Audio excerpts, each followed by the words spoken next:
I should be live, I think.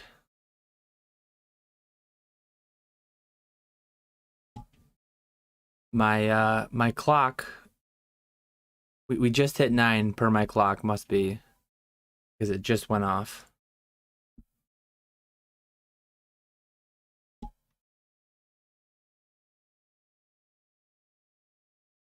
So earlier in the week, Nick visited, and I had intended to show this on my channel when I was with him, but I forgot to show that. It's fairly heavy, and I don't have a mount that I trust enough yet to put it up on. So it's just sitting there so that I didn't forget to show it. If people could let me know in chat if this sounds good, if everything seems good to go, I'd appreciate that. But it does look like we're streaming.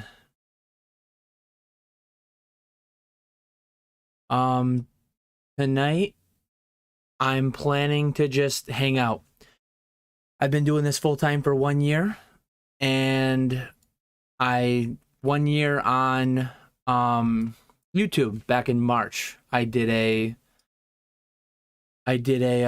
stream as well, just to talk about, I don't even remember what I talked about then, but I kept up with chat the whole time. I'm intending to do so today as well. So any questions, drop them in the chat. I'm just gonna kind of rant and ramble as I normally do. Looks like we got, hey, Black Rose Collectibles, Anthony Henry Hoover, Thrifty, Aiden, Matt, Chemo, Kai, Jake Smith. Appreciate everyone. Looks like the sound's good. Looks like we're good to go. So here we go. Nick was only here one night. We left some at the blackjack tables. We might have a sponsored wing at the casino for the Poke Flips podcast moving ahead. We'll have to see if we hit the threshold for that. But yeah, we had a good time, but we definitely left some there. You win some, you lose some. Usually at the casino you lose. That's why they exist, how they exist. But yeah, my plans are reflecting on the past year. It's crazy to me that I've been doing this for a year. In some ways, it feels like, and I actually have been doing it a lot longer than a year, because I did it for 8 years total. Since 2014, I've been back into it. But yeah, 7 years full part-time, 1 year full-time now. And so in some ways, it feels like I hardly even remember being a chemical engineer. It just seems like this is always what I've been doing. But I did do chemical engineering for 10 years. So that it's pretty crazy to do that for 10 years, 40 hours a week, 2,080 hours a year, I guess, minus vacations and holidays. But yeah, to do that, have that be such a big part of my life, and then just be done with it. Couple coworkers I still keep in touch with, couple friends I still keep up with, but for the most part, chemical engineering just gone. It lives on to some extent. Optimization, slab optimization. Instead of optimizing chemical processes, I'm optimizing shiny cardboard. So a little bit lower risk as far as safety, health, and environmental risks. Environmental, we did touch on that with James and Cam. There are some environmental risks, but it is what it is there. They're printing 9.1 billion with me. They're still printing 9.1 billion without me. So,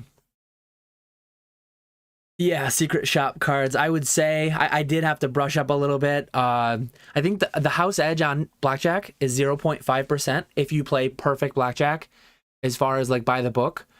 The book would definitely tell you to hit 16 when they're showing a 10. But beyond that, I know a lot of the obvious ones, a lot of that stuff in between is where it was a little bit tougher for me. And I'm sure they got much, well, I know they got more than 0.5% off me for the few hours that I played. Yeah, Mason, sorry, Earth. But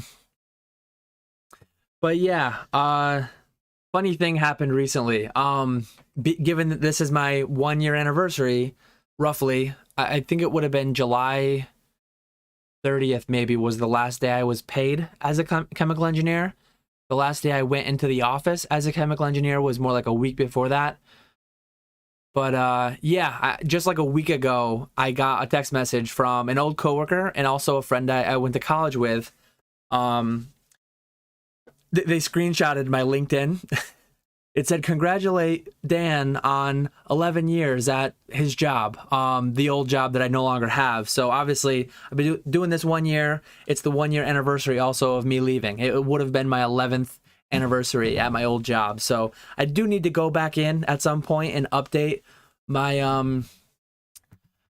my LinkedIn profile. I think I'm just gonna go with Catch 'em All Collectibles Incorporated president. I don't know. I gotta think of the most official sounding way to do it, and then they'll Google it and they won't find anything. I mean, I guess maybe they'll find this or my eBay, so maybe I won't do that. I don't know if I want everyone seeing the LinkedIn update and then coming and finding this live, this 1 year of 1.5 years of whatever I've been doing on YouTube. So maybe I'll just delete my old job and make it look like I'm just hanging around. CEO Zard Hunter says, yeah, I don't know. Let me know in chat. What would you put? What would you? I could just say Pokemon dealer, collectibles dealer, and then not specify the company, so that not everyone on my LinkedIn will come find me. But let me catch up with chat a little bit. I'm gonna try to stay right up with chat all night. I've got this nice, we're not in StreamYard. We got the overlay through OBS, so we're getting more official as possible.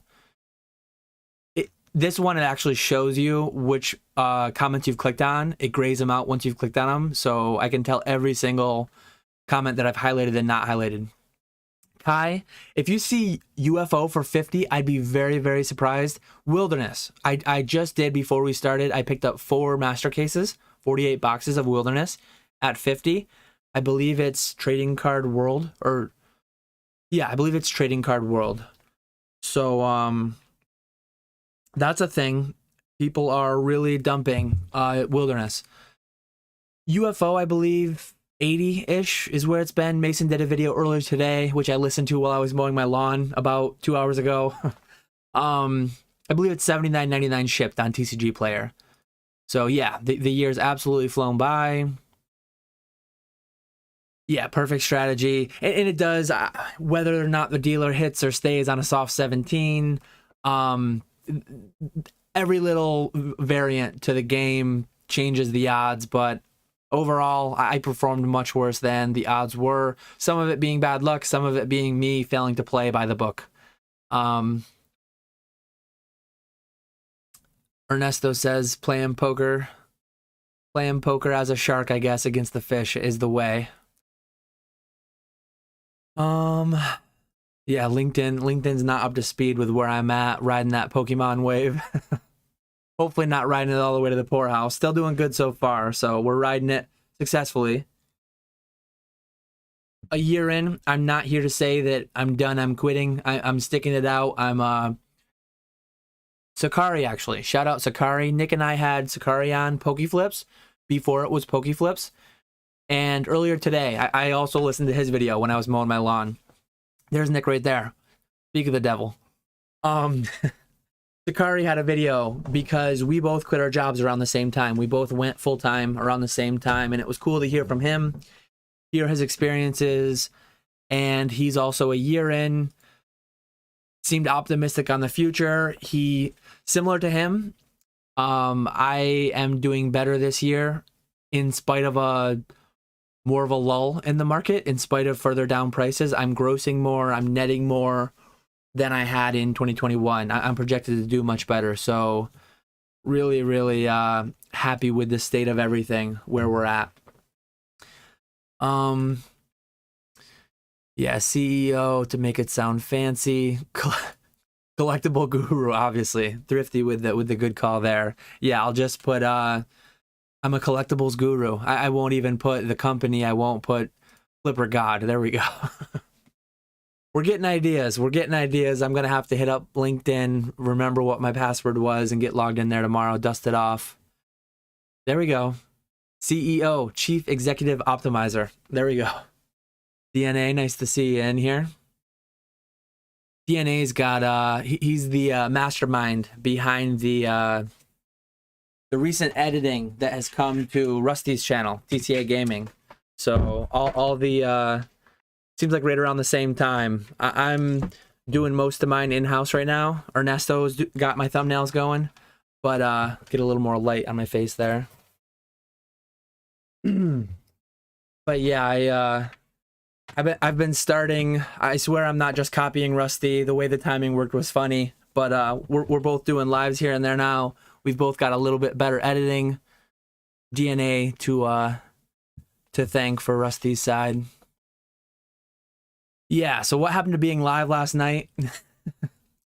Completely forgot. The last week of July was crazy because PSA, $18, Metazoa UFO release, whatever other things were going on. A lot of collections I've been getting, people reaching out to me for collections, some really big ones potentially, which I'm excited.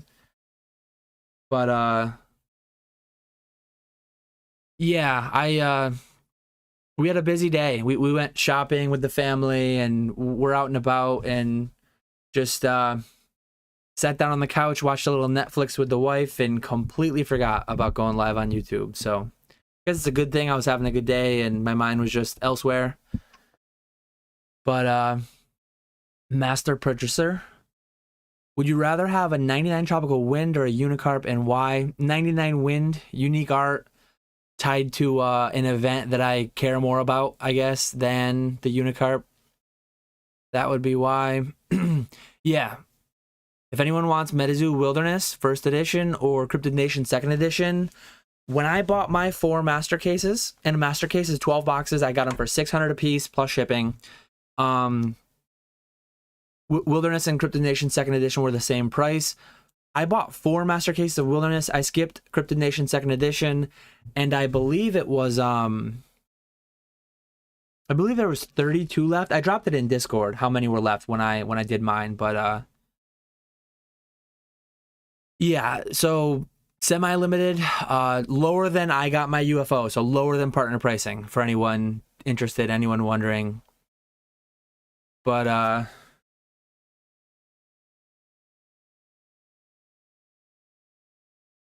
yeah, tonight I'm not planning any call-ins or anything. I did one.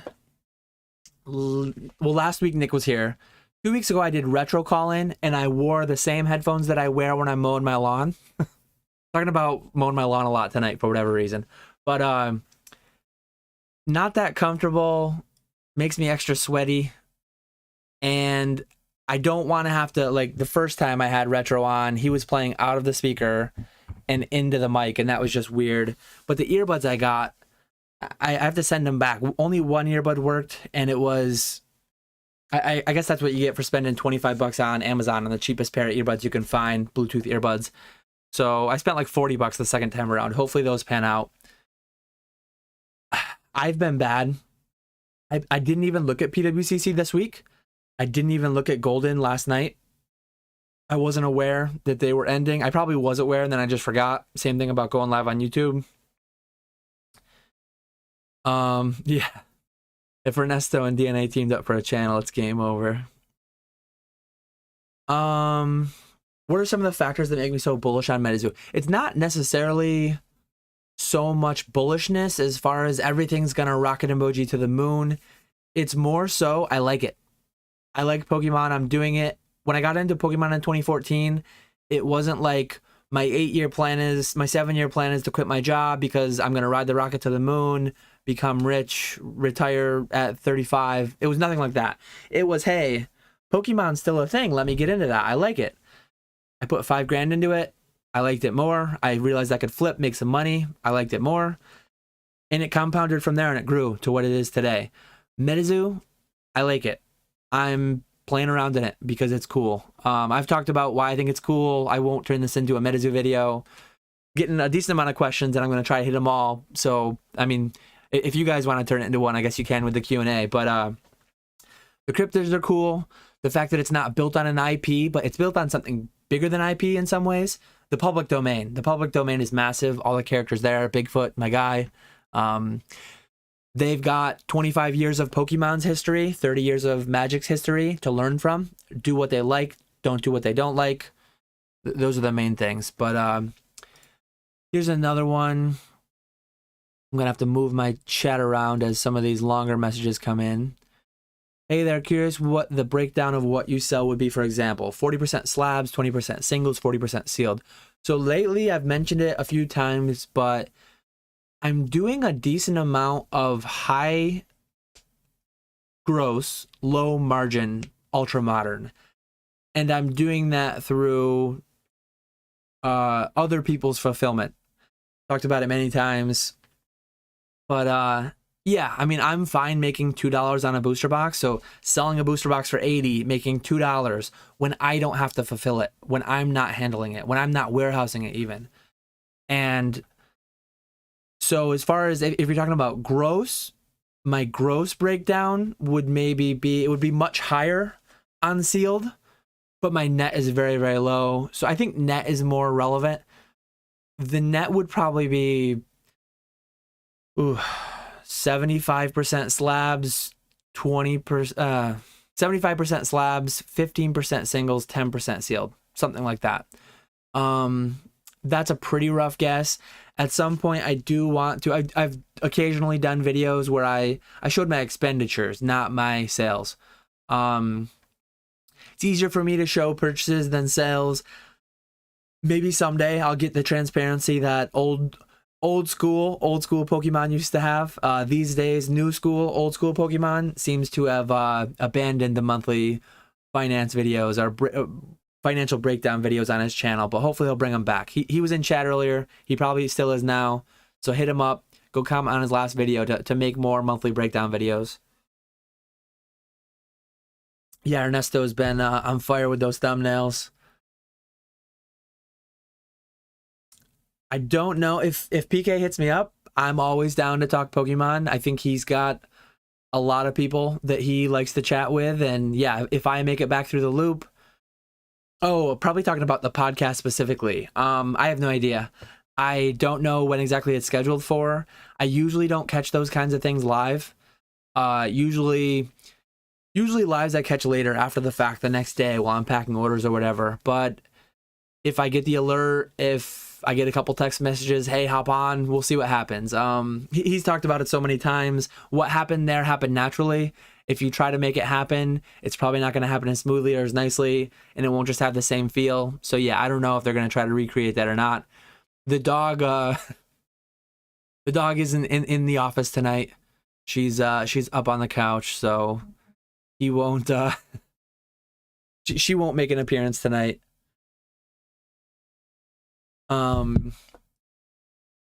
Is Jake from Pokenomics actually PokeJace?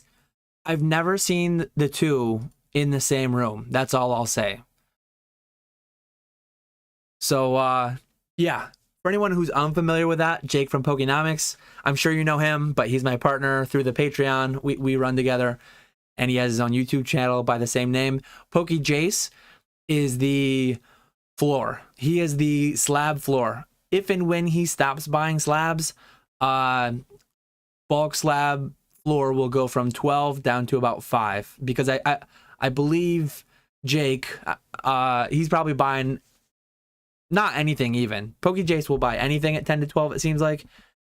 Jake is a bit more selective, and I think he buys stuff at 5 to 10, the ones that fall through the crack from PokeJace that are more premium. What are your overall thoughts on no rarity symbol cards with the current market? I find them much more attractive buy than first edition base set personally, especially in high grade. Anytime I think of no rarity, I just laugh. I think back, I've been on E4 for years. I think of Pokemon Syndicate. I'm not going to really explain too much who he is, but anyone who knows that name knows who he is, and they know that he is what does he call himself? The Count of No Rarity, I believe. He was always pumping them years ago when they were even more niche than they are today. Somebody paid, probably him, paid Chumley through Cameo to say that no rarity base is the true first edition. Technically they are, right? If they're the first print run of the first language of the first set, being Japanese base, they would be. I've just never been that big of a variant guy. Base Unlimited is what I collected, where my nostalgia lies from when I grew up. Base First Edition is the original version of that, so that's where I went. I went to Base First Edition English, and I just don't do a whole lot in Japanese. So for me, they're neat, but I'm not really buying them. We buying out Wilderness. I did my part. I bought 4 master cases. If anyone else wants to buy, there's probably been a couple purchases. We'll have to see. I'll check the stock later after the stream. How big's my lawn? So it feels like I need to make sure I have the regular chat here too, so I can see how far I get behind, if I do get behind.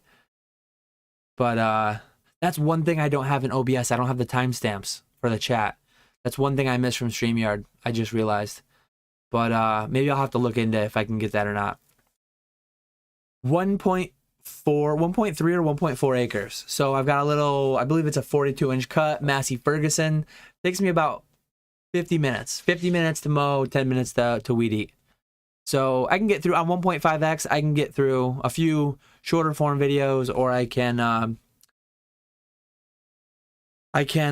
get through part of like one of these lives. Big long guy. What time is the pack opening? I'm probably not ripping anything tonight. I don't think. Nick came last week, so I straightened up my office. There's not as much within reach as there normally is. Do I think it's possible to bid on 10,000 auctions a month? Jake mentioned that in his video. I do believe Jake bids on 10,000 auctions a month. I question the whole sniper thing. To me, when you're like scooping the floor on super cheap stuff like that, I've never used Gixin. To me, I think the most efficient thing would just be if I'm flat bidding $12 on every slab, like Pokey Jace must be doing, PSA 9 plus or PSA 8 if it's a WotC Hollow, whatever.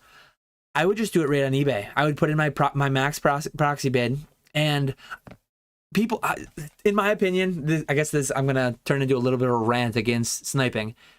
If you snipe 12 and I bid 1201, if I bid 5 seconds left, if I bid 5 days left, 1201 beats 12 every time. Snipes don't magically win when they otherwise wouldn't. Some people like maybe are too negative against snipes. Some people I think are too positive against them. I can't imagine it's any quicker than eBay. If anything, it would be the same or maybe slightly slower. I don't know if you still need to find them on eBay and then put them into Gixin, or if you just search Gixin as if it's eBay. Sometime I'll have to watch a video or look into it. But big lawn energy. Lawn mowing live stream when. The issue is my lawn is big enough that at the very front of it, very back of it, I lose Wi-Fi. And I actually have YouTube Premium I got recently. So I downloaded all the videos beforehand.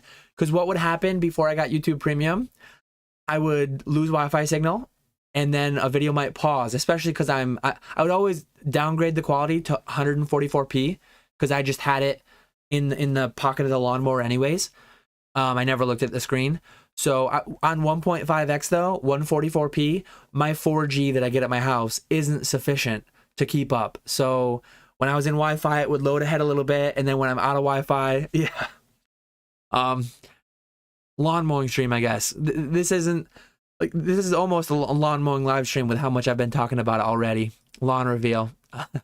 Discord, I've sent a few pictures of my backyard. Probably we've got another channel where for sometimes it's like dogs and cats, sometimes it's what are you grilling tonight. Definitely sent some pictures of my grill. Grilled some chicken the other night, that was earlier today. Grilled some chicken this morning for lunch, and came out really nice.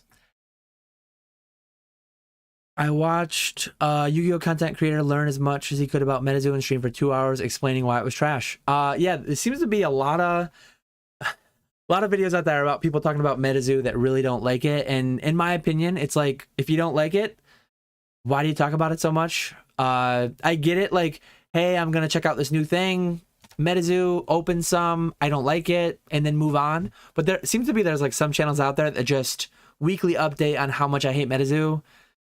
For me, feels weird, but whatever. I guess if they're enjoying making the hate content, do what makes you happy, I guess. But another thing too, I'll save it for next Saturday. I'm gonna have a video on Metazoa. Just an update on my experience with UFO and where I'm at with the franchise. And yeah, looks like I'm falling behind, so I'm gonna catch up some. Basic caster in the chat. Let's go. Dan owns a lawnmower you can drive for sure. Yeah, it's a ride-on. It's a ride-on mower. Dan should have got birthday balloons. Missed opportunity there. I really enjoyed those monthly breakdown videos. Was pretty cool. I'm assuming that's on Nick. Yeah, that's on Nick for the lack of. Okay, so someone's, yeah, Old Skool. Thanks. We got the wrench in chat, taking down the bot. Wilson seemed to like the bot, but Nick sent him away. Devils popped in and he brought the bot army with him. Correlation, causation, I believe right there. Yeah, I'm famous. You know you made it. Once you get bot spam, we're under attack. Nick to save the day. Let's see. Yeah, so Ryan M is familiar with PokeJace as well. What's your opinion on Japanese and Topps Pokemon? Japanese, I've been getting into buying a little more sealed recently. Probably the main reason being access. So a friend from the community, a longtime friend from the community, has distributor access. Very, very high amount of product. And he's recently hit me up a few times. Hey, do you want to take 100 boxes of this, 100 boxes of that? I have 100 boxes of the Pokemon Go restock coming in. I did 100 boxes of VMAX Climax. And I'm assuming he's going to start hitting me up more since I've taken some. So yeah, I might be starting to get 100 boxes of every Japanese set. We'll have to see. But Topps, I like Topps. Years ago, when I had the ability to, I bought like 12 or more, like a case or more of Topps Chrome. And I had a lot of fun opening it. I pulled largely probably fueled or not expedited, but like enhanced by the fact that I pulled 2 technical Charizards. That really made it a lot more exciting. So that probably really made me enjoy it more than I would have had I not gotten as good of hits. But yeah, I was buying them when they were $100 a box. I haven't bought one now that they're around 10,000. But I've had my eye on them. I wouldn't mind getting another one someday. I opened that one on PK's stream, that one pack, and I hit the Spectra Pikachu and this the regular Pikachu and Blastoise. Ernesto says no Rarity's a bag. Cole sends Bullish. Ernesto likes Japanese, doesn't really like Topps. Yeah.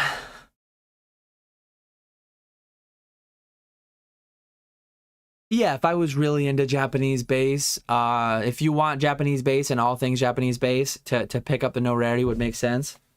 Let me see if I can I got this new light you recommended, Ernesto. Let me see if I can take away some of those shadows on the back. It just makes more shadows up higher. I need to work on lighting. It's underway. I've bought some stuff, but still a work in progress here. 1 year in, work in progress. Mystery packs are definitely holding that floor. Tonight I'm drinking just Mountain Dew.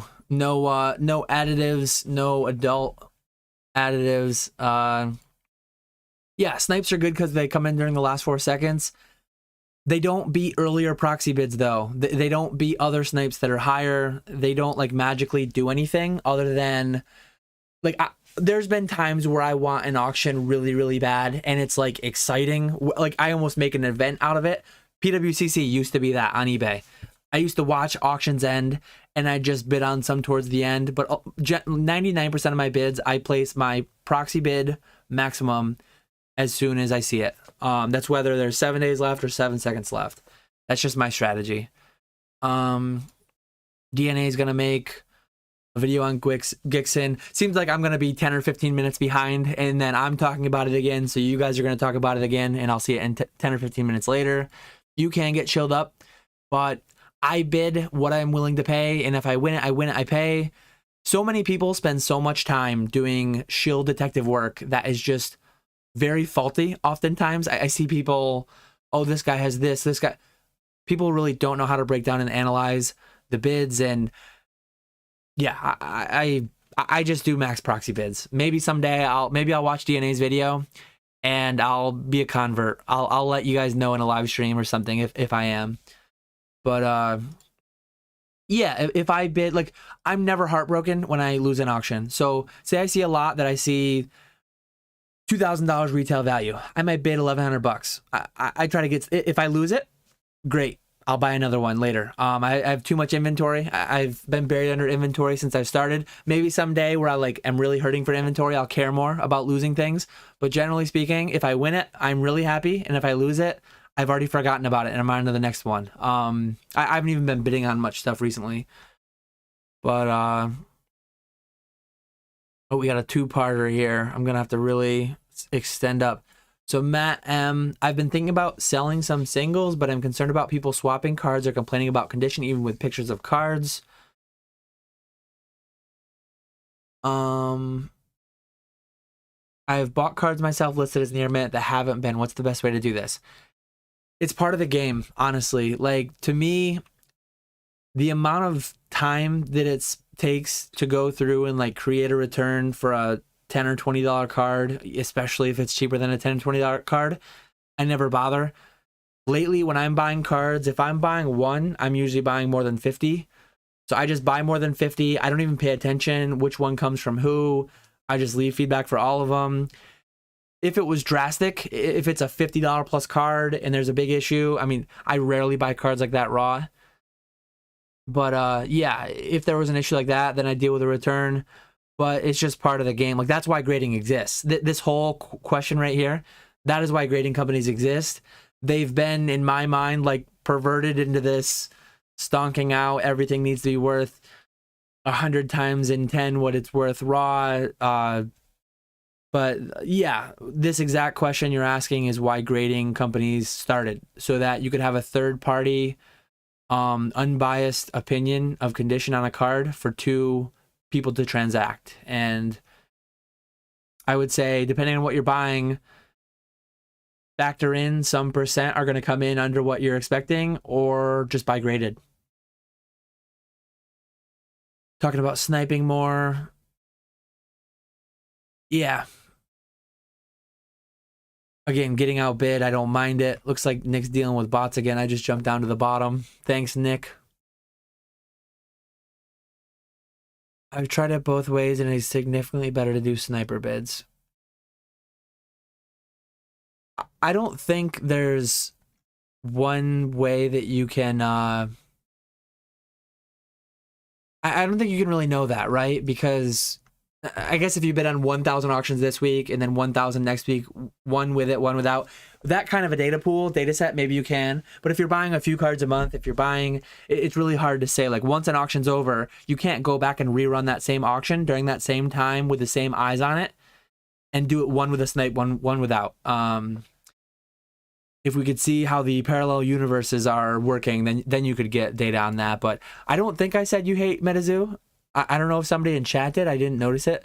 But no, I watched your video.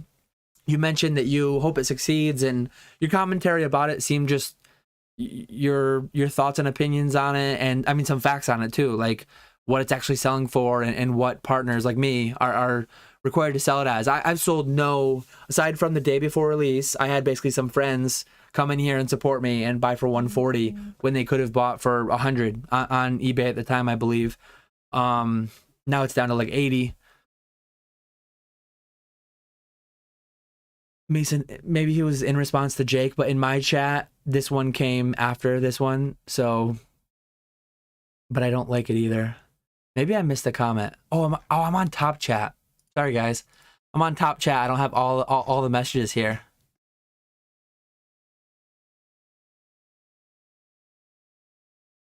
Now I think I lost... No, I didn't lose anything. So let me scroll back down. I lost all the grayed out messages about which ones I had highlighted. So here we were. So Anthony Henry Hoover doesn't hate Metazoa, but doesn't like it. Mason has a weekly attack on it. I think, oh, here we go. Mason with the dad joke. A ride on more. Pokenomics had to unsub for Mason because he has so many harsh attacks on Metazoa every week.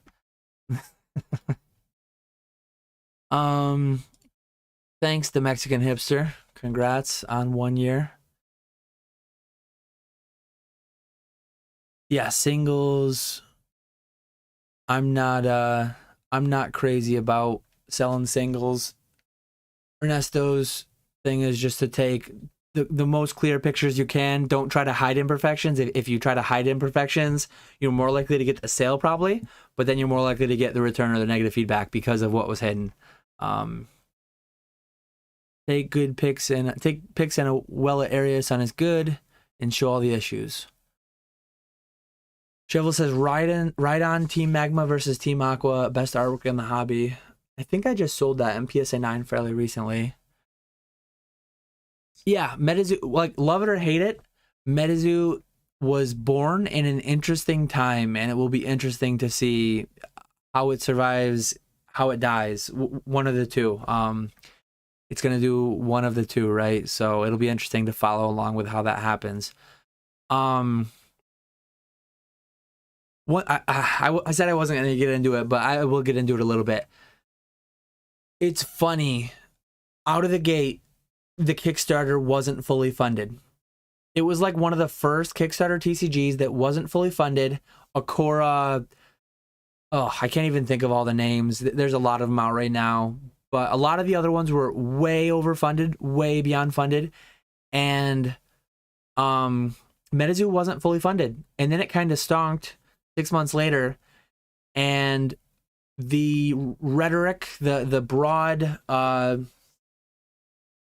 critique from the people who didn't like Metazoa was that it was artificially scarce and underprinted and market manipulation, and a year later, how quickly the sentiment changed from, whoa, they're not printing enough, they need to print as much as everyone needs and blah blah blah.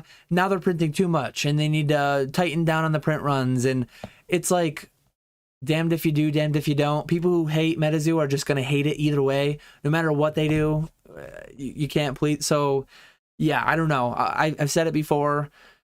I believe the creator, Mike Waddell, I believe he's doing what he believes is best for the long-term viability of the game.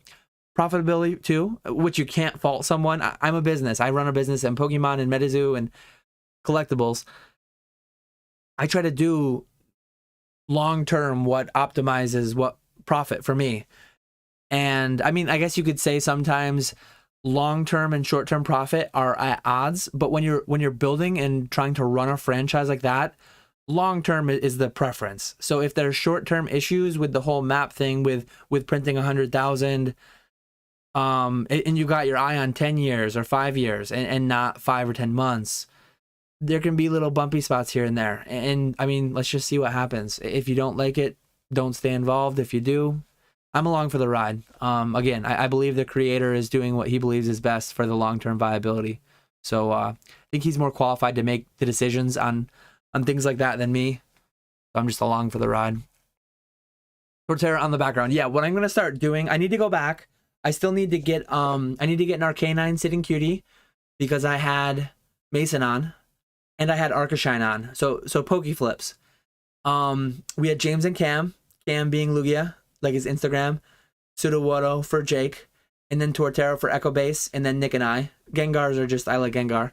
But every time I have a new guest on Poke Flips, I want to add, I do need to get one for Jake. Jake, let me know if you're still in chat. Let me know what Sitting Cutie I need to get to represent you, because I'm going to go, Arcanine's going to be first, because we had Arcanine, and then I believe we had Mason, and then we had, so maybe I'll just get 2 Arcanines. And then it'll be Jake, and then these guys will slide down. The Gengars will leave probably. Maybe so I guess it makes sense, left to right. Maybe it'll go from that side. We'll move the Master Balls and stuff over. Oh yeah, we're at the lighting. So point it against the wall So the light, I'm not gonna do.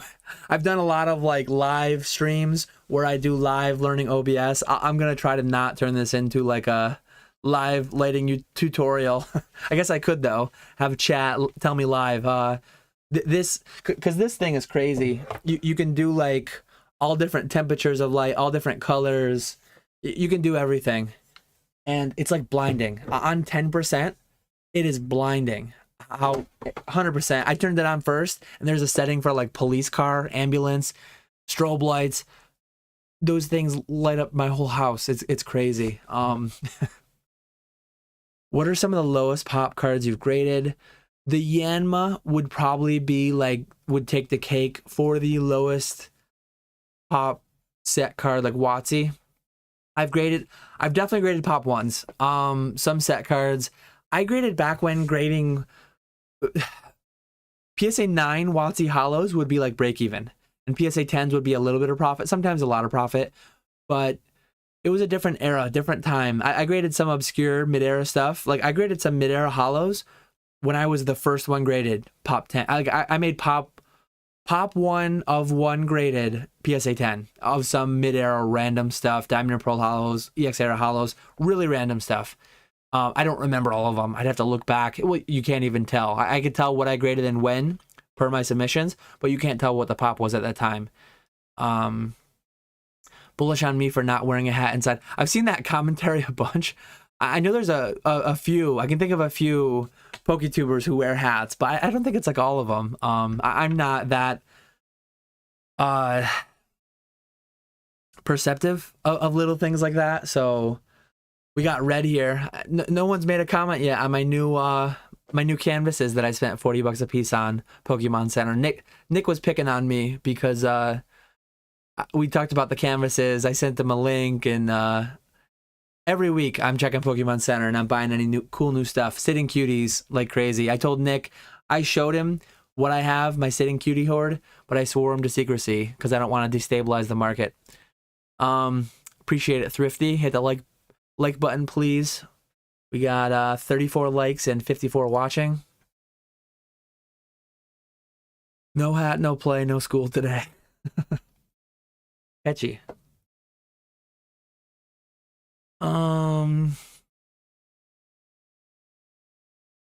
Yeah. Nick putting the wrench to work. Ernesto wanted to find love, but Nick took that link away from him too early. Yeah. Nick's pumping his own tires. He's right on the chat tonight. Appreciate it.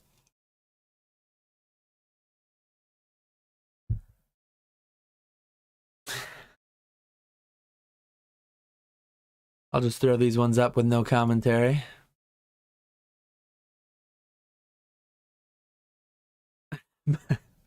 Guy says, my homies keep bidding on stuff I want. How can I tell them nicely to stop? So Kai's trying to manipulate the market through some, what do they call that? Collusion, colluding on auctions, trying to, hey, you get this one, I'll get the next one. It's fun. That's actually like a very bad thing. And I've had a lot of people reach out to me like, hey, I'm thinking of bidding 5K on this. Are you bidding higher on that so I won't bid? Or can you not bid if you're bidding less? Like that stuff's actually not very good to do. Illegal is what it would be. So I try to not partake in the discussion of live auctions. It can be dangerous. Mason's driving, so we'll let him. Hopefully, the wife or someone in the passenger seat typing in the messages for him or voice to text. But yeah, Nick will let it slide. Please don't get in an accident, Mason. Be safe. Don't text and drive. Don't YouTube live and drive. I'm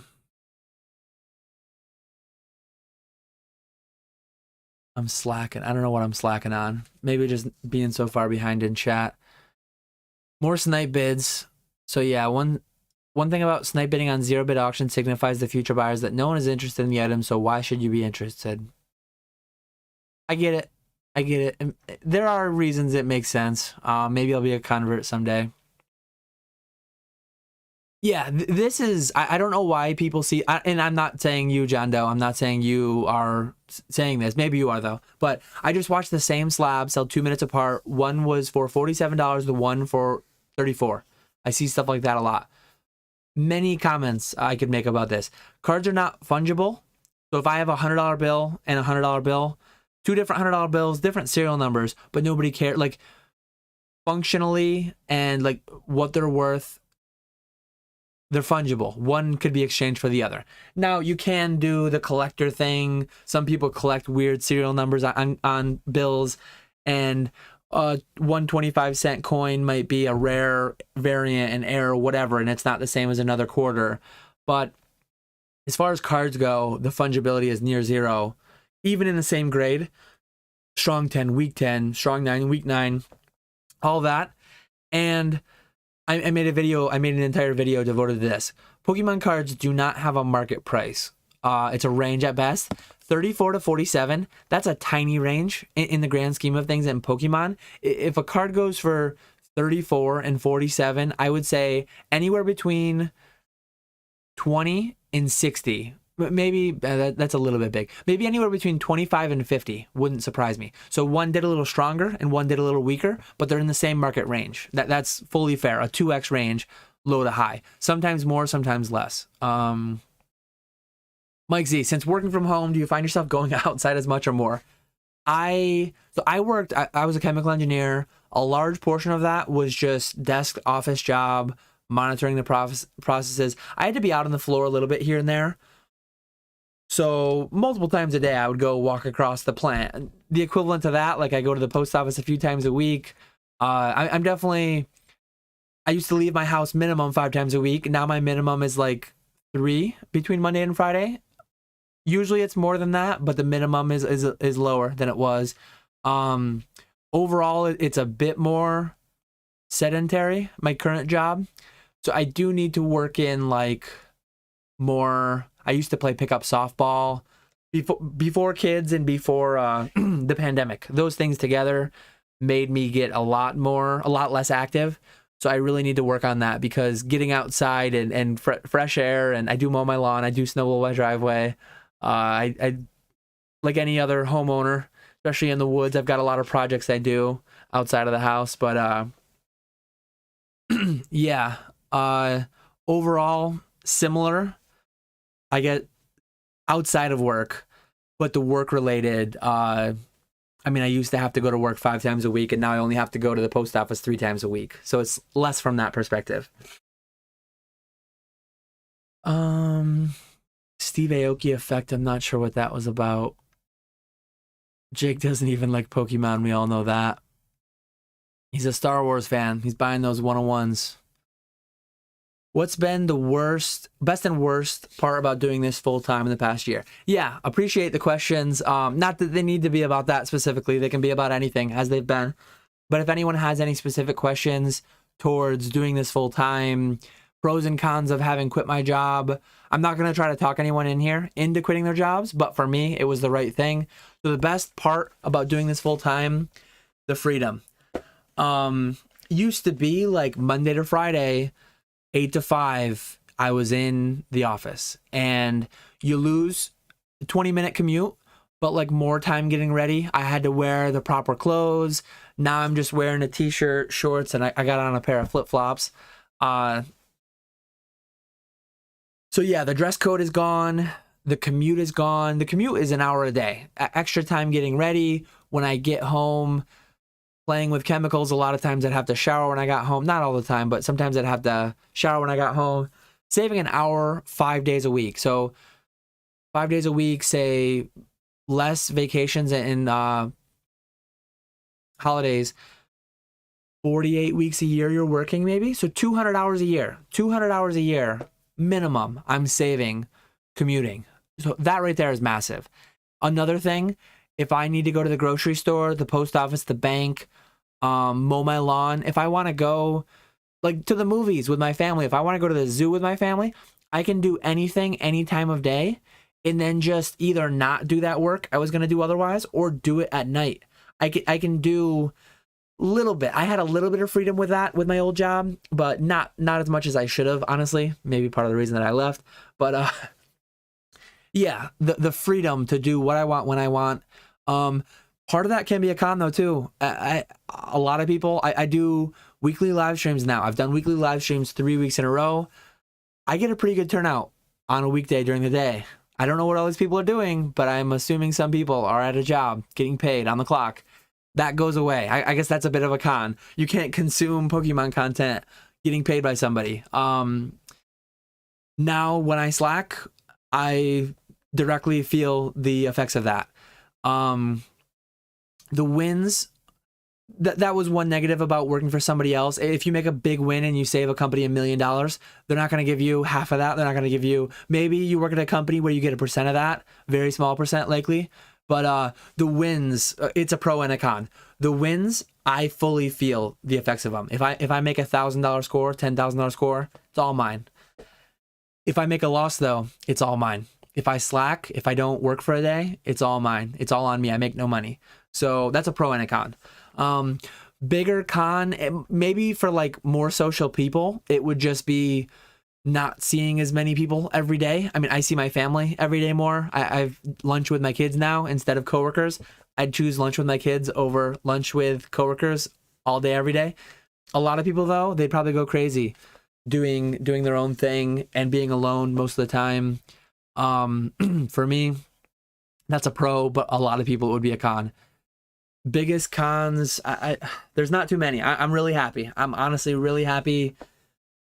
I guess another con would be stability. I knew I was a salaried employee 2 times a month, the 15th and the 30th every month, as long as I didn't get fired or something. My money would be there, and I knew how much it would be. Now it's a lot more sporadic. I might, like, what I sell is what comes into the bank account for that week. What goes out is what I spend. It's harder to like know exactly what you're getting. Me having a wife, having a spouse that has a job that provides the healthcare is huge, and having very, very low expenses that a teacher's salary can almost entirely cover is massive, because her pay, Jake has joked with me a few times. He was getting on me on a live on his channel, I think, a few times about that. Playful jab, but like, to me, having a wife who brings home the bacon, who makes enough to pay the bills and have the insurance, and that's awesome. That's so much security and stability. And then what I do is extra. The money that I make fills the 401ks, fills the IRAs. We go on vacation with it. We do whatever with it. Like, hers is the baseline, and then mine is all the extra. And there's been a lot of extra the past couple of years. I don't think it's always going to be like this, but so far it's great. Ernesto was technically on the channel. Let me know who I can get Ernesto in there. What sitting cutie do you want to represent Ernesto? Right now, Ernesto's funny. He's in the Pokenomics Discord through the Patreon. Every week, I think. I don't know if he's got a schedule for it, but he's always changing his profile picture. Right now, it's Alolan Doug Trio, Flo Trio, the Hanson brothers, whatever you want to call them. I love keeping up with his Discord profile pictures. Yeah, I mean, that's so much of my job, so much of my flipping is buying low and selling high. The market doesn't even need to move. I can buy a card for 10 and sell it for 20. Same day sometimes. Illiquid, non-fungible, that's the name of the game. So, yeah. One thing that really annoys me, and I always try to be low list on eBay when I list it. So if I list a slab, I search low to high on eBay, and I beat the low list by anywhere from 5 cents to $5 usually. People sometimes will buy it, and then 30 minutes to a day later, they'll say, I just won this for cheaper, cancel my listing. Generally speaking, you should buy auctions and sell buy it nows. I sell only buy it now, so it's funny for me to say that, because generally speaking, you shouldn't buy from me. You should just wait for an auction to be cheaper and buy it from there. But a lot of people, like, they'll just click a buy it now, and then they'll do the research. oh, there's actually an auction ending in an hour. I might be able to get it cheaper. That's really annoying. Please don't be that guy. I'd rather have you not buy from me to begin with than buy and then cancel, because almost always you can get one-off things, oddball things, lower pop things. I do have some of those in my store too. The market's so big, there's so big and broad. If you don't want to spend half an hour searching for something, waiting for that auction, clicking buy it now and paying a $10 premium is reasonable, completely reasonable. $100 premium sometime, depending on what you make in the day job, depending on all your other financial situation. So I want to be that guy. I want to be the guy who sells to people who don't have the time, don't want to put in the effort, just want to get the lowest buy now option. That's me. If you are engaged in the hobby, which disproportionately people in this live stream on a Sunday night are going to be more likely to be engaged, I would always recommend going to auctions, buying from them, because that's where you get the better deals, generally speaking.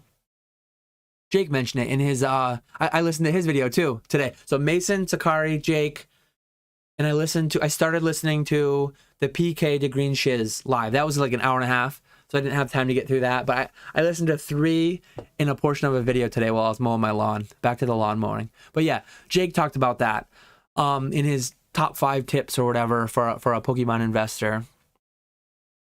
Alex in the chat. We've been going for a little over 50 minutes. I'm planning on hanging out for quite a while.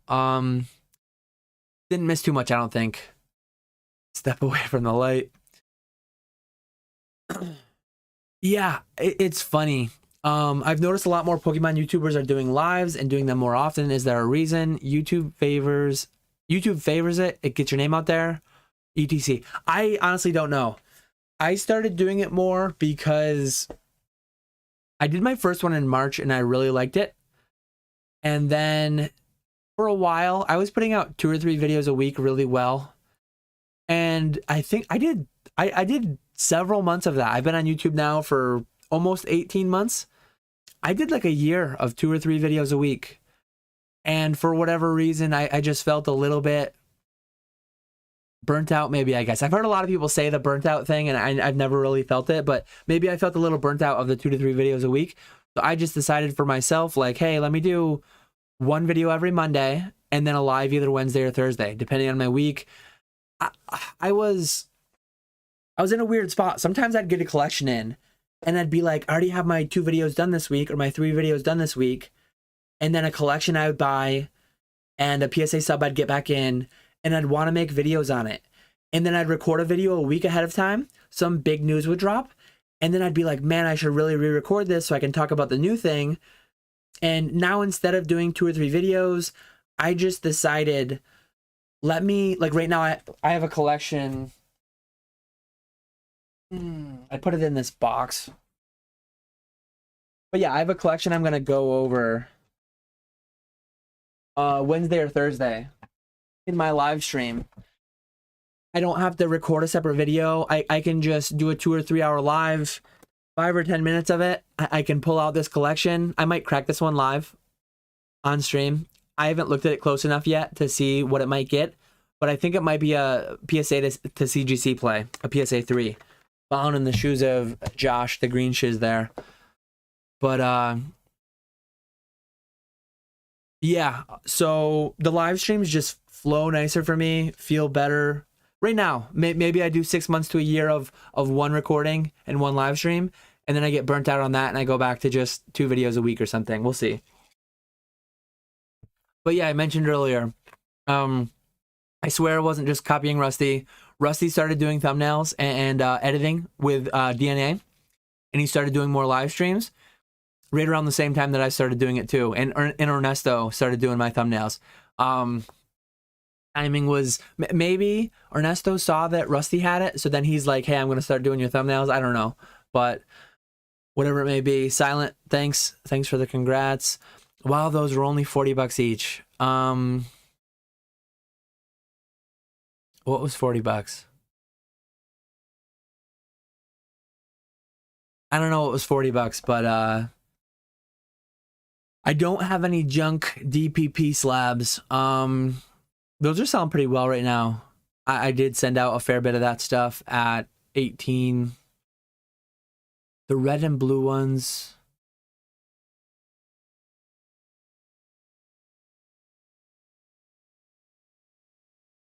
What was 40 bucks? Oh, these ones, the canvases. Yeah. So yeah, shout out Pokemon Center. I need to get my affiliate link through them because I'm always pumping the sitting cuties and the canvases and just various merch from the Pokemon Center. To me, like, I love cards, but the art is this tiny, and most of them live in my vault or live in a box somewhere. We've been going for an hour. Every hour this thing goes off, and it's awesome. I'm sure someday I'm gonna get sick of it, but I'm still not sick of it yet. Every hour. But yeah, like, cards are so small. I love cards. They're so small though. I make them live in boxes. These things are beautiful. Like, I don't know. One thing that blew my mind, someone asked me, I posted it in a Discord, and someone asked me who's the artist. As far as I could tell, it didn't say it on the website. And I don't think it says it on them. But like, beautiful arts. I bought all 12. 12 of them came out. I bought all 12. I have a problem, but I love them. They're so nice. Now I used to have the 2 Pikachu and Eevee ones, and now I have Lance and Red.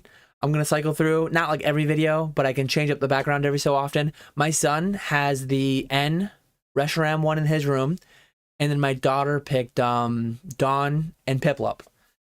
Because when I went to Charlotte Collecticon, I gave them Piplup sitting cuties.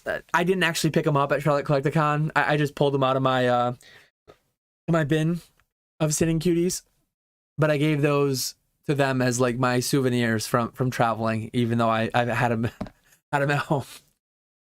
But yeah, for me, like, that's art I can appreciate every day. I see it. I've got a couple in here in my office, and then a couple outside. My kids have a couple in their rooms. I really like them. How many dislikes? So I can see that from my end. Let me see if we've actually got any dislikes.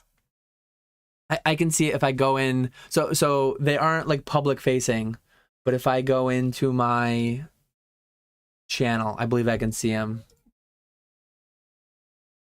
Let me see.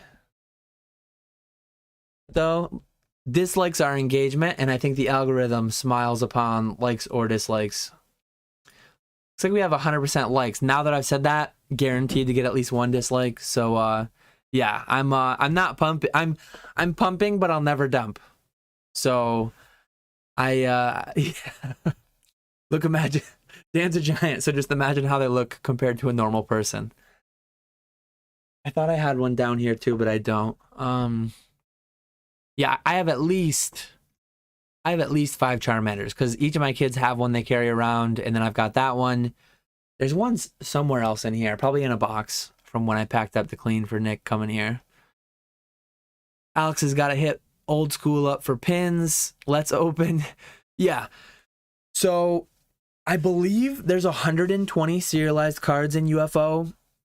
They made 100,000 booster boxes. I bought 0.4% of the booster box market, which is crazy when you think about it. I have almost 0.5% of all the UFO booster boxes printed. If I opened all 400 though, I would have less than a 50% chance of opening one, because there's 120 serialized cards. 120. So if there were only booster boxes, it would be a 1 in 800 boxes roughly to get one. And I only have 400. But then there's spell books, and there's blister packs, and there's everything else. So your odds are less than 1 in 1,000 booster boxes to open a serialized card. So no way I'm opening every box to not get one. That would be crazy. Have you ever tried to get anything Pokemon other than cards? Never seen you try to acquire sealed Pokemon games and toys. Maybe I'll have to do a video, or maybe I'll have to cycle more into my background. I've got Pez there. You can see Pez dispensers. I have like toothbrush, I have camera, I have the sealed Pokédex, I have all the Burger King toys, I have the Master Ball, what is that, the Heal Ball, Ultra Ball, Great Ball, I have a Premier Ball somewhere. I need to stop buying everything the Pokemon Center releases, because they're going to put me out of business. But yeah, I have the Gengar Light, the Gengar Backpack, I've got the coins down here. So yes, everything and everything. everything and anything Pokemon. Here's my pack of pins that I still have sealed from Nick. 105 unique pins is what he had gotten out of those 15,000 pins or whatever.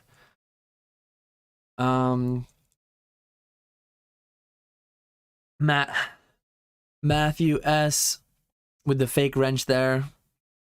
How'd I do at the casino? Not great. Not great. Had fun though. Had fun.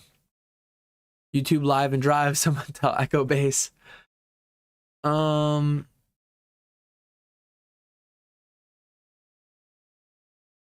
I done anything special yet for the 1 year full time? I have like a very vague memory of you saying you were gonna do something special. This is it. I don't know how special it is, but this is it. I was gonna do a live stream is all I had planned. As far as like the business, there are some exciting things on the short-term horizon, I think. Not really anything I want to say yet, because if things end up not happening, I don't know if they'll pan out or not, or if I'll take the initiative to do them. But there's a few things. Nothing. It's gonna sound more exciting when I say it kind of cryptically like that, but I swear it's not that exciting. There's a few things that I'm intending to do and getting involved with. Branching out the business in a couple different ways, maybe. I guess one of them I'll say, because I am going to do it. Jake Pokenomics, my partner through the Patreon. Check the link below in the description if you want to join. I've done consultation over the past few months, like covertly. I've had a couple people reach out to me directly and ask if I do. And I said, not really. Well, it got to where it was several people, and I decided, like, let me give it a try. See if I can actually bring value to people. And I've had at least 5 different people, a couple people multiple times. So 5 unique people, at least a couple people multiple times, who really gave me good feedback. And I basically said, like, I'll give you consultation, no financial advice, no tax advice, all that, like, confirm anything like that along those lines with your accountant, with your financial advisor, whatever. A lot of it's more just like, hey, I'm thinking of doing this with my business. I've bought and sold stuff on eBay for 15 plus years since, high school was 2007. I graduated. 15 or 16 years I've been buying and selling video games, coins, Steins, Pokemon cards, decent amount of different things. And I've learned a lot. I've made a lot of mistakes. I've stumbled a lot over different things. And if I could go back in time to talk to me a year ago, there'd be certain tidbits of wisdom that I could give, given my last 1 year full-time experience, that would be invaluable. If I could go back to myself 10 years ago, 15 years ago, and give myself some eBay tips and tricks, or maybe say like, hey, not eBay for this, go to Evo or go to TCG Player or go to Heritage, Gold, and PWCC. I think I can definitely, and I have provided value to some people. So I probably should have mentioned this to Jake privately. We've had some discussions about this. I've thought about adding it in the past, but yeah, Jake, if you're still listening, I'm gonna formally add tiers for my own consultation. Jake has them through Pokenomics, Patreon. I'll be adding something in the next couple weeks, formalizing that. I need to figure out the details, come up with some kind of a formal write-up on when the offered time slots will be and all that. But yeah, I'm excited to do that into the future. If and when the market decides that, hey, no one's going to sign up, we don't think you bring us enough value, that's fine. I'll throw the tiers out there more formally, more publicly, because I've already had some success doing it privately. So yeah, that's one of the things I'll be adding. There's a few other things minor along those lines. Not really along those lines, but like similarly related, adjacent to what I do. Just expanding my offerings maybe to some extent. So yeah. Doodles in the membrane. Random question. Do you think the full art trainer demand is going to grow or fall back to just Pokemon? I collect like complete sets, complete, not master, not reverses, not like variants, but I collect complete binder sets of everything. I've seen a lot of really cool collections on Facebook or Discords, wherever. that are, yeah, I collect every full art trainer, or I collect every full art Pokemon. I don't know whether that's going to go up or down. The waifu thing had its moment, still going for some people, who knows. But yeah, I like them. I don't only do those. I do one of every card pretty much, and that's already a lot, so it's tough. But yeah, casino's gonna keep their lights on for a while longer. We paid some of the bills for a little bit.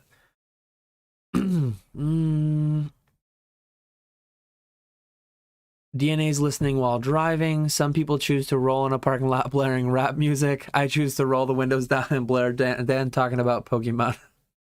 That's a very funny visual image. Sparing the good word. Appreciate it, DNA.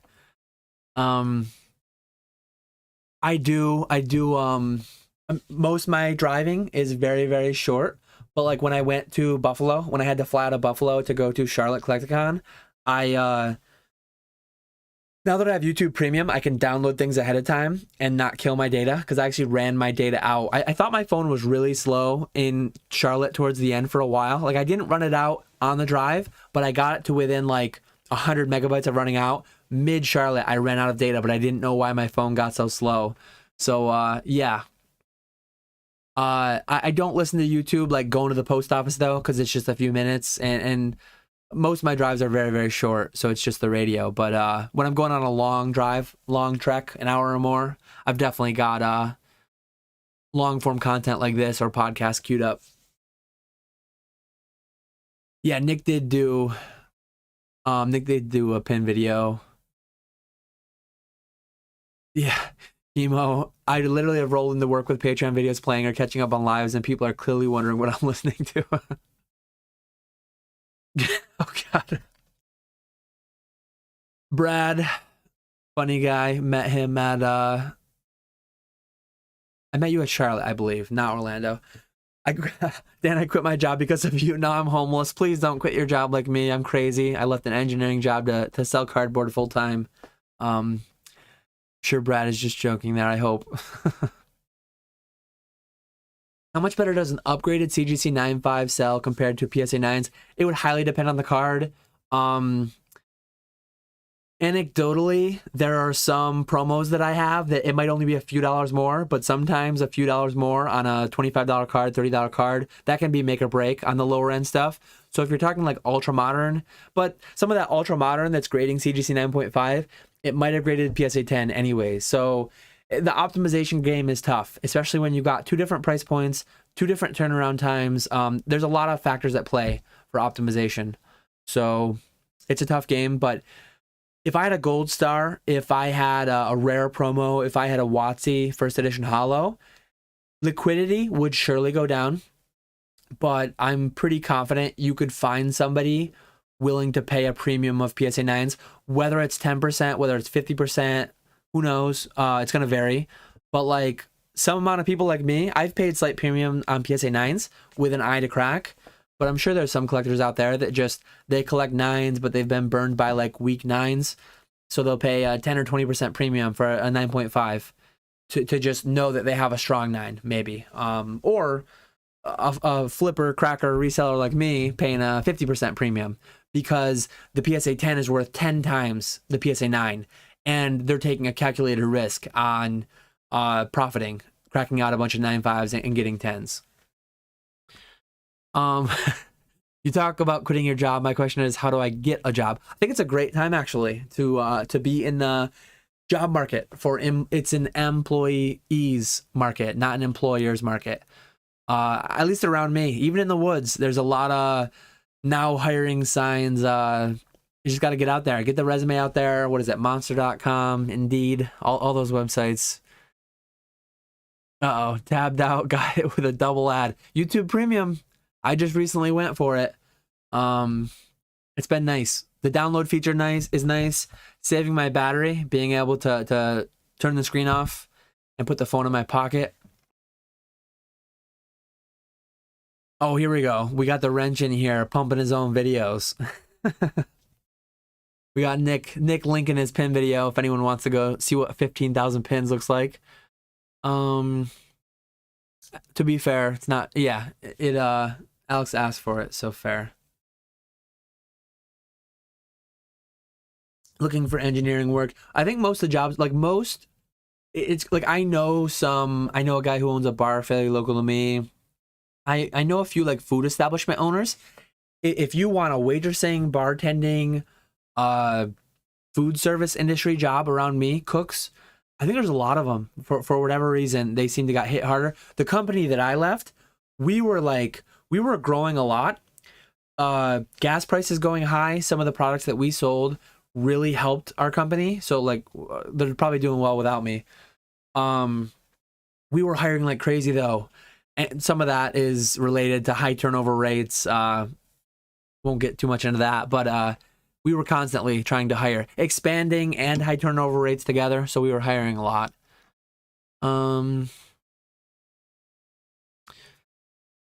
But yeah, engineering jobs like that might be a bit harder. I knew a place a year ago that had a vacancy in chemical engineering, but I believe they filled that. It took them several months, I think. I actually heard a little bit about, I hear from my old coworkers a little bit about what's going on there, and I wish them the best. I'm sure they wish me the best. I think they're having a little bit trouble with who filled my role and things around it, but yeah, whatever. First edition base box opening. Never for me. I opened one pack in Vegas, and that'll probably be the last one I ever opened. I did open one heavy one before that years ago. I pulled a Ninetales. They got an 8, and I sold it. I bought a ton of the Greninja Gold Stars. I bought a ton of the Celebrations Pikachu. At some point, I do want to go through and buy like lots of them. The ones that aren't worth grading, just resell them raw. And the ones that are worth grading, grade them. I haven't really made that play much yet, but I do intend down the line.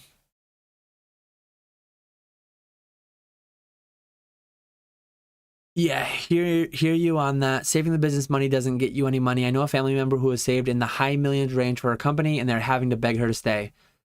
I mean, money, if they've saved her, if she saved them millions, you think they could open up the pocketbook a little bit and just pay more. But yeah, yeah, that's what Matt says too. You think it would be easy. Sometimes companies just really don't get that though. Oh man, I must be a ways behind because yeah, OSP, you heard it here first. I don't know how many ladies we've got in the chat, but Nick is single and ready to mingle. Seems like he needs a wife for health insurance. I'm the trophy husband. That's a dub. Very much so. Looks like Nick. Oh no, Mason. Mason got this one. Mason got this bot wave. So sell off some slabs, move to Norway or something.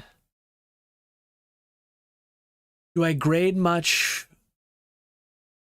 XY era, and do I still have any XY era inventory? So I rated all my XY era binders, and I sent out all the ones that were grade worthy. I have all the XY era packs. I have dozens of every XY era pack.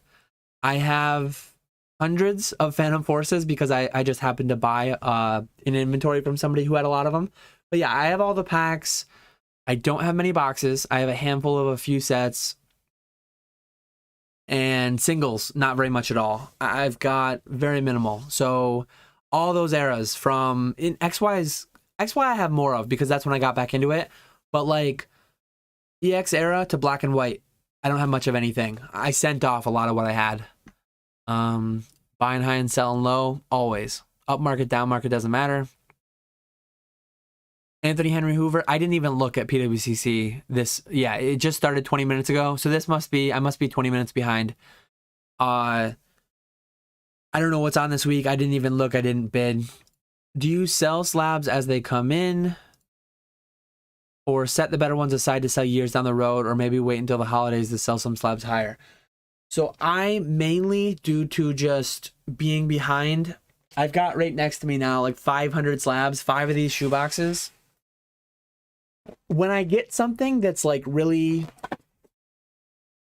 bad, I try to list those first. If they're expensive or if they're bad. I like to list the expensive ones first because if $1,000 sale is going to pop through, Any day that happens is a good day. I'm not doing like $1,000 sale every day. So I always try to get the really expensive stuff listed first. And then if it's like something that I know is a ticking time bomb and the price is just going to have over the next few months, I list those next. And a lot of this stuff is like, let's just pull some out. Like here's a Pop Series 5 non-hollow Pikachu. I of course I pull out a meme card first that I probably shouldn't have graded. Non-hollow Pikachu. But things like that, I don't like. The pop could run up a ton. Like here's some Top Series 3 Moltres PSA 9. I need to get these listed in the next week or two. That's my main goal for the next couple of weeks. Get all these 500 cards listed next to me and keep up with everything else.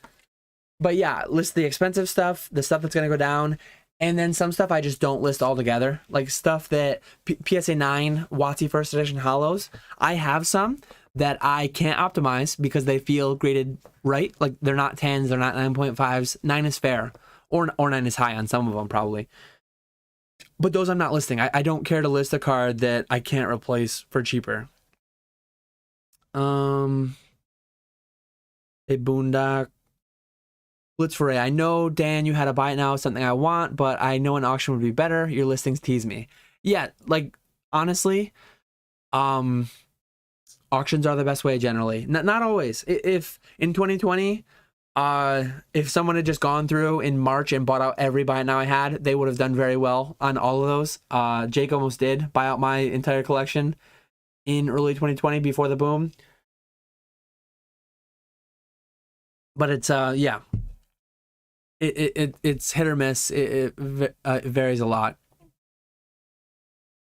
Can you get a Marshtomp sitting cutie to rep the best Pokemon ever? I'm pretty sure that's one that I don't have yet. Eventually, I'll have the whole Pokédex. I'm quite confident.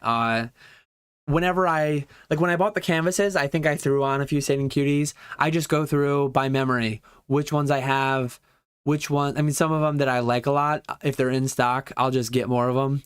I give them away as gifts a lot. I have niece, nephew that like Pokemon, and my kids love it, and nice to have on hand. When James actually bought, ZNG Emporium bought a UPC from me a long time ago, like back when they came out, I think for his wife to open. So I threw in a Sudowoodo sitting cutie for his daughter. Sometimes I just throw them into random stuff like that.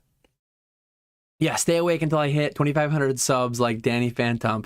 I don't know where he ended up at, but he didn't end up hitting 75,000 or whatever he was going for, as far as I could tell. I don't know if he's gotten there since, but yeah, that was crazy to start a live stream 2,000 away from a threshold and to go for it. But yeah, sometimes auctions do go higher than buy it nows. Sometimes it's because the buy now copy is a weak example. Sometimes it's just people don't look. Some people only look at auctions. Some people only look at buy nows. It's a very wide market or whatever. Appreciate it, the Aussie Milkman. Yeah, rage bidding is real. Happens to me sometimes. I can tell you after doing this for over 2 years, you have to change it up every once in a while. Can't remember what was 40. Yeah, I'm 20 minutes behind the chat.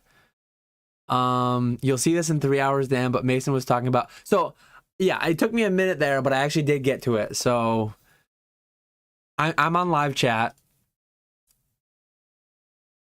talking about the clock now. It's a shopping channel. Yeah, I'm not trying to cause people to go buy out the Pokemon Center. Wait until you get your Charizard code. This would pair well with a special delivery Charizard code. $40 gets you over the 20, gets you over the 30. I think they require 30 for free shipping. So it gets you free shipping. It uses your code and it gets you the special delivery Charizard. Grade the special delivery Charizard, sell it for profit. Canvas is free. There we go. Perfect. Take one of each. I do have jumbo cards. I do own all of them that I'm aware of. Every time I get like a distributor shipment in, if there's a new jumbo that I don't have, I break down a case or two of those products. I keep one of each for me. So one annoying thing, they used to do the one size. Now it's like the jumbo is less jumbo. Inflation, I guess. I jumped to the bottom again. Piplup is money for Pokemon Center. I did not get a code, Aiden. I know a few people who did. I saw different Facebooks, Discords, whatever. Yeah. Do you ever struggle with making non-scuff content versus high educational content? Do you find it hard to combine both polished videos and high value videos? It's funny. A lot of my videos that I'm most proud of and I feel like I'm bringing the most value to people are the ones that are not that YouTube friendly. And I post them knowing they're going to be a 9 out of 10.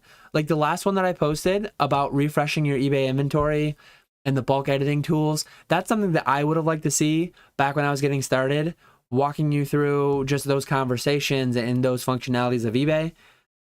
A few people reached out to me, and every time I do one of those videos, I get direct Discord messages, Facebook messages, emails. Hey, I love that video. Could you do more like that? So a small, very small pool of people love them and find a lot of value, but broader YouTube hates them, and they get 9 out of 10, 10 out of 10 for my pastime videos. So I like to pepper them in there because I like bringing value to people, and I like bringing value to YouTube. But as far as like mainstream content, I made some of those videos are fun to make. I made what would I spend $10 million on in Pokemon. The one I have going live tomorrow is equating the odds of winning the lottery to what that would be like in Pokemon. Like what packs would you have to open? What hits would you have to get to equate to the 1 in 300 million odds of the Mega Millions? That one's a little more YouTube friendly, but my execution is always bad. I'm not a YouTuber. I'm a rambler, and I always end up 20 minutes or longer. So yeah, we're quite a ways behind. Nick said he disliked check again. I'm still seeing 100% likes, 53 likes. Now we're gonna get another one. You say Booyah knows where to go now. That he must have got in before Nick or Mason banned him. Hey, Australian Blastoise. Hit the dislike twice. That's the way to go. Hit the dislike twice, the like 3 times. As long as you hit it an odd number and the dislike an even number, we're good to go. You say Booyah was also way behind in chat. It's funny. Sometimes I've been watching a live video and my internet's not great, so I'll be behind. And sometimes I'm like 5 minutes behind watching a live video, wondering what everyone's talking about, like, because what the person is saying and where the chat is, it doesn't line up, it doesn't make sense, and then I have to go 2x, or I have to hit the live button to get to live, and then I realize what was going on.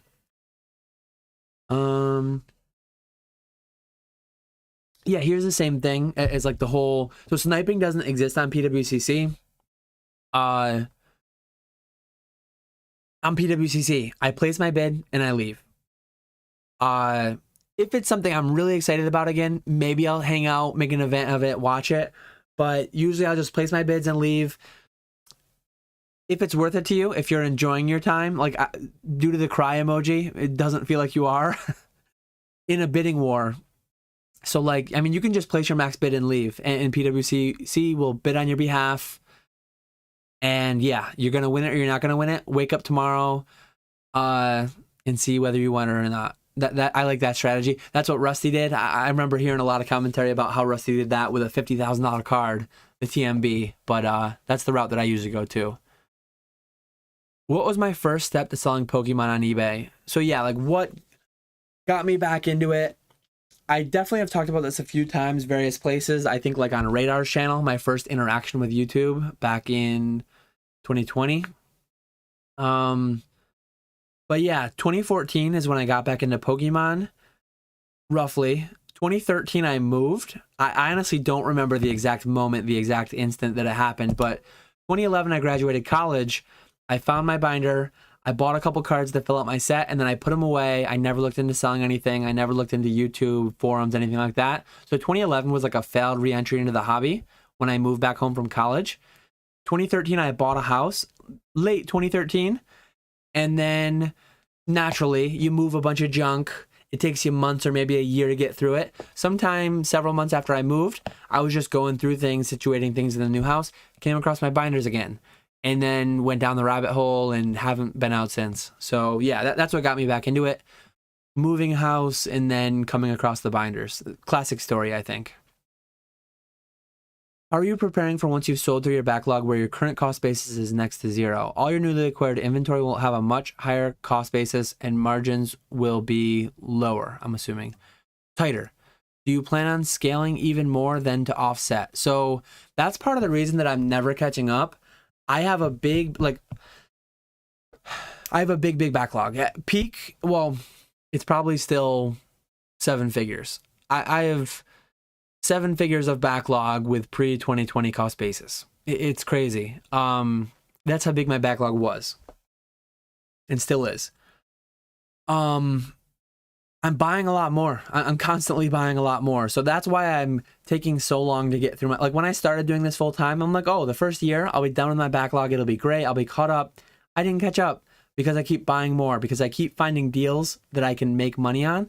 So a decade from now, I'll still, not a lot of it, but I'll still have some amount of that super low old cost basis stuff. And I'll have stuff that's 9 years old, stuff that's 8 years old, stuff that's 7, like the whole spectrum. So I'm always buying, always selling, always making margin.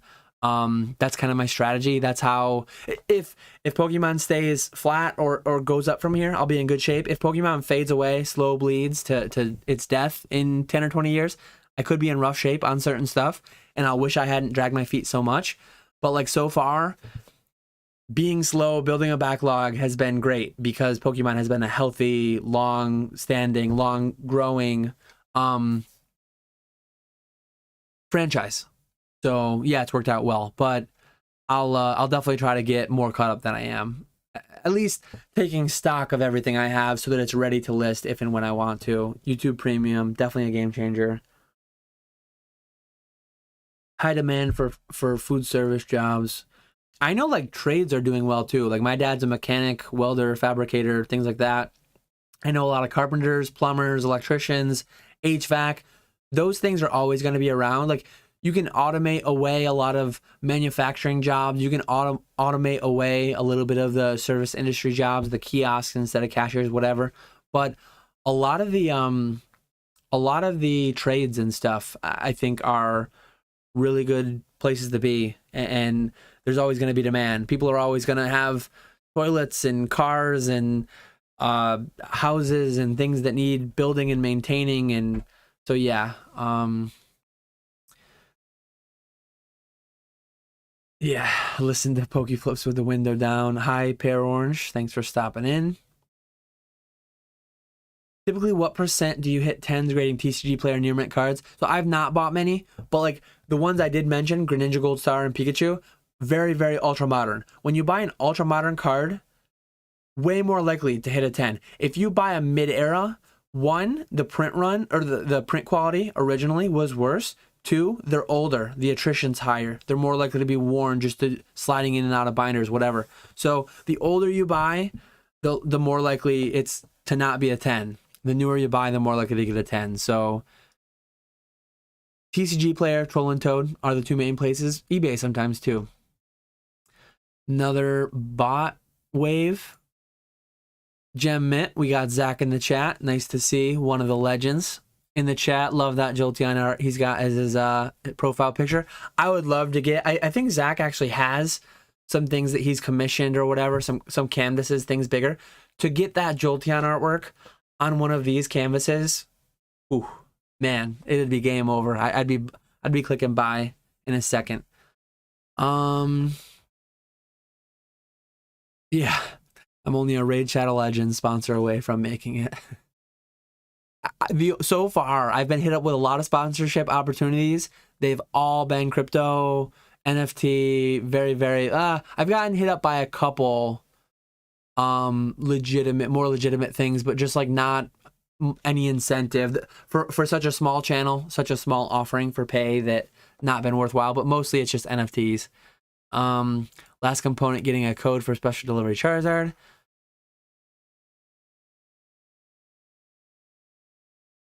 Oh yeah. So you bought, yeah. I remember you buying my base 2 Blasto or Zapdos. I remember that sale. Gem Mint Pokemon in the chat. No code for him either. Really enjoyed the eBay inventory video. Understand eBay, but it made me more familiar with the process. Yeah, those videos are funny. I make them knowing they're gonna bomb as far as YouTube goes, but I get so much more of like the personal, direct commentary, like emails, Instagram messages, Discord messages, This message will be read after my DoorDash arrives. Let us know. Secret shop cards. What did you order? And how is it? By the time you see, yeah, by the time I see your reply, it will be gone. So let me know how it was or is. Reboom was so sick. Yeah, it's crazy. These past 2 years, absolutely insane.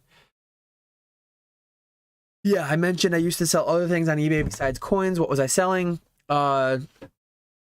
2007. My genesis with eBay was GameStop. I went to GameStop. They offered me nothing. Like, they offered me almost nothing for my PlayStation 2 games. And like 10 cents. I remember The Sims was one of them. Like 10 cents for The Sims on PlayStation 2 or The Sims 2. And I'm like, I was familiar with eBay. I'd bought off it before. I pulled up eBay and I'm like, man, those sell for $7 or $8 on eBay. I'm going to sell it on there. And I sold it on eBay, $7 or $8. I went to the post office to ship it, naturally. I paid like $3 to ship it. I had to buy the added envelope from them. I wasn't getting them on eBay for 50 cents a piece, 500 at a time. I bought the supplies at the post office. I bought tape. I bought the padded envelope. I bought, I think I brought a little bit of cardboard with me to like make it more rigid. And all said and done, I like broke even or lost a little money, and it was funny. Like, I would have been better off taking the 10 cents, but the rest was history. I sold off the rest of my game collection. Some of them I actually made a little bit of money. And I started buying some video games with intent to resell. I got into coins, bullion, junk silver, a little bit of Federal Reserve notes, a little bit of like paper money. I did Steins for a while. Steins, beer trays, advertising, coasters, all different kinds of breweryana. And I did video games again. I did N64 and PlayStation 3. I fixed PlayStation 3s for a while. I'd buy them broken. I'd Frankenstein the parts to make a working one, and I'd sell them. So yeah, a little bit of diversity in what I've sold on eBay. I like buying single cards from TCG Player because if you buy multiple, they'll just jam into one top loader and send them. Yeah. I need a cam like ZNG has. I two things. 1 year into this, I don't think I'll ever be an employee again because I just love being my own boss. 2, I don't think I'll ever be an employer either. It's different with family. Like my son, we've actually been pack battling. Me, my son, and my wife, we've been like pack battling some Metazoa UFO. I've opened about 100 boxes so far. My sister helps here and there. She works on it a little bit. But outside of family, employees come with so much extra paperwork. And I'm as if I'm saying this to Mason, who I heard in a live stream him mention roughly what his payroll was. Maybe it was in the live chat. I don't think he was on the video, but he mentioned in a live chat roughly what his payroll was every month, and the amount of added complexity that comes with having an employee. And I actually use a solo 401k, so I can't even have employees. I'd have to change my, it wouldn't be that big of a deal, but I'd have to change my style of retirement plan that I currently utilize. But yeah, I won't get the cam to my James ever, at least not on the foreseeable future. Maybe things will change down the line, but appreciate it, Brandon. Looks like you said this when there was 56, and now I think there's 58.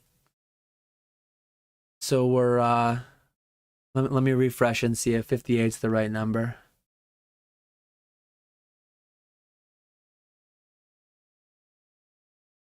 $57. So I think it just went down one when I refreshed. I'm almost caught up getting the comment backlog down. Kind of like PSA. Oh, I can see the bottom now. At their price points, do you speculate raw English WotC hollows or their Japanese versions are the better buy to sell years down the road?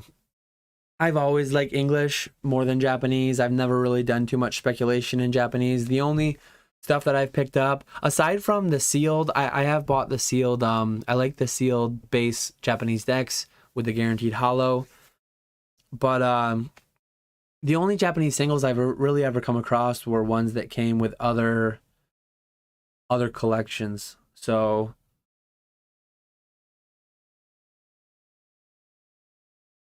as far as there's always like this thing out there that Japanese is undervalued, English is undervalued. I don't do enough in Japanese to know whether one is wholesale overvalued, undervalued, whatever. But usually that's wrong anyways. Even just saying Japanese singles, there's so much diversity in that, and there's so many tiny little niches, and there's so much more like broadly appealing things. The market's so diverse, there's always value if you can look close enough. I haven't typed anything, waiting for Dan to catch up. Just bought some UFO Metazoa Hollows from your eBay. Yeah, I need to, for Saturday's video on UFO, let me pull it up quick just to see.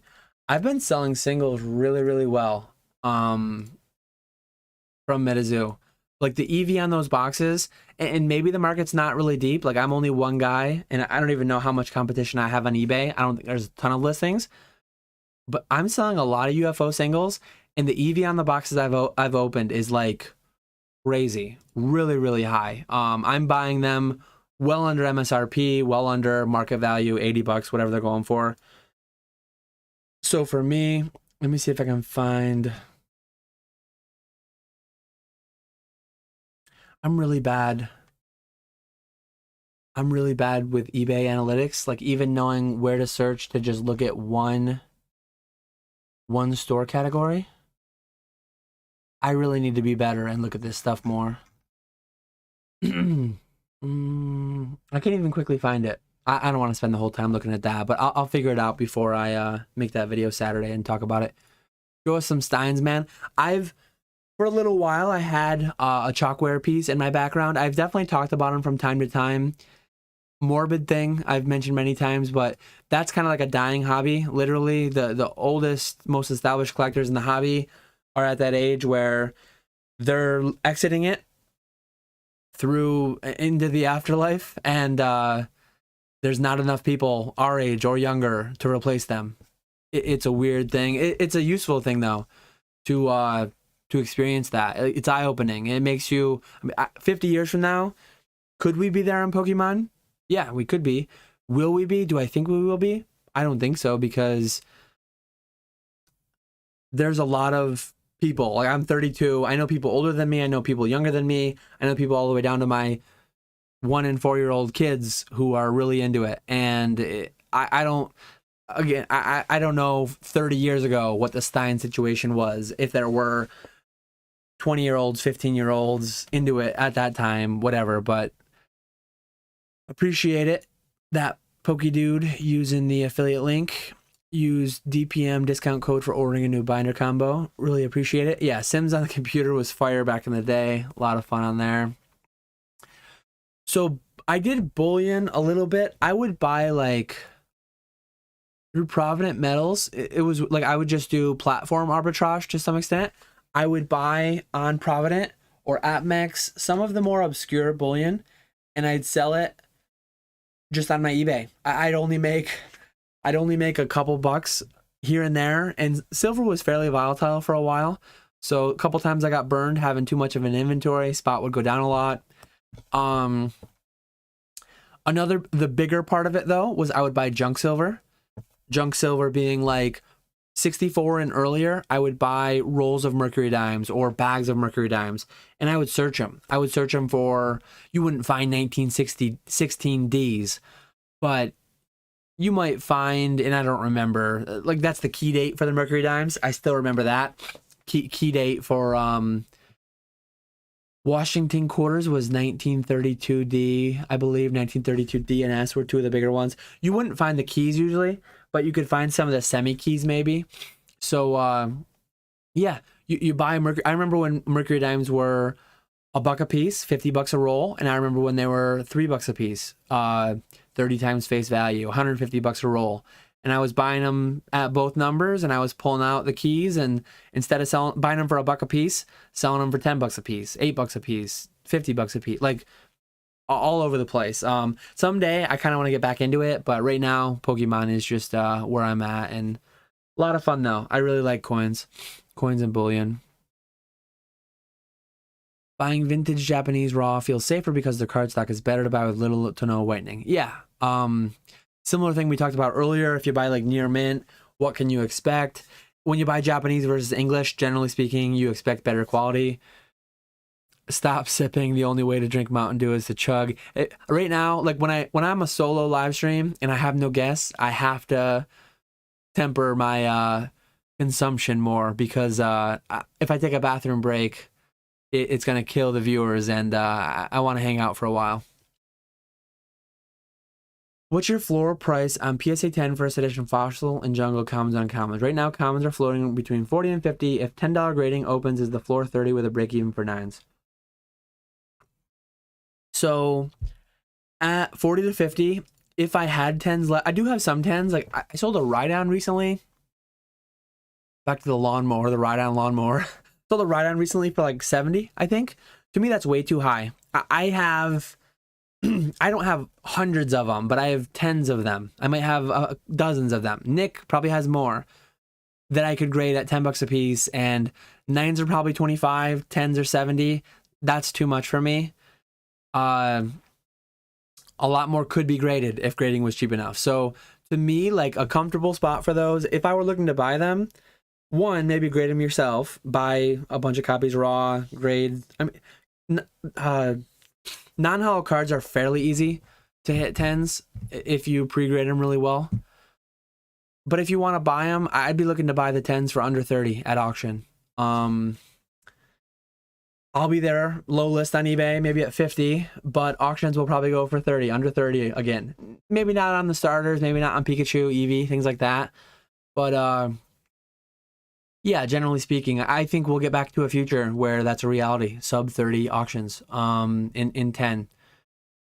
Maybe not though. If the price doesn't go back to 10, if the price of grading stays too high, if the turnaround stays too long. Thing with a long turnaround time, 1,000 of them might get sent out when $10 first reopens, if it does. And then there'll be like a flood of them, a small, kind of an equilibrium. They flood, the prices go too low, people stop sending them. Then the market eats them up, the collectors buy them, and the price ticks up. And then more people submit them. Like that's the long-term equilibrium for a lot of cards like that, because those were printed in the millions.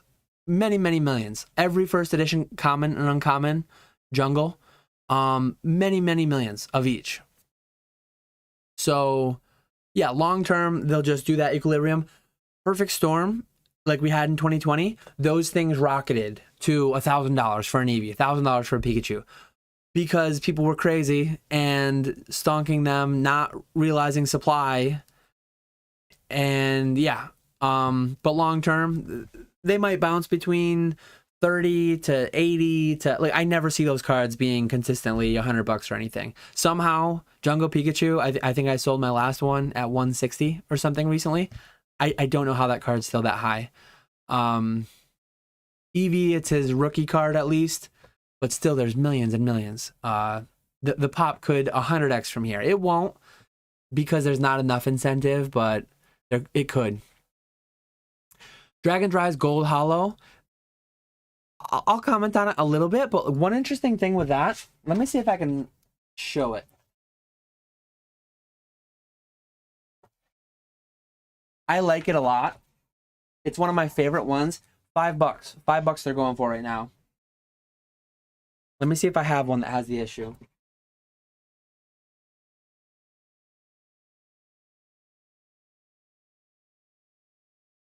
So I noticed opening so many cards, and I set aside some for grading. Yeah, so I have a few that have it. Hopefully when I go to my other screen, everything's actually set up properly. Let's see.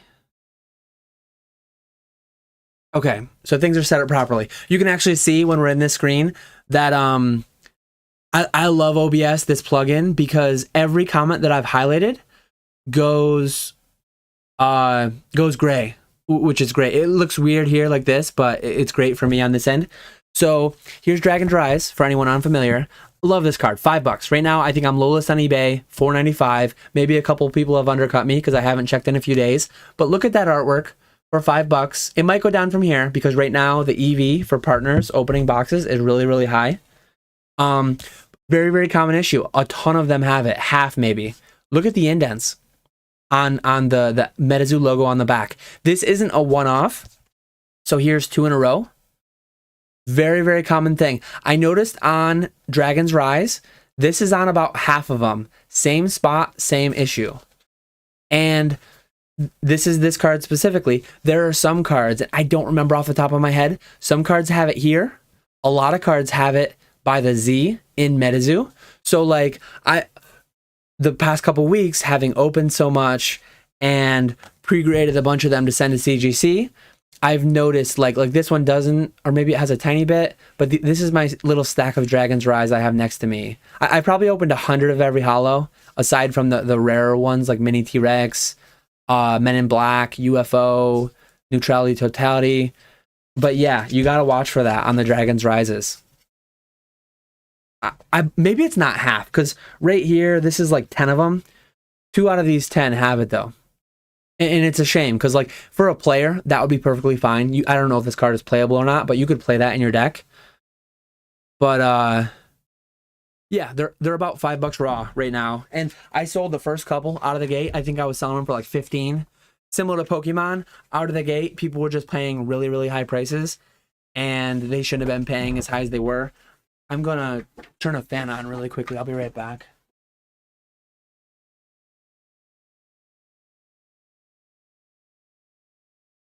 Getting a little toasty in here, getting some air moving. Hopefully, let me know if you hear that at all. I don't think you'll hear that. I've got it on low, so hopefully you won't hear it at all, but I'll pop down to the bottom of the chat to check. I can turn that off if it becomes a nuisance. Yeah, the canvases are awesome. They do sell posters of some of the arts, which are much, much cheaper. I believe the posters are like sub $10, maybe $7 a piece when they have them. These are a fair bit more, $40 for the canvases. But like relative to cards, when I think of a card and the fact that it's going to sit in a binder that I never see, like this is such an easy relative. Everything's relative. This is such an easy $40 spend to me when I pay the same for a card that I put away and hardly ever look at.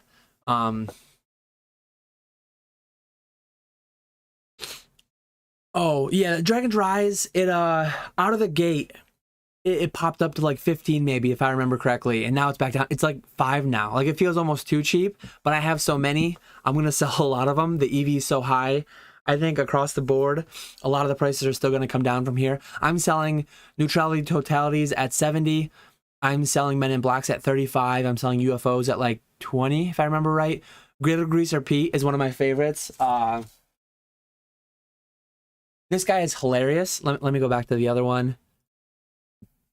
This dude is hilarious. I mean, look, what more could you ask for?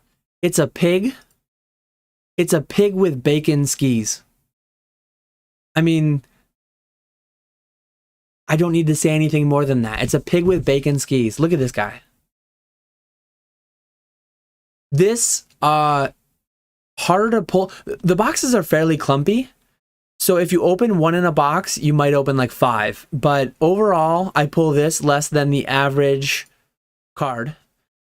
And I think that's going for like 15, but they were selling for 10, and then someone bought me out, and then they were going for 20. Now they're back down to like 15. It's funny following the price. I've never followed so closely the prices right after release.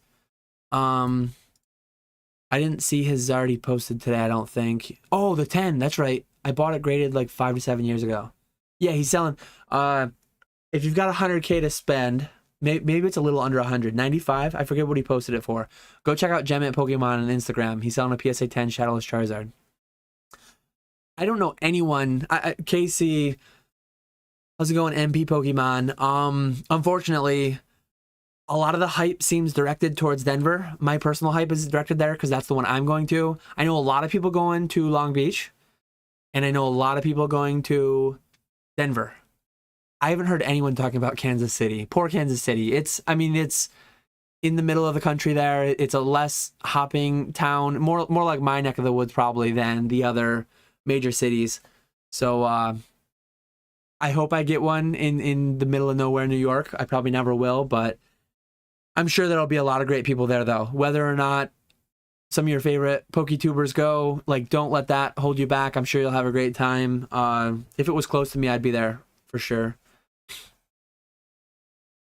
Man's got extra copies of PSA 10 Shadowless Charizards. Living the dream. Okay, I'm getting a backlog again. I'm getting a backlog.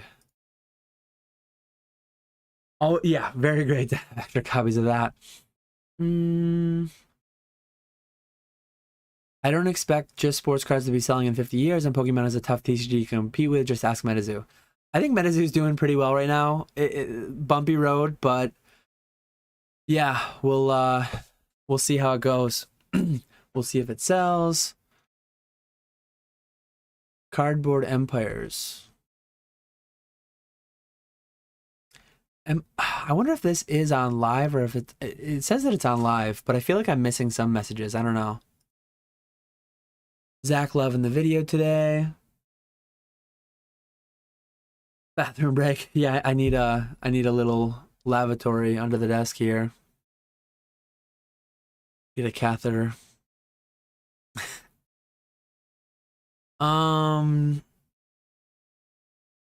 Do you think character rares are going to end in the Sword and Shield era? They seriously brought me back into the hobby. I don't think so. Full arts started in black and white. They started textureless, and then they got texture, and then they went to X and Y. They're still around today. So amazing rares were like that flash in the pan thing. Maybe they'll come back down the line. Sometimes you get, what do you get? Break cards were encapsulated within XY era. It could go either way, but if I had to guess, I think they're gonna bridge across. They actually, we kind of got those in Cosmic Eclipse, right?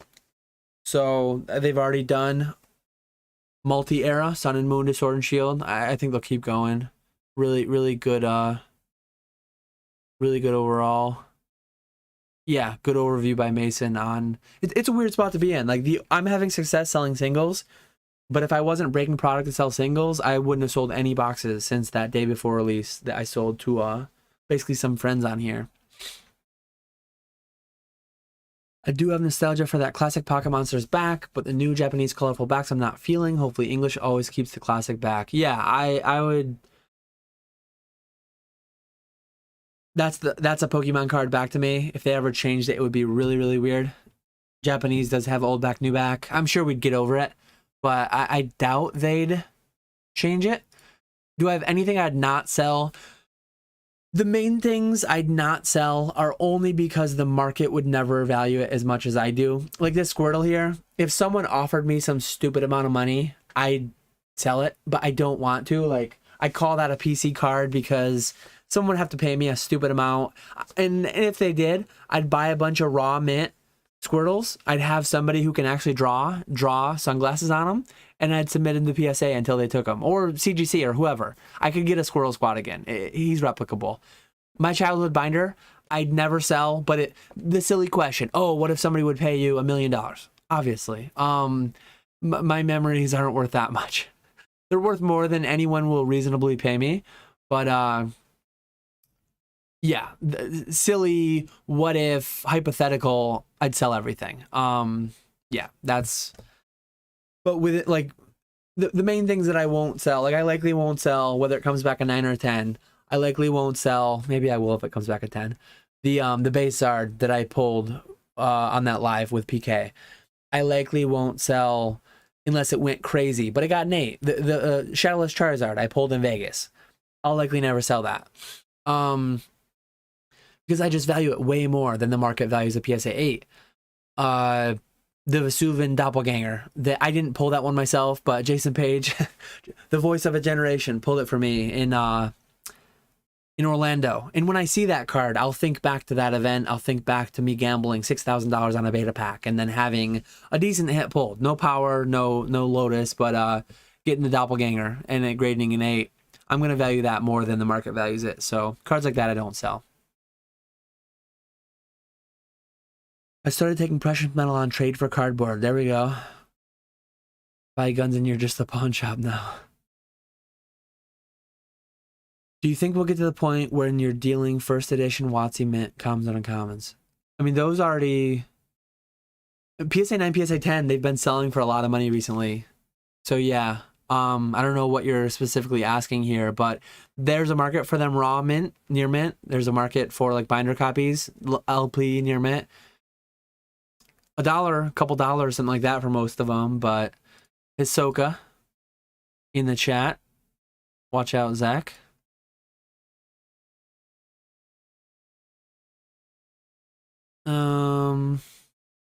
Pro YouTuber. Regularly, I mean, because I have binders full of mint, WotC comes and uncomes. I'm thinking to shelf for years down the road.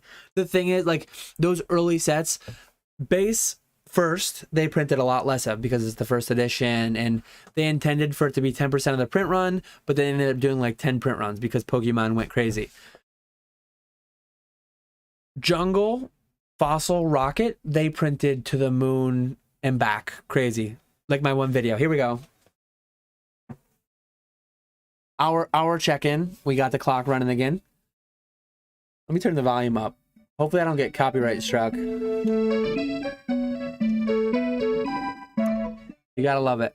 Now I'll know how to keep track of time with this. I'm gonna turn it off a lot of the time, but for now I'm gonna leave it on because it's just funny every hour to get a reminder. Yeah, the like Jungle, Fossil, Rocket, the worst. Millions of every card. Millions and millions. Gyms, slightly less. Neos, less. E-Series, less. But still a lot of them. The non-hollows, you talk about opening a box, like box breaks left and right, whatnot, wherever. 14 commons per box on average, something like that. Similar number of, I mean, less, because you got, what did you get? 5 commons and 3 uncommons. There were, I believe there were 16 commons and 16 uncommons in Jungle and Fossil, or Fossil was, yeah, Fossil had 15 hollows, so only 15 non-hollow rares. So that Fossil was out of 62, Jungle was out of 64. I believe there were 16 and 16 for commons and uncommons. So something like 14 of each common, and maybe will be 3/5 of that. So 60% of that, it would be 8 to 9 of each uncommon. And how many hundreds of thousands, millions of boxes have been opened? How many hundreds more being opened every year? Like, those are just going to be around, in my opinion. Currently cracking a ton of CGC 9s to try for 9.5s. Early EX era, I'll shoot you my results on Instagram. I'll be interested to see. I do, yeah, with all my optimization videos recently, I get a lot of insider info from people like, hey, check this out. I cracked and crossed these. It's really cool to see. I like when people send me stuff like that, just to get a feel for what people are doing and what their experiences are. Ruby Shatter Error.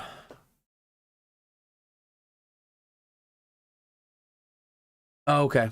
We're on the Dragon's Rise. So I'm a ways back. Do Metazoo manufacture their own cards, or is it all Tops? So Metazoo has a Tops line. They do through Tops, but they have a Chinese manufacturer for the TCG. It's like I'm a partner and I bought a lot of boxes. It's probably on the boxes. Some of the way bill numbers, some of the initial information shipping from China is on the boxes. I don't remember the name though. So yeah, we're back at when I turned the fan on. So it's been a while. I'm running behind again, which is good. Yeah, Hisoka made videos a long time ago. I remember selling him singles from the EX era long time ago, pre selling his whole collection to buy a car. From what you say, Booyah, heard it's Alibaba that made Metazoa. Yeah, I've heard you can buy Kickstarter boxes on Alibaba. You can have them print them yourself for $20. There's a lot of negativity, a lot of funny commentary about Metazoa, but do I think we'll see more celebrations on shelves by Christmas? It was a 25th anniversary set. I'd be kind of surprised if they reprinted more, but then I'd also not be that surprised. Or if they have pallets and pallets and pallets at one of those MJ Holdings and one of the other Walmart stocking companies. So could go either way with it. I've got quite a bit of celebrations. I really like the set, so I stocked up on it at distributor pricing. Mason's been getting some nice Magic cards in. I'm not that sellout. So Hisoka's denying being the guy who used to be on YouTube that sold all his cards for a car. Yeah, that Poke Dude, if they get a special delivery Charizard code, they'll definitely get some canvases. I saw the bank withdrawal for them. The pig, yeah. Some pig. Griddle Greaser Pete is my boy. Bigfoot is still my hit, but Griddle Greaser Pete, he jumped right up there. He top 10 cryptid. I need to find out. I know Bigfoot's lore. I mean, spent my life hunting him in the woods of New York, but Griddle Greaser Pete, I need to find out about his background. That's kind of messed up. Gold Star Greninja. Admiral just coming in talking Gold Star Greninja right off the bat. I like it. Let me once I get caught up, let me refresh this chat. I think it's live, but I feel like I miss some occasionally. I don't know. Probably just because I'm so far behind. Cardboard Empire has recently bought a Yu-Gi-Oh collection. Had to sit down for it to pay out. That's good. What do you recommend for storing graded cards? The shoe boxes. The BCW graded shoe storage box. Hopefully I don't dump it when I show this, but the code for it is 1-GSB.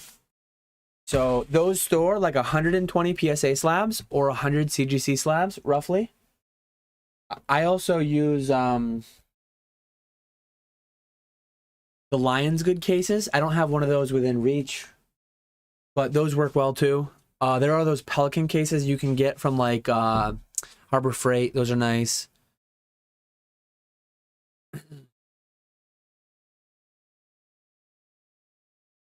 The good thing about Mountain Dew is it comes out very close to the same color as it goes in.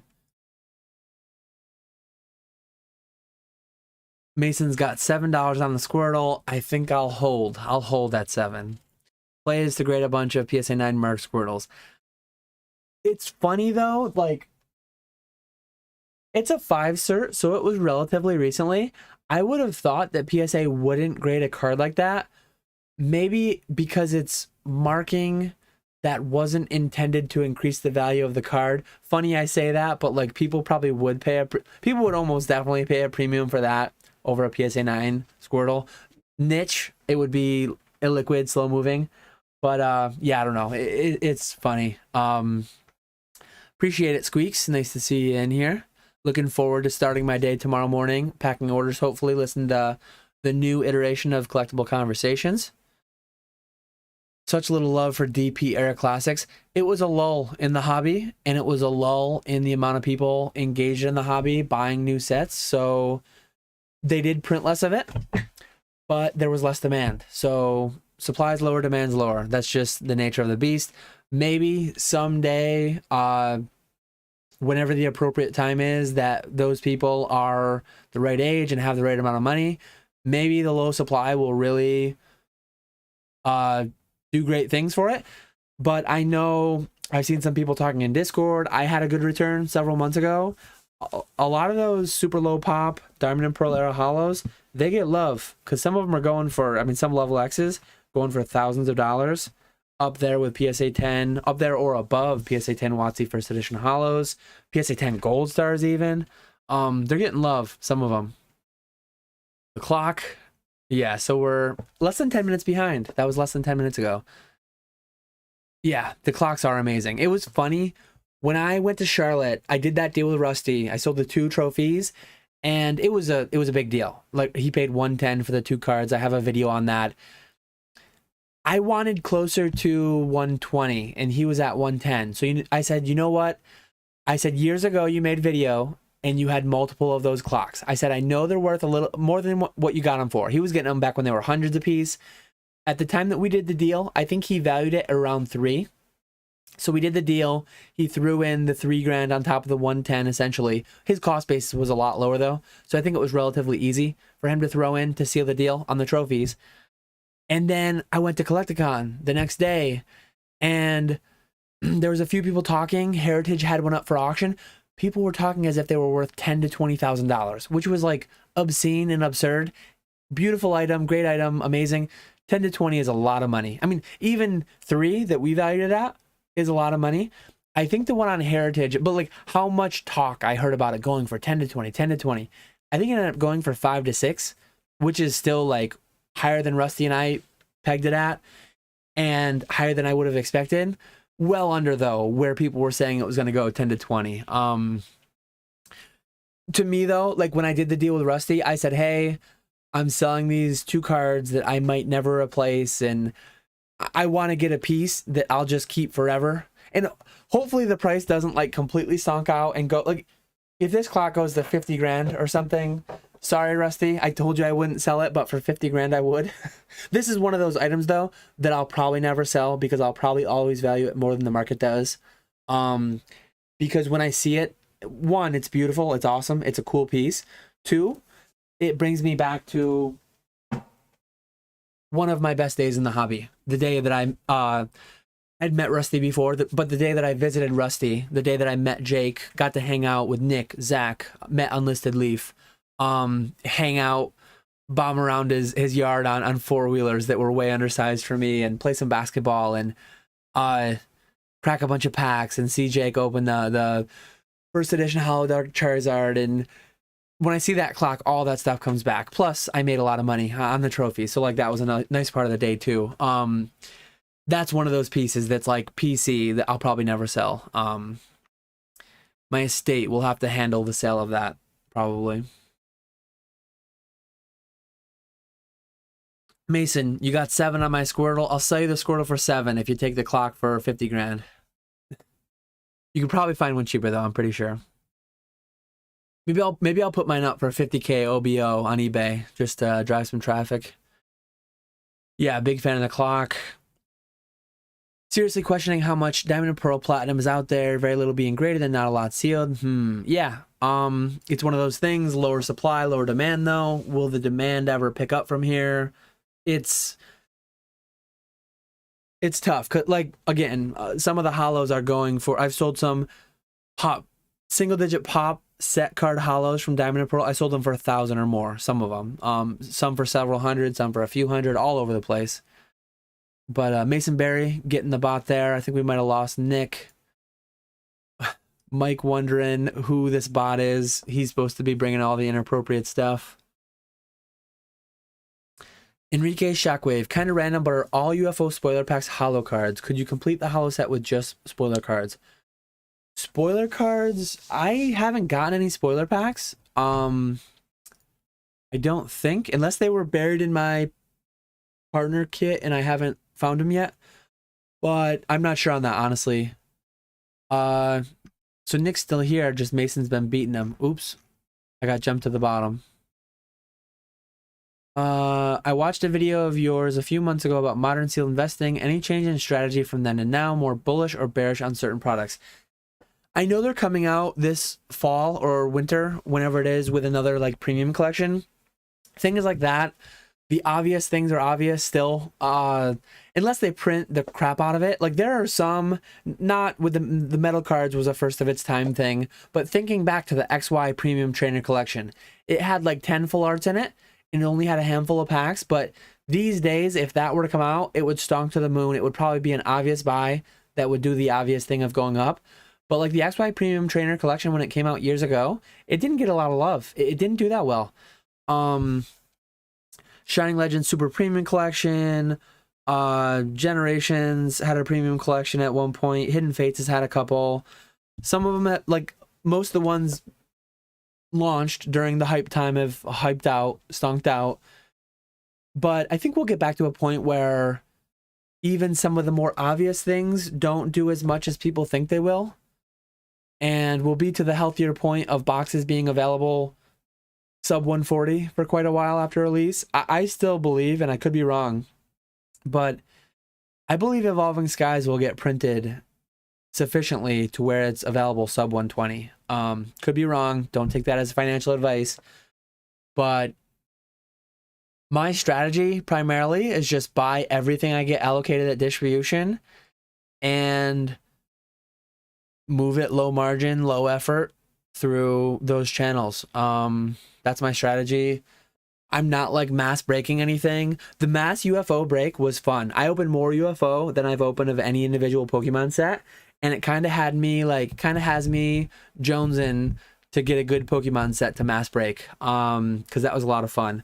I think I might do it at some point. I don't know when. One of the issues with Pokemon is I need to talk to my distributors. I generally don't get it early enough to be able to compete with like the first to market thing and getting those first graded cards. And I'll have to have some chats though and see if I can do that. Yeah. Mason got that bot in 2 posts. Nick was picking him up after like 6. Yeah, now Nick's slacking. At 18, did I submit any Gold Star Frogs at 18? I did submit like 7, I think it was. I think the first submission I sent out, I believe it was 7 Gold Star Greninjas at the front of that. High-end celebrations just recently. Walmart website was throwing on chess set 25 off, and they were shipping directly from MJ Holding. Yeah.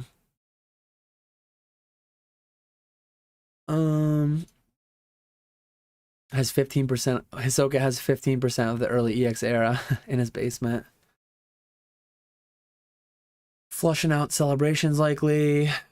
Walmart has started selling graded card mystery box. Bought 3 because someone wanted graded cards. All were BCCG graded. Yeah, that's rough. Just a little warning for everyone. I saw one picture posted somewhere in a Discord or in a Facebook group. I forget. Ideally, just buy what you want. Buy. They're gonna value. They're gonna say X amount of dollars in retail value, and they're going to have either CGC 8.5 slabs, or they're going to have BCCG 10s that would have been PSA 8s or CGC 8s. Ideally, it's tough because so much of our hobby is built on gambling. Like, $4 packs have the potential to have a $400 raw card in it. So in some ways it's like, man, I could either open 100 packs and maybe not get get a diversity of things, or like it's tough to just always say buy the single, buy the card you want, buy the item you want, because the gamble is fun. I trust me, I know that. I did a video several months ago on all the gambling I've done with the packs I've opened at various box breaks, but yeah, it's tough. So much of the hobby is gambling. What comes in the pack, what grade it gets at the grading company. So know what you're getting into. Like, I appreciate Gerald mentioning this so people know when they see it, they're probably going to get BCCG. I'm enjoying this quiet time before cards start coming back from PSA. I have 2,500 plus grading at the moment. Wow. Did you do 2,500 at 18? That's quite a bit. I only ended up doing like 700. With Metazoa UFO launching, I tempered myself a little bit. I thought I was going to get around 1,000, and then I'm kind of glad I held myself back. But we'll have to see. The stream, yeah, we're not at it yet, but that's a lot though. I have 1,000-ish, a little less than 1,000, I think, at PSA still from pre-March 2021. I actually have I have none from between January and March of 2021. I have one from, maybe it's 700. I think I have one 500 from November 2020 through Ludkins. And then I have a 200 from December of 2020 through Ludkins. So, yeah, 2,500 is a lot. Counting pre-March 2021, I have about 1,700.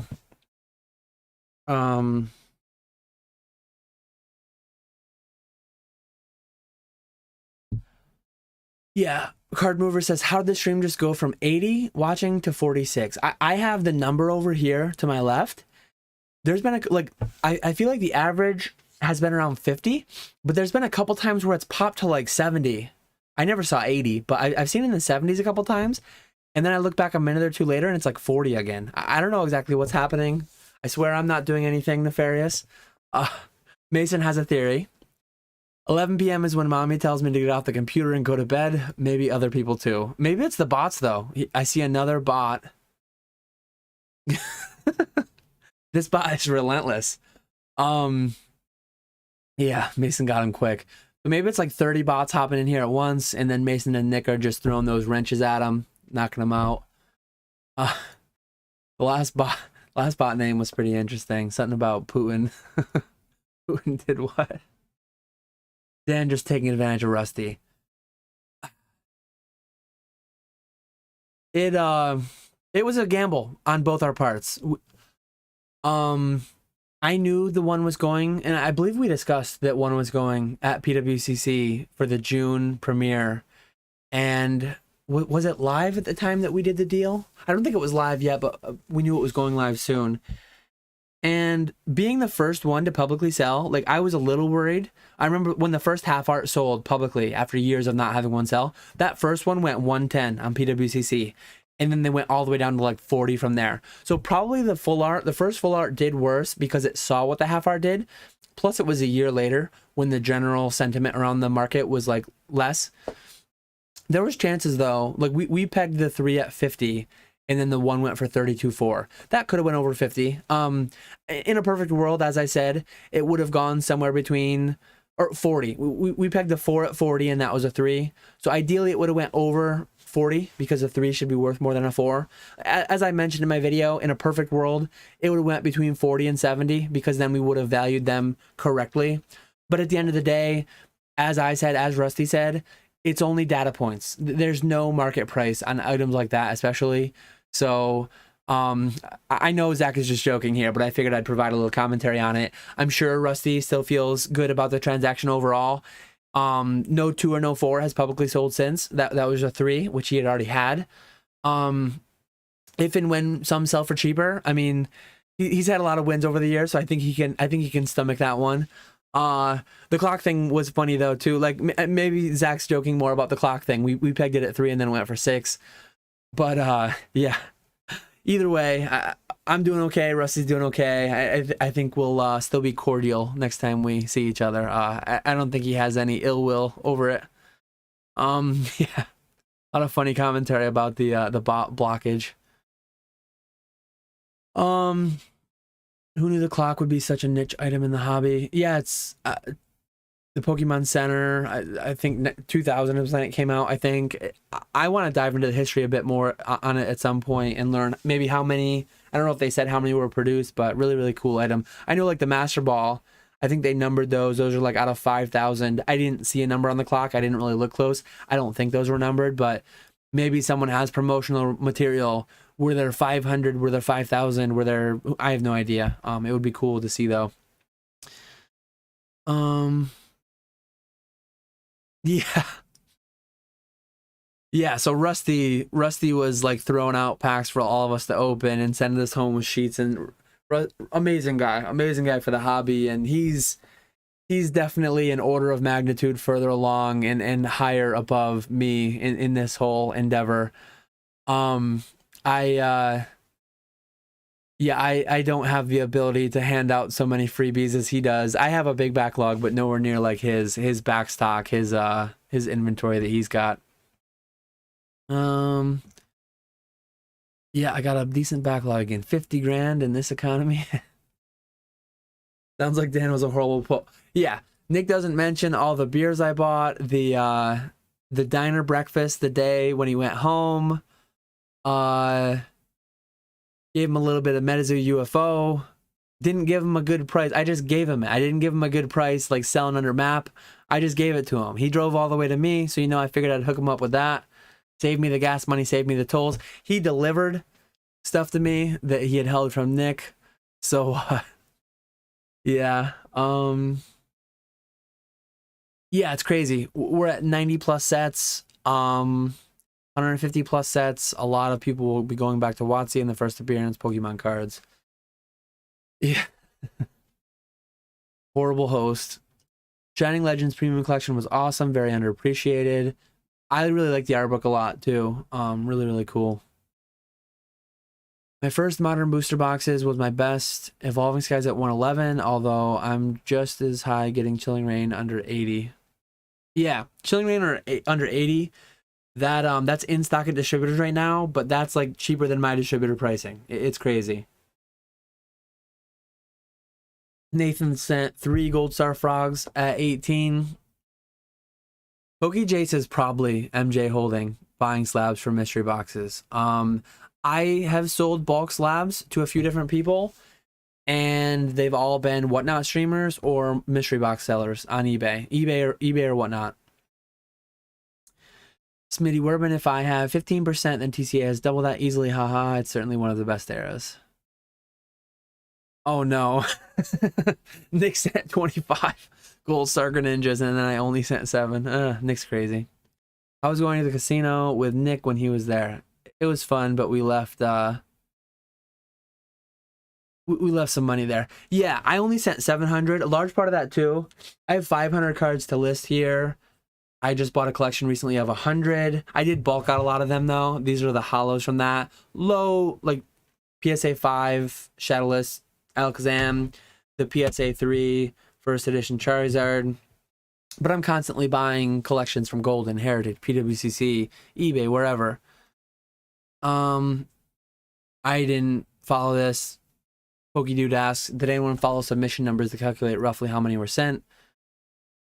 Do I have a Pokemon sealed collection as a long-term investment? So I'm invested in Pokemon long-term just due to all the inventory I have. Like I have well into the 7-figure, not like nowhere near 8, but well over 7-figure inventory that I'm selling through regularly, but I'm buying nearly as much as I'm selling. I am a net seller to fund the traditional investments, fund the IRA, fund the 401k, but I'm a net seller, but I'm still buying a ton, and I'm profiting when I'm doing it.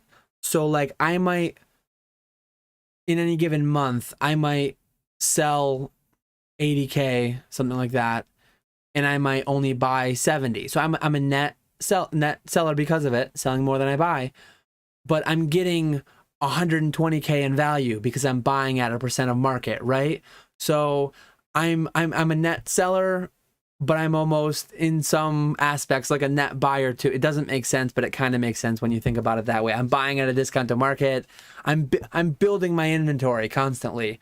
I'm taking money out, but my inventory value is rising too because I'm profiting as I go. So yeah, that hopefully that made sense. It probably didn't make much sense, but I have spreadsheets, but I don't have a spreadsheet on that. Yeah, I don't have a spreadsheet on submission numbers. I'm slacking. So Hisoka sent 500 to 700 at 30. Wow. So you sent as much at 30 as I sent at 18, and then you sent 1800 to 2000 at 18. That's wild. That's a big play. Cost basis is less than $1 a card. That's big plays right there. I like it. Dang. Yeah. Same reaction as Nick. Dang. Call me and Nick the Hammer Bros because we dropping them on these bots. I like it. That would be interesting to see. It would have to be the number of times, at least 20, but who knows exactly how much person. Yeah, so how much each person sent per order. My average order, I did 700-ish in, I think, 6 or 5 orders. I did 150. My highest was 190. I averaged around 100 in order, roughly. Yeah. Hisoka's going to get flooded for sure. Massive amount. I don't know too many people or anybody maybe that sent that many. That's a lot. So many cards that are not worth sending above 50. It's funny too. Like when I sent 700 at 18, I also sent, how many did I send? Less than 100, but I sent between 50 and 30. I sent almost 100 more because I had just been stashing them for when cheaper grading came. And then when the 18 came, the value limit was 200. And I'm like, I probably should send base unlimited Charizard that I pulled and then Spectra Pikachu. And I sent a handful of things. Dark Blastoise's first edition hollows. Some of the higher end ones that I cracked, I sent those at 30 or 50. So I also did send more. You'll see this in 5 minutes, but we were talking about the clock being 10 to 20k after the 3k deal. Oh yeah. So yeah, the clock had it at the clock end up being 20k. I did send due to Rusty being a gracious host and having such a good time down there. I sent him a nice gift basket of some local like foods, and like he showed it on the end of one of his videos for anyone who saw that. But the gift basket, if that one at Heritage did end it at 20, the gift basket would have had to have been a lot nicer. I don't know what I would have put into it, but I would have had to make it a lot nicer if I got him. I probably would have had to sell it too for 20. But yeah. Pokenomics feels stressed out by the amount he needs to send. Yeah. I crazy how many slabs you have, Jake, and how they're like for you. That's I grade a lot, but I sell a lot too.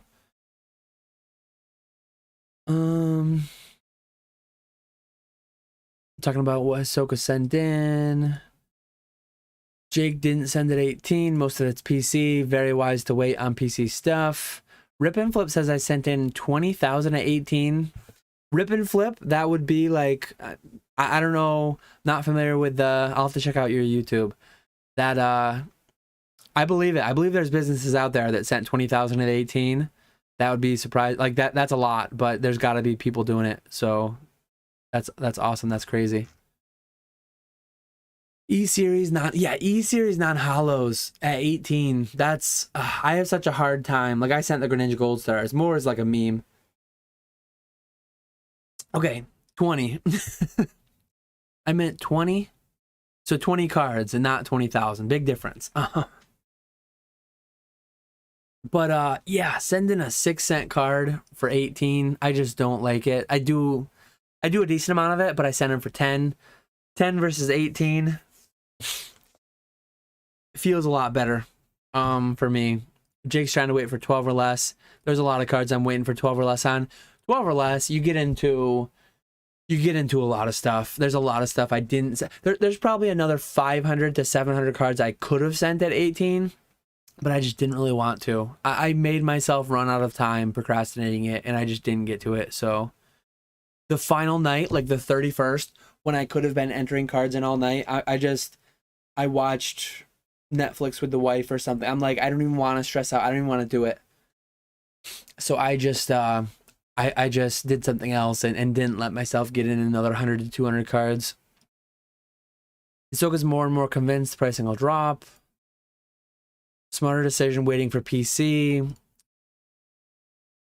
Jake trusts the grading card companies perhaps more than he should. Met some of the execs at various companies and they seem very motivated to make things affordable. How do you find a reliable middleman for grading cards? So if you want a reliable middleman, Nick and I, the first episode on Pokeflips, the new channel, Arkashine, he heads up Polaris grading. Charlie and some other individual is doing prestige grading as middlemen. Note that they're not getting preferential treatment. The thought of that was that they were going to, and the thought was that you were going to pay slightly less money because they were getting a discount and you were going to get them back quicker. What ended up happening is you did pay less or the same, and they took a lot longer to get them back. So for whatever reason, PSA is deciding to not grade middlemen in any reasonable amount of time. But if you do want one, in spite of that, if you've never done it, if you're uncomfortable, I would recommend either Peter or Charlie. So they're out there. Personally, though, now that I'm doing this full time, especially, I have more time to do it. So I've been submitting everything myself. I do have one CGC bulk out, which is crazy how long it's been. But I have a CGC bulk out from like a few months ago, and bulk is turning around in under a month. So it's kind of crazy. I might have just skipped there. My internet, I saw a big red box on my OBS. Besides Evolving and Brilliant Stars, what's your favorite Sword and Shield set? So it's maybe kind of cheating because it's a mini set, holiday set, whatever. Celebrations. I love Celebrations. One of my favorite sets ever as far as like modern goes. Hidden Fates, Celebrations would be two of them. I didn't open much Sword and Shield. It was like a lot of hype time. I just sold them. I just sent them right out. I remember selling Battle Styles out of the gate. I sold Battle Styles, my cases, for 900 a piece on eBay. 150 a box, which was crazy. We're back up to 75 again. I'll be interested to see if the 75 holds, but yeah, last time I saw in the 70s, it went right down to like 50.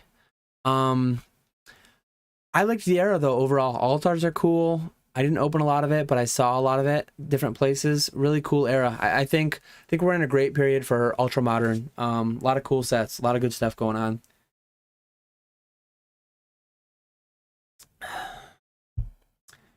Their company, they'll find the level that makes them the most money for the resources they have. Yeah, to me, I'd be shocked if sub $10 was the most profitable place for PSA to reside with the grading fee. As I said with Metazoa, the short-term and long-term profitability and health of the franchise or the company or whatever, sometimes they're at odds. Sometimes it might be better to make less than you could in the short term. Like maybe they should go cheaper, let the backlog be a little bit longer for the longer term health of the company. Market share, all that stuff. Sometimes, yeah, it's really hard to say.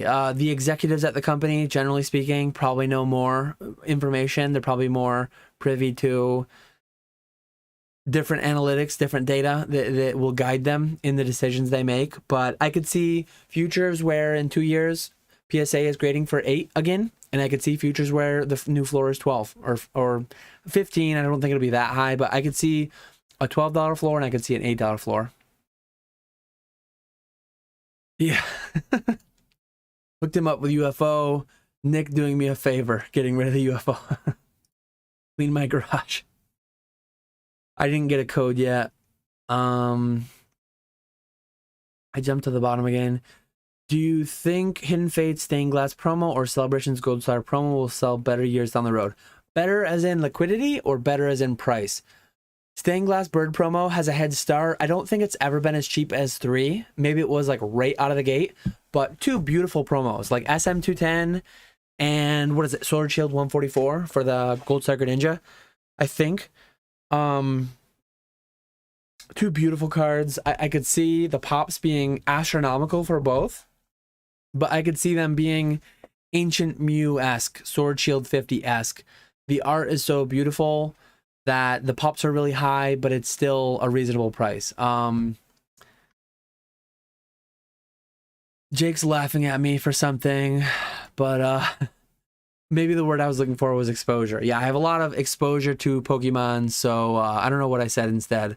But I'm very invested in Pokemon's future because I just have so much inventory. What percent of slabs do I sell that are English as to Japanese? 90% English, 10% Japanese, maybe. That would be my guess. Fly, forgot to hit the bell. You gotta hit the bell so you're notified when the videos go live, when the lives go. 6 cents is my cost basis. I got first edition Japanese versus 12K E-Series ETC cards in the 40,000 bulk. Paid $22.50 for 40,000 bulk. There are also EX reverse foils, E-Series. That's one of those scores that like they pay dividends down the line. You'll be selling that thing 5-10 years from now. Yeah, like I've got some collections that I'll have for years from now, and I bought them years ago. Just great scores like that. I got my CGC Topps bulk back in literally 12 days. My regular TCG cards are still there and are in QC right now. It's been like 3-ish weeks. These companies are not using first in, first out for whatever reason. Perhaps they Topps cards are more in line with like the sports cards. So I almost wonder, do they use the CSG graders on the Topps cards instead of the Pokemon graders, the TCG graders? Square corners versus rounded corners, more glossy finish and all that. More in line with like the modern sports, I think. So that's a theory. But regardless, I think they're just not using first in, first out. So you're never going to have any consistency. It drives me kind of crazy. I see people constantly saying, what are they currently like? I just hit grading. I just hit encapsulation. I just hit assembly. How many more days do I have? What's the latest you've seen? Constantly looking for like consistency, looking for some kind of a rule in PSA where there's just no rules, no consistency. Just send them out. They'll come back when they come back. A watched pot never boils, right? Like it's not going to be any faster checking it every day. It doesn't make it go faster. It just makes you stress out more and like waste more of your time. Any business goals the next year? Definitely. Like I don't share all my numbers. There are some, the way our brains work, our monkey brains like round numbers. There are some big numbers that I am getting close to this year. I kind of mentioned it in my buy video for the first half of the year. this might be the first year that I have two commas in my sales and buys. Sales more likely. I'm a net seller, so 2 comma club is a big goal. I mean, this year's already underway, so there's only 4 months left to get that. It's like I just hit 1 year, so the second year of my business is more likely to happen. But that's, again, the way our monkey brains work. Round calendar years, we base everything around a big rock going around the sun, a big star. Year over year, I think I'll have 2 commas, but like I want to get it in the calendar year because that's the way our brains work. So that's my goal for 2022. Net, I mean, net, that's gross. Net is a much bigger, I have a certain number that I want to hit for net that I'm not going to discuss the exact number, but savings goals, maxing out 401k for me and the wife, IRAs, some non-tax advantage account saving goals aside. But learn more, grow my inventory, grow my PC, pick up more items like this and like that Squirtle that I don't ever intend to move. Meet more people. I can't wait for Denver. Going to meet a lot of new people there. Those are the biggest goals. Adding the consulting that I talked about earlier. Few other little endeavors that will be coming out in the next couple months probably. That are like mini goals for the remaining months of this year. And then into next year. I like that question on the topic of 1 year full time. Big goal this year, next year, and every year, not have to be an employee again, ever. Financial independence is the ultimate goal. I graded most of the big EX and gold stars from that same seller's master sets. I broke even, so each EX set was free. EX Crystal Guardians master set was 2K. Alakazam Gold Star got 10, sold for 3K. An example. Those are like the ideal flips. Those are the ideal buys. Rudy just did a video. He was giddy over Pokemon performing better than he expected. He bought a lot of Chilling Reign, as did I. So I actually saw Mason's. I got the alert, but I haven't watched it yet. I'll watch it tomorrow for sure. But yeah, Chilling Reign is 105 on TCG Player. That's surprising. It's still in stock at my distributor, unless I check tomorrow and that's changed. But I might have to throw up some listings on TCG Player. There's not a ton of margin there, but yeah, that's news to me. I thought I had listings up on, though it is Evo. I think Evo gets a lot less volume than TCG. But I'll have to look at eBay low list, TCG low list. Yeah, Mason did a video talking about some prices popping up, and I've been slow selling that stuff, but very low margin. I haven't noticed that jump, but maybe it's there. The Green Shiz, thanks for hopping in. Can't join in and listen right now, sadly, but big congrats on 1 year. Success is much deserved. Cheers. Love your channel. Go check out the Green Shiz. Can't wait to meet Josh. I believe he's going to be in Denver. I'm pretty sure he's going to be in Long Beach too, but I'm not. I hope he's going to be one of the ones that I meet in Denver. Fairly sure he will be. Once PSA hits their bottom prices, do you expect CGC will have their prices lower to compete? I talked about this relatively recently. If PSA's bottom is 10 or 12, almost definitely they'll have to drop some. But if PSA's bottom is 12 to 15, maybe they won't have to. Maybe CGC will get by doing 15, because if you're a club member or whatever, it's $13.50, and they're doing a lot of things. They're grading 11 different TCGs. I think they're adding on more. They just added on tops. They might just survive this niche where PSA is doing $1 million a month. CGC is doing 1/10 of that, 100,000 a month. Maybe they just live. Maybe they're happy to live in as a smaller capacity. They do the comics. They want to do video games. So maybe they, instead of lowering their TCG price and grading more of those, maybe they get the video games running. Maybe they pick up new, like maybe they lose a little bit of Pokemon, but they pick up more things that PSA is not doing. I'm not sure, but I see futures where PSA could be 12, CGC could be 12 as well. I think there's this big conversation out there that, oh, if PSA is 12, CGC's got to be 7, because I wouldn't submit to them at all. Like, the whole market's not you, the whole market's not me. It's hard to say, but if I had to guess for both, 2 years from now, so 2024, this time, 2 years from now, I would guess PSA is 10 to 12, and they run specials slightly under 10. I would guess that CGC is 10, and they run specials around 8. Those would be my guesses. Complete guesses, though. Could be completely wrong. Understandably, Chilling was very undervalued, being between Evolving Skies and Celebration. No more CTD percent of monthly completion. I miss that added tracker. I don't follow that at all. Those things are just made up numbers. They never counted. They never counted middlemen subs, which were literally millions of cards. So just really dumb to disregard a large percentage of your business, in my opinion. They split the sub up in 2 submissions. I had to pay double shipping. Honestly annoying. If it was a 3 months difference, that's one thing. 3 weeks, I would rather save $30 shipping. Oh, that's the tops TCG. Yeah. So that makes sense.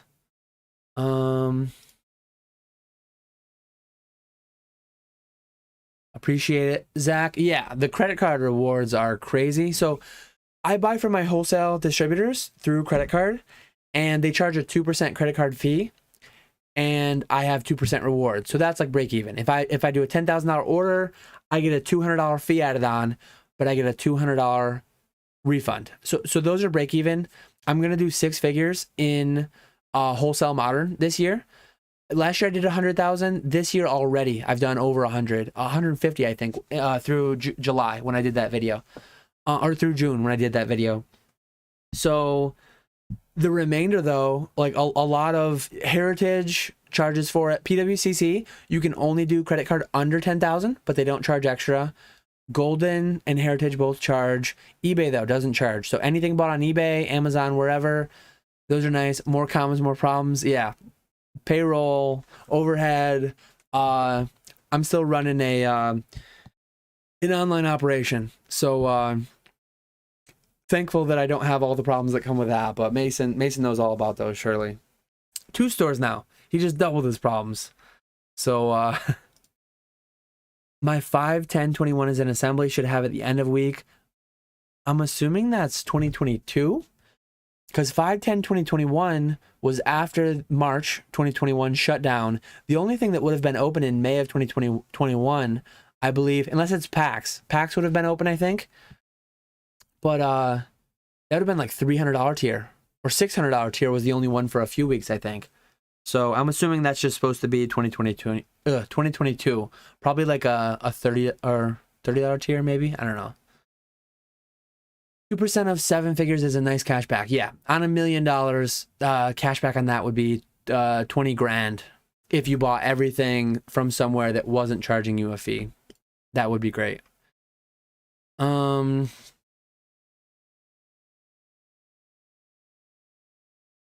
Top CGC is the move. They graded so much easier than PSA on tops for anyone watching. Several 10s in my submissions that have very similar quality to my PSA 8s.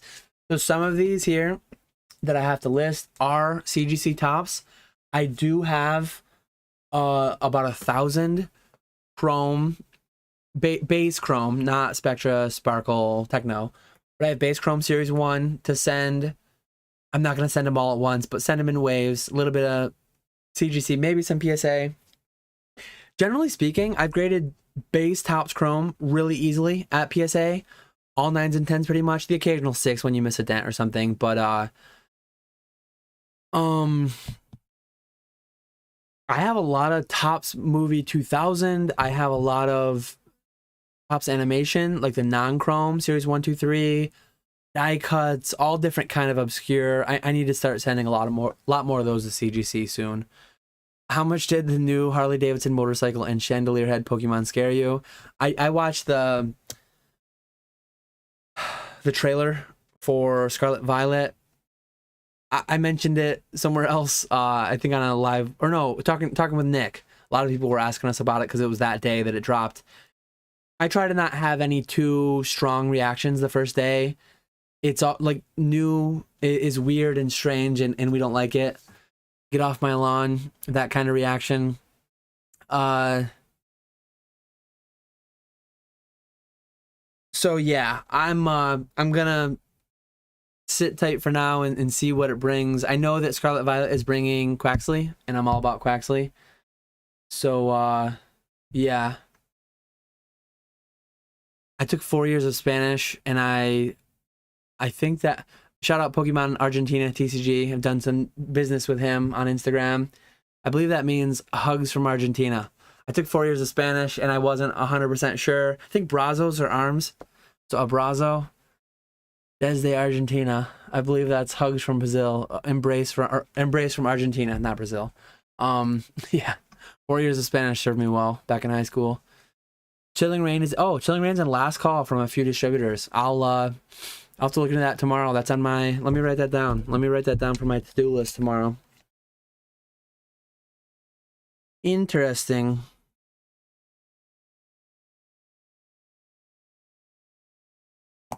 We had another bot spam, and looks like it took Mason 4 messages to get to that one. So he's slowing down a little bit. Nick just ordered more Chilling Rain. So yeah, Nick's getting some value out of this chat. No 21. I live in Canada. P. Bali, I know you always talk about how much of an inventory backlog you have, so I was wondering why you submitted cards at 18, such as mid-era hollows that are likely to remain steady rather than wait for 10. See, that's where we disagree a little bit. I don't think mid-era hollows are likely to remain steady. I think they're in a bit of a... They're getting a little bubbly. I could be wrong completely, but mid-era hollows that raw on TCG Player, and TCG Player, Troll and Toad, generally raw near mint from them is not PSA 9, is not PSA 10, but these cards that sell raw near mint for $3, $5, $7, some of them are selling for $500, $1,000 or more in PSA 10. To me, I want to get them through at 18, sell them. I think those cards are due for the pops to increase and the prices to come back down. I think a lot of people are waiting for 10 to 12. So I sent at 18, took a bit of a gamble. I could be wrong, but a lot of those, the 9 sell for between 50 and 100. The more premium species going over 100, but I think the play is, for me, grade them at 18, sell them in 6 months when they come back, and then they'll kind of trend down from there, at least short term. But again, could be wrong. My cost basis is 0, and if I can pay 18 to sell a 9 for 50, I'm still happy doing that too. That's when it went in their system. Oh, when you send versus when it goes in your system, that's annoying too. I always go in my, like, when I say a date, that's when I sent it. I don't look at the tracker. They don't mean anything. It's so yeah, they have the input day, the tracker day. I always go off of when I sent to them because that stuff's just all annoying. PSA recently hammered his top cards with low grades. He might resend those to CGC. Would be interesting. Retro's on 2x trying to catch up. Well, the way that it works, if you're 2 hours late, it takes 2 hours to catch up on 2x because, yeah, that's just the way you do the math on it. Trust me, it's right. So there's times where I come into lives like 5 to 15 minutes late and I'll 2x it. If it's anything more than 15 minutes late, I usually just go live and then sometimes I catch back up the next day on what I'd missed. Sometimes I just run into the next thing, depending on how big my YouTube watch later backlog is, which it's usually pretty big. Could you go into some general points about how you've been diversifying your buying selling strategy in this down market? Thanks. Always just buying value. So the value always changes. Like recently, I bought for $4,000. It was a complete base set, mixed. Some first edition, some shadowless, but this was the key card, a PSA 3 first edition Charizard. I haven't been looking, like I haven't been buying as much. I've been trying to sell more than buy. Like I did pick up Metazoa UFO. I guess that's a bit of diversification. Buying anything wholesale at the, like, it's not the floor price. Cards can go below wholesale. There's definitely risk in brand new TCGs, even if you're buying wholesale partner prices. But buying everything as cheap as I can, buying all the wholesale I can at the lowest entry point, not the floor, but the lowest entry point around, and then buying ill-advised lots. This was a 102 card lot, came with a beautiful Pelican case with like foam dividers, sectioned out, like die cut for the cards to go in.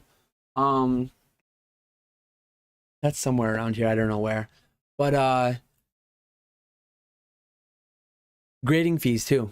Grading fees have always been one of the best investments in the hobby. So I just sent out 700 cards. That's going to be inventory for 6 months down the line. Yeah, that's a little bit of general points, I guess.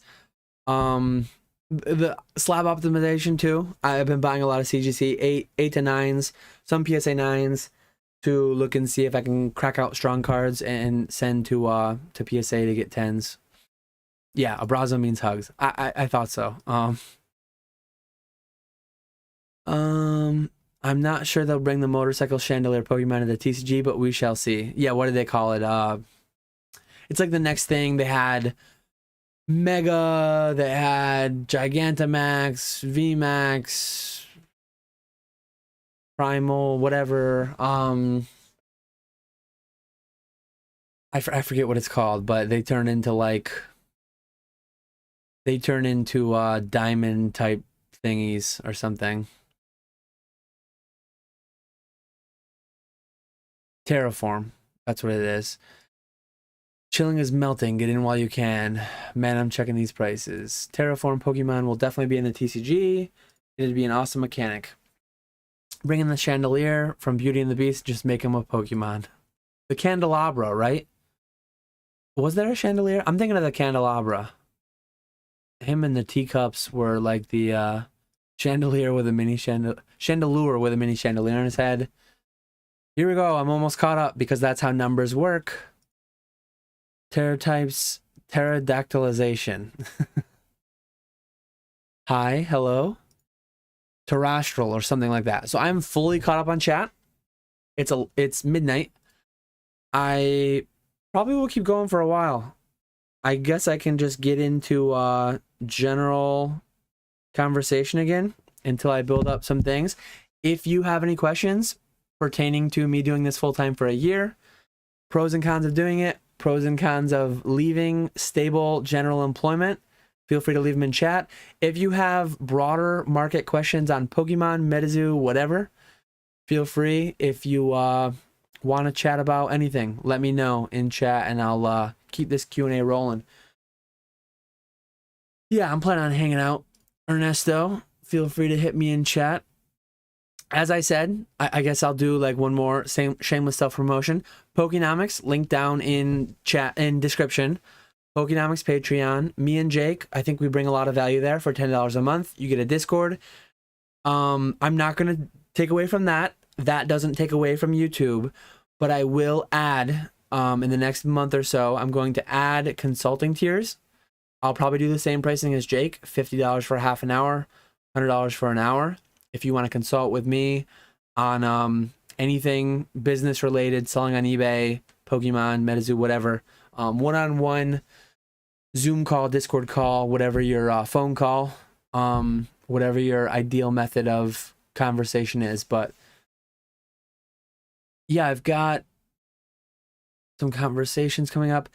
This John Doe, how do you like buying raw celebrations, Venusaur, Blastoise, birthday Pikachus? They're great and sell down the road. They're cheap and are great looking textured cards. There are so many plays like this that I'm not currently making that I want to get back into making someday. I did pick up Greninja Gold Stars. I picked up the full art Pikachu, but I think there are a lot of like obvious plays to just pick up $0 to $5 cards that feel too cheap, that are just beautiful, and you can spend $8 to $10 grading them and just like not make a huge margin, but make 10 or 20 bucks on a 9 and make 20 to 40 bucks on a 10. Like that's good business. And I'm not making them right now. I need to get back to making them. Black Star promos that are catching your eye. There's so many beautiful Black Star promos. Like Sword Shield 50 was graded like crazy, but I love that card. There's a reason why it was graded so much. Sword Shield 144. The Greninja Gold Star. I love Sword Shield 20, the one that came in the Sword Shield figure collection when Sword and Shield launched. I think I've heard when they're the Ultra Premium collection that I can't figure out how to point the right way when I'm pointing at things behind me. But I heard that maybe there's a promo coming out featuring Pikachu and the 3 new starters. Quaxley. If Quaxley's on a promo card, not financial advice. I'm going in on it heavy. I love Quaxley. I want all the Quaxley rookie cards for long-term plays. So other than that, there's so many beautiful arts. There's hundreds of promo cards every block. There's 100-something set cards every set. It's crazy. Do you know if CGC will reholder a slab without... Do you know if CGC will reholder a slab without subs to a slab with subs? So they will.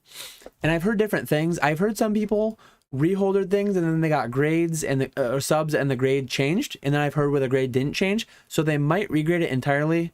I don't really know. Sorry, I don't have any... I've never done that personally. I've always cracked out and then resent. Here's a good one. We got our hourly reminder.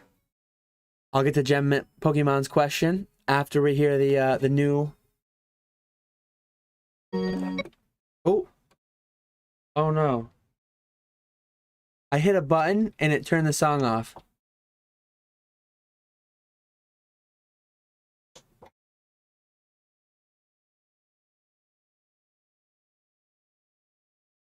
Here we go. So yeah, I screwed up and I hit a button during the middle of it. I'll give you guys a fresh song. I'm probably gonna get copyright strike now for that. Such a cool clock though. Hourly reminders.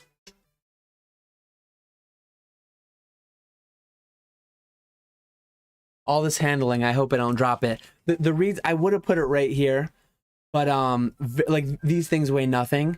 Very, very tiny nail that I put in, and it's just into the sheetrock. I'm either gonna get onto a stud with this with a nail, or I'm gonna get one of those sheetrock anchors, and this thing is not gonna fall and crack. So yeah, I have a nail over here, but it wouldn't have been on screen, so I just put it on the desk that I could show it.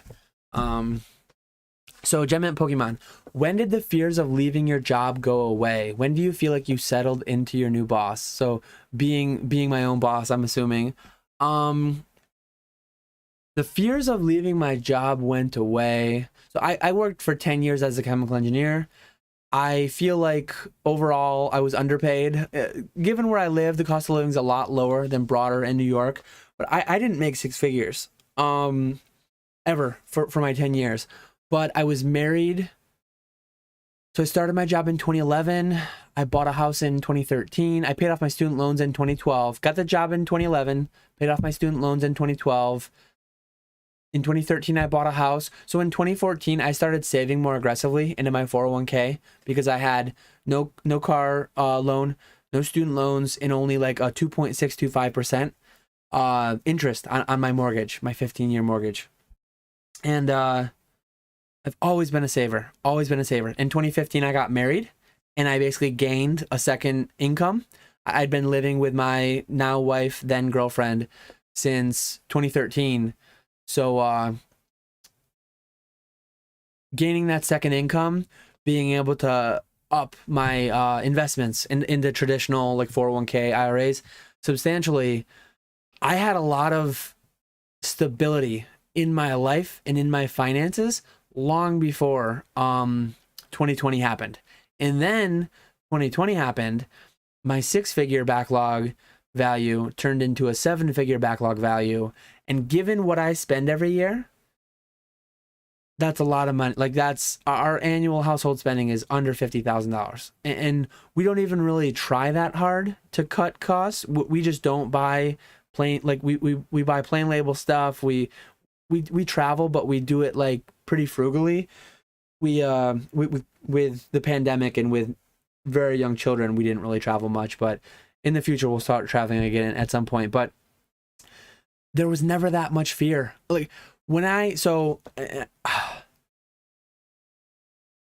always thought 20 years.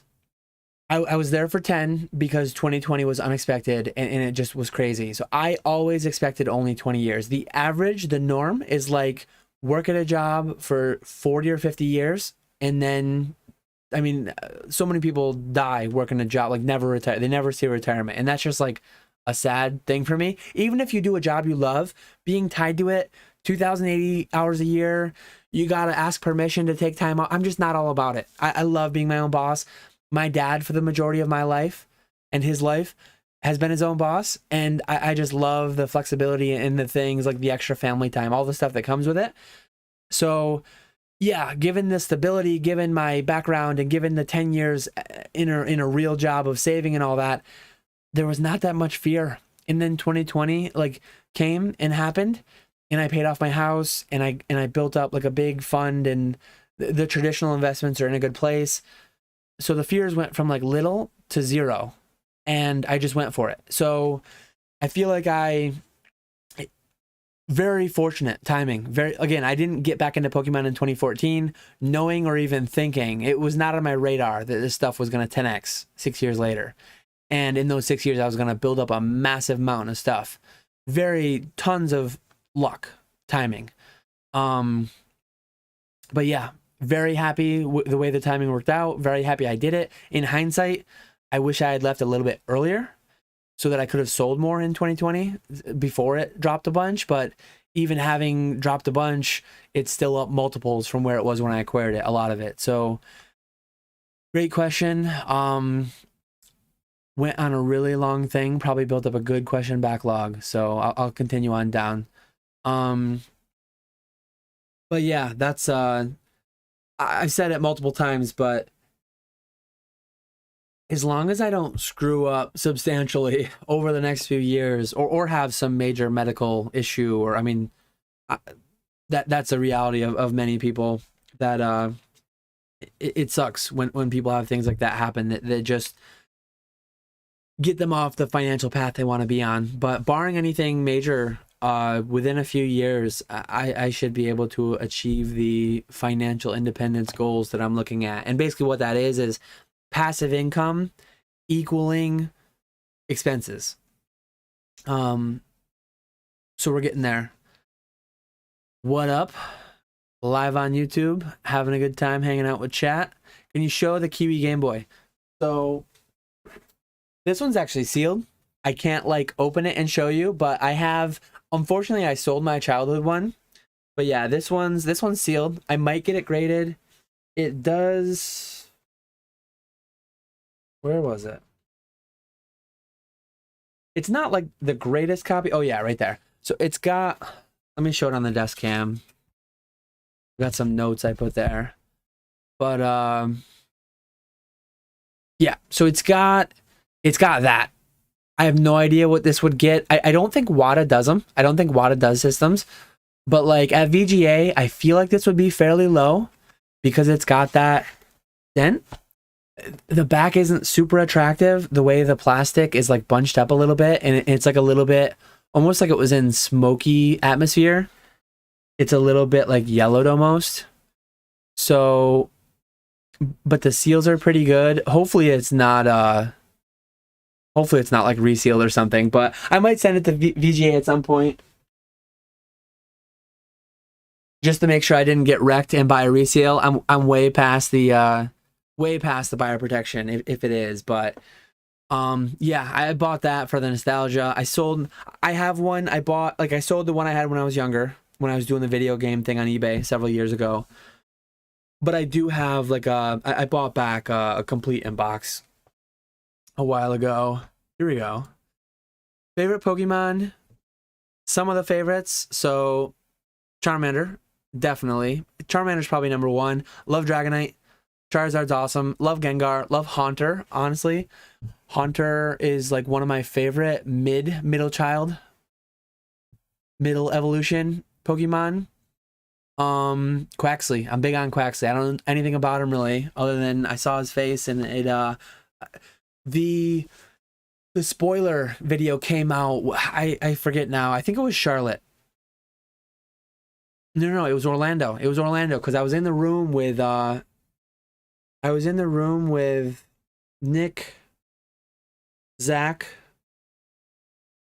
Chris, and Brennan, Pallet Town and Crystal.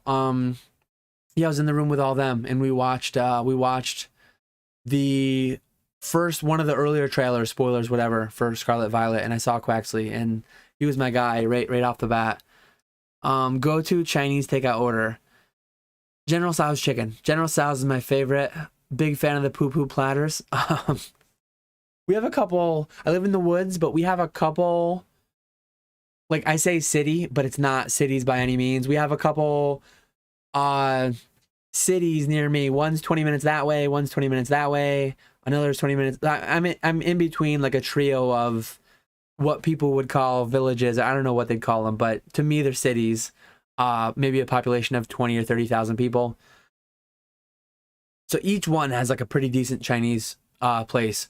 One we usually get bourbon chicken, General Tso's, and a poo poo platter. And then we do like beef and broccoli at another one. I like a lot of different Chinese food, but General Tso's, if I had to pick one, that would be the one. Ernesto wants to know Gem Mint's order too.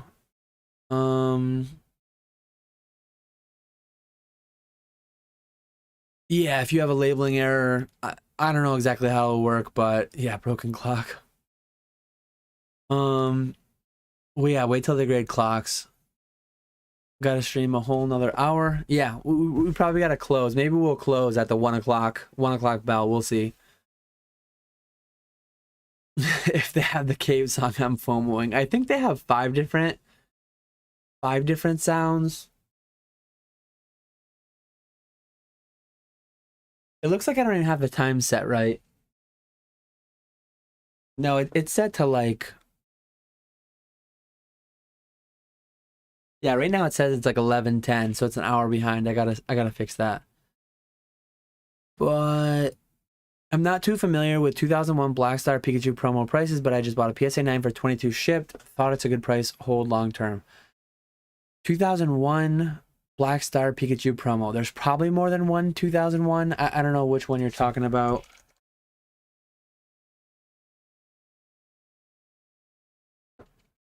So many Black Star promo Pikachus. Yeah, there's definitely more than one. I don't know which one you'd be talking about, but at 22 bucks, if you're happy with it, it was a good buy. That's what it comes down to at the end. Surfing Pikachu. That's probably the one, maybe. Yeah, my Dan has a boss. She's a teacher and pays all the bills. Maybe let me go back to read the one. When do you feel like you settled into your new boss? Maybe he was making a joke about that. I don't know. But no. She nor I run the house. It's the two little monsters with their Piplup and Charmander sitting cuties. They run the house. Go chemists / chemical engineers. I'm bullish on rich wires. Low key. Check the pop report. Pretty sure it's a few thousand.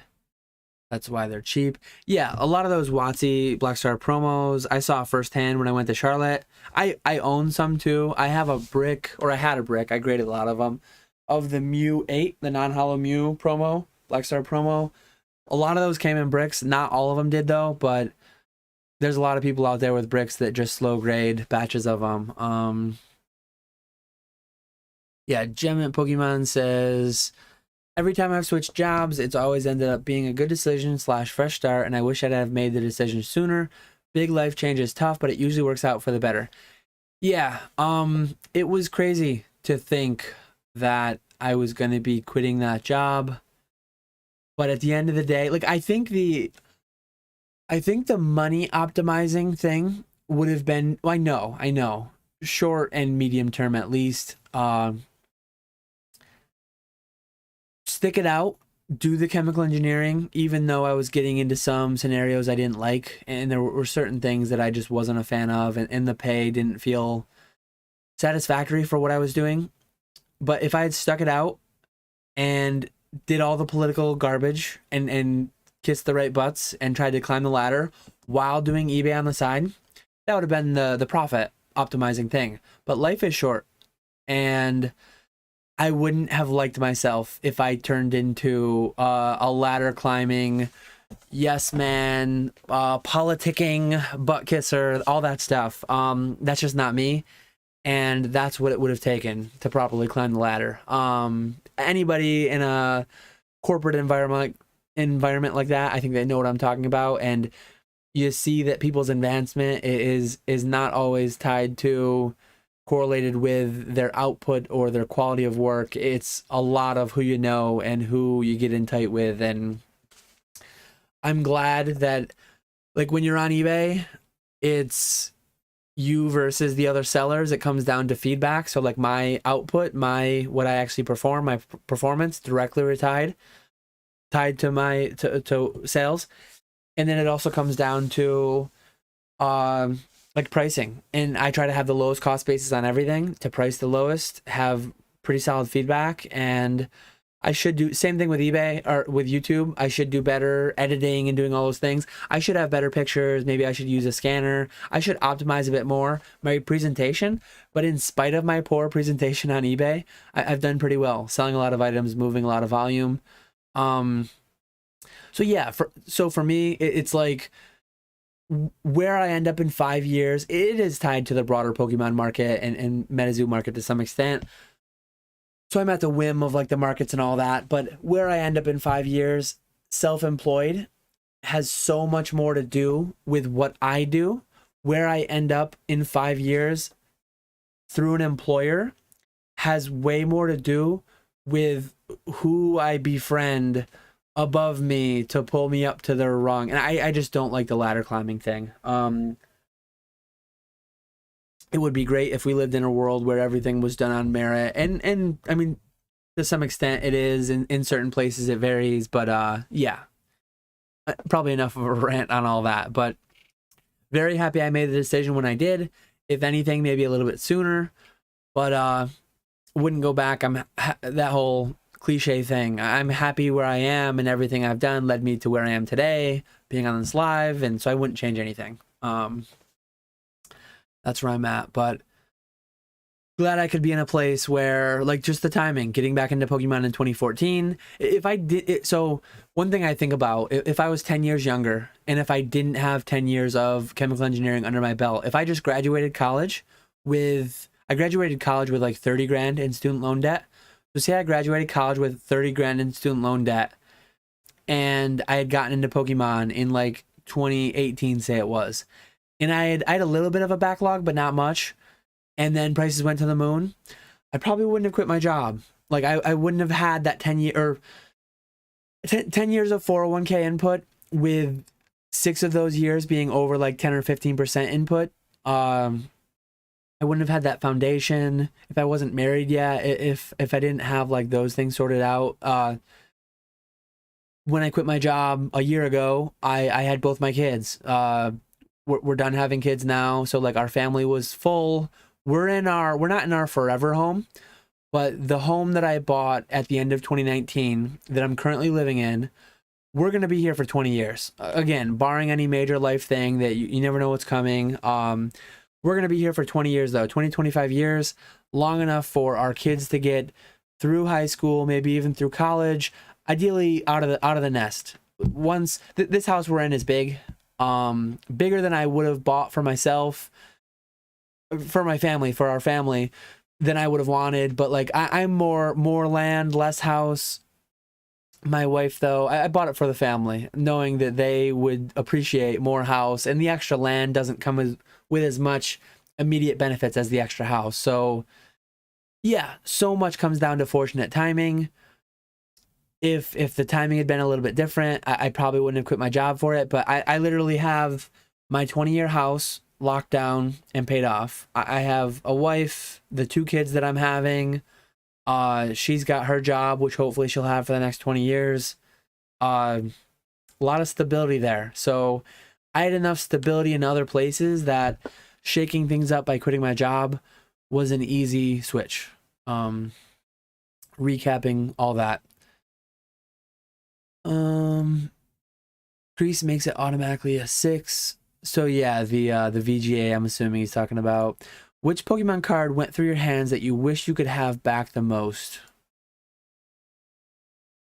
I think for a decent amount of people, the answer might be their childhood ones. Thankfully, I have all my childhood ones. Trying to think what mine would be. Like, there's really I have a lot of the big hitters that I've ever had. Thankfully, I bought duplicates of quite a few things along the ways. I mean, I'm missing a number 2 right now. I don't necessarily want the same copy back. I don't think Rusty's gonna sell me that back for less than I sold it for. But if I could reacquire the same card that I owned, like a different copy but the same card, full art number 2 would recomplete my 1 through 3 full art collection. The 4 is a duplicate art. I've talked about that before. I don't really care to get a 4 back, but so the number 2 full art Pikachu would be 1.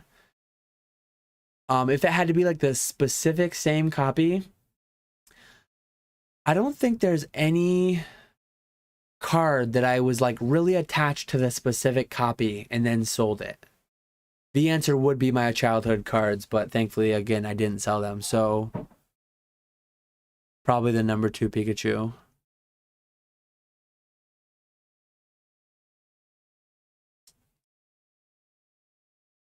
Thinking of getting a CGC membership. Should I just send in the whole 100 card to get the value from the 10% off? What's best card count for best return shipping cost? I've never optimized. I do a lot of optimization, but I've never like looked at how many like.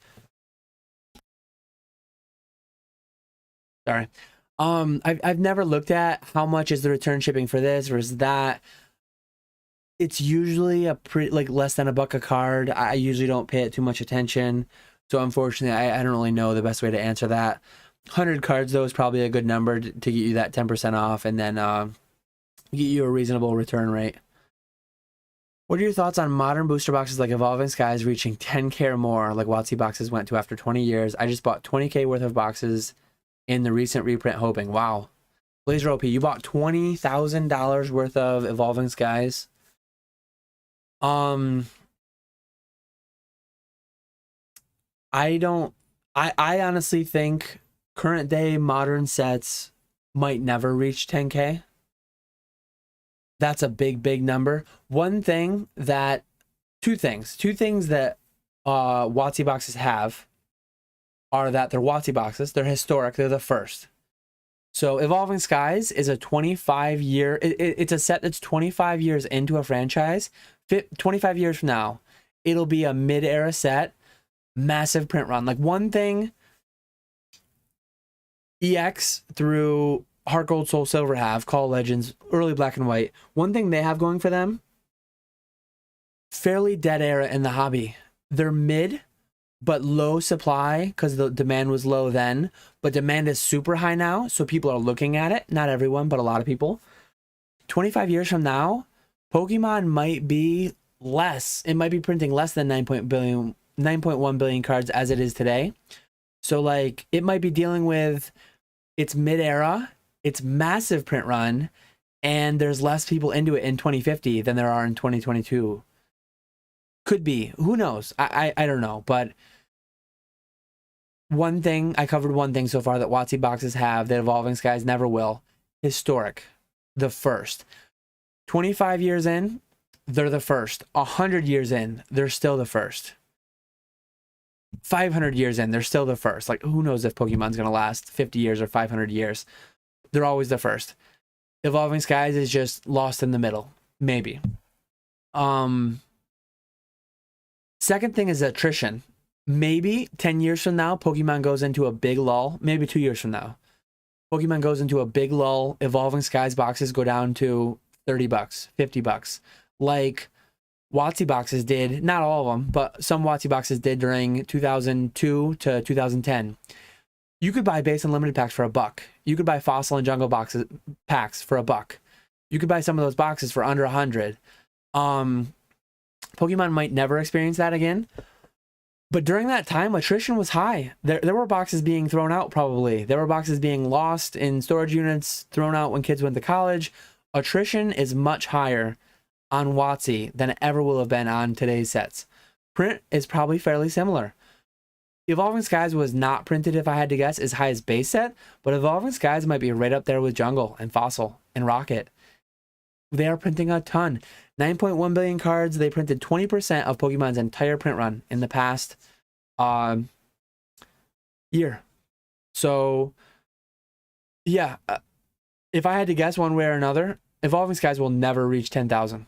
That's my answer. I don't think it'll ever reach 10,000. That's a lot of money. Could though. It could be completely wrong. For that return in the future, even if it takes 20 years. 20 years it could be. I'd be shocked though. If Evolving Skies gets to the 10 grand in 20 years, Pokemon is doing amazing. And then if that's 10 grand in 20 years, what's WotC? What's Diamond and Pearl, Heart Gold to Silver, Call Legends, Platinum? I have no idea, but I would imagine. Do you think the Evolution Celebrations remix of that cards will help the original appreciate? That's always a conversation. Like Evo reprint, Celebrations reprint, does that help the Unlimited original? You'd think to some extent. In some ways it could hurt it, because some people that would have otherwise bought it, do they just buy the reprint for cheaper and then say, oh, I don't need base Unlimited Charizard anymore because we have that at home? That whole meme. As much as it's doing that, and maybe more so, people buy that one, pull that one, and then think like, oh, I want the first one. So it could go either way. I don't know which way it goes more. It's hard to say. Your guess is as good as mine. But overall, if I had to guess, slightly better to get that renewed interest. AP Sports Cards, I'm a butt-kissing engineer, and it's working very well for me financially. Yeah, I don't play that game. Yeah, my best day as a chemical engineer, I made the same amount. So my best day, my worst day that I spent on YouTube, on the forums, maybe on eBay too much, didn't get much done. I made the same as the day that I saved them 100 grand, making some efficiency or finding some improvement. Or now it's more directly correlated with me. Do you have a sales goal each week / month / year, or do you just try to stay consistent and not get burnt out? I don't update it as much as I should. Like I have a very good handle on where my bank account sits and where my my monthly contributions have to come out, and I probably should though more often. I look at the eBay, I mentioned a little bit earlier.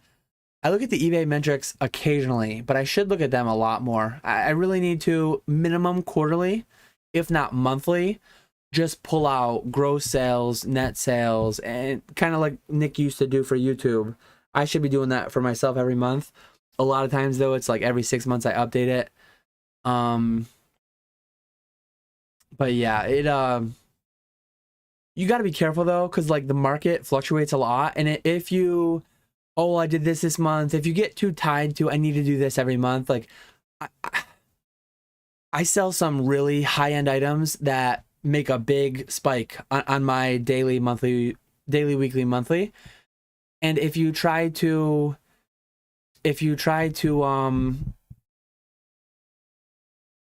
say like every month I want to grow, it's not going to always be able to happen. There are lulls, there are ebbs and flows, and so don't get too caught up setting goals and then being bummed out when you miss, like, oh, I didn't do my 20K this month. I didn't, like, I want 2 commas, so I got to do 20K every week. I got to do 80K every year or month. A little over 80K. If you miss it one, you can't like get really down on yourself and stressed out, and so it's could go either way with it. First edition vintage commons a decent investment. All about the price. At $100 a piece in PSA 10, I don't think so. At 20 cents a piece, buying them bulk in a collection, yeah, closer. The way Nick buys them, very inspiring. I didn't take it. Gerald was not trying to bash your decision. I didn't take it. I don't remember exactly what you said, but I haven't taken any comment. I know I mentioned a little bit like Zach and Nick and Jake and little busting on me about the whole thing, but no, I didn't take anything from anybody like that. So no offense taken, no hard feelings over whatever. Really easygoing, laid back. I've not gotten a lot of hate. I think once you get to a certain size, it's inevitable. Just some people aren't going to like you, and some people are going to tell you that. 2,077 subscribers, you can see over here. Very, very little, if any, hate or issues like that over the years. And if and when it comes, I'm not going to let it get to me. No, not worried about it at all. If someone says something I don't like, kind of like the whole Metazoa thing. If I don't like Metazoa, I'm not going to get hung up on it and like let it devour me, let it take too much of my time, I'd just move along. P. Bali, have you ever found yourself making suboptimal purchases on Buy when the free storage period is about to end, so you don't have to pay $40 to ship one purchase because you haven't found anything else? I've done that once or twice. There's definitely been times irrational to $40 shipping. Oh, let me spend 500 extra on these purchases that I didn't look into enough, didn't think long and hard enough about. So yeah, like, don't waste dollars to save pennies. It's definitely something I've done and you got to watch out for. I haven't been using Buy hardly at all recently. I got to get back into those. What condition have you kept most of your childhood hollows? So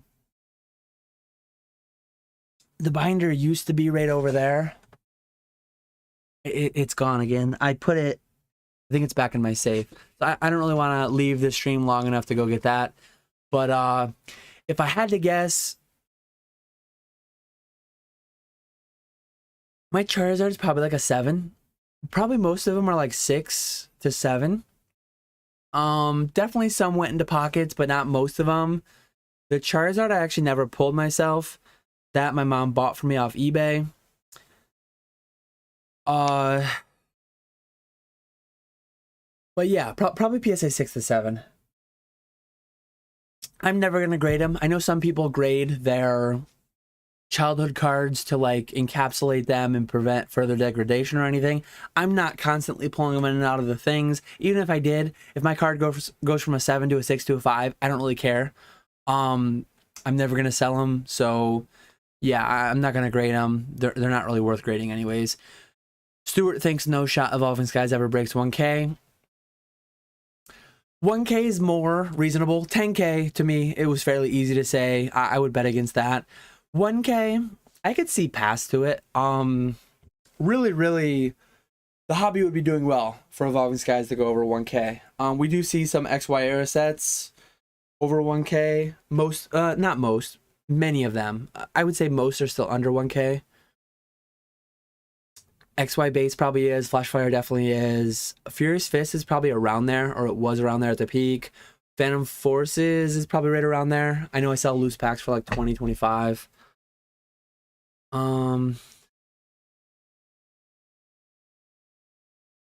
Evolving will be interesting in the future. Being the first set that started crushing the alt arts, setting a high bar. First set doing, that's subjective. First set doing well with alt arts, it's subjective, it's hard to say. Yeah,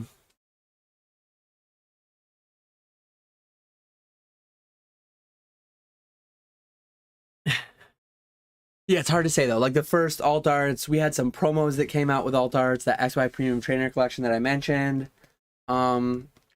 It's hard to say. Will it actually stand out 25 years from now? It's I don't know, but it's hard to see why. Will Darkness Ablaze be a good 200-year generational hold? That's a tough one. Darkness Ablaze, you got Charizard VMAX, Historic, right? Or Charizard, not VMAX. Whatever Charizard that was. I do have to pause quickly. I'm gonna run to the bathroom quick, so I'll let me give you. I don't want to end stream yet. Let me give you where did I just go? Let me give you a Grill Greaser Pete for the intermission. But I'll be right back.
I was muted.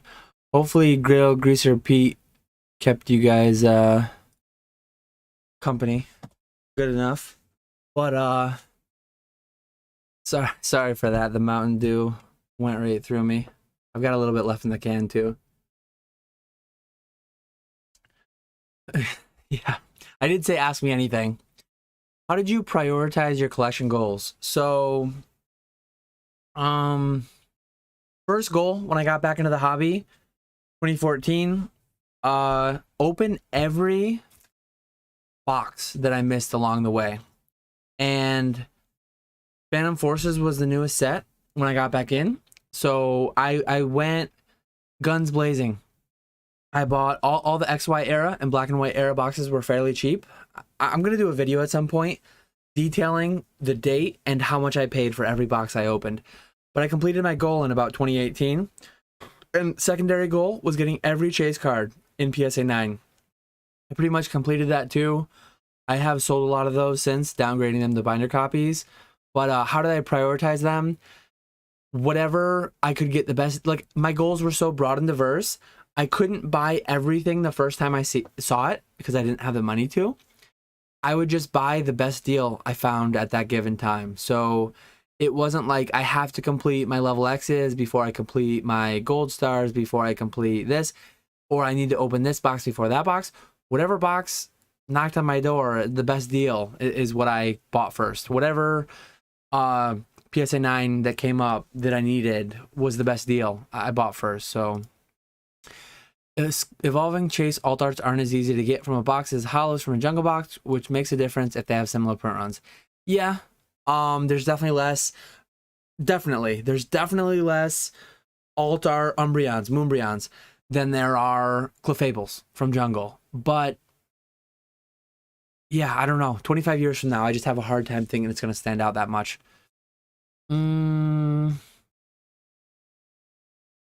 What's a better investment? Crystal Charizard from Skyridge, an LP to NM, or a sealed Skyridge blister pack, or something else?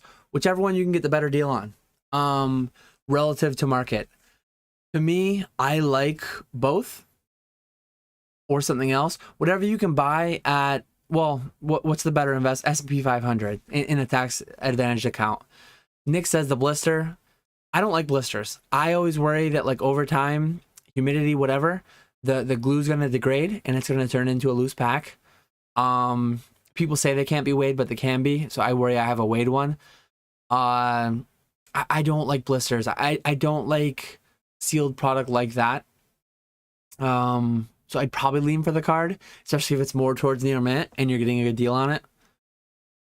A Zard's a Zard, but a blister could be anything, even a Zard. Yeah, the classic Family Guy. Could be a boat. Blazer LP, so was that a bad move? I bought them at 120 a box. What do you think they'll be at in, let's say, 5 or 10 years?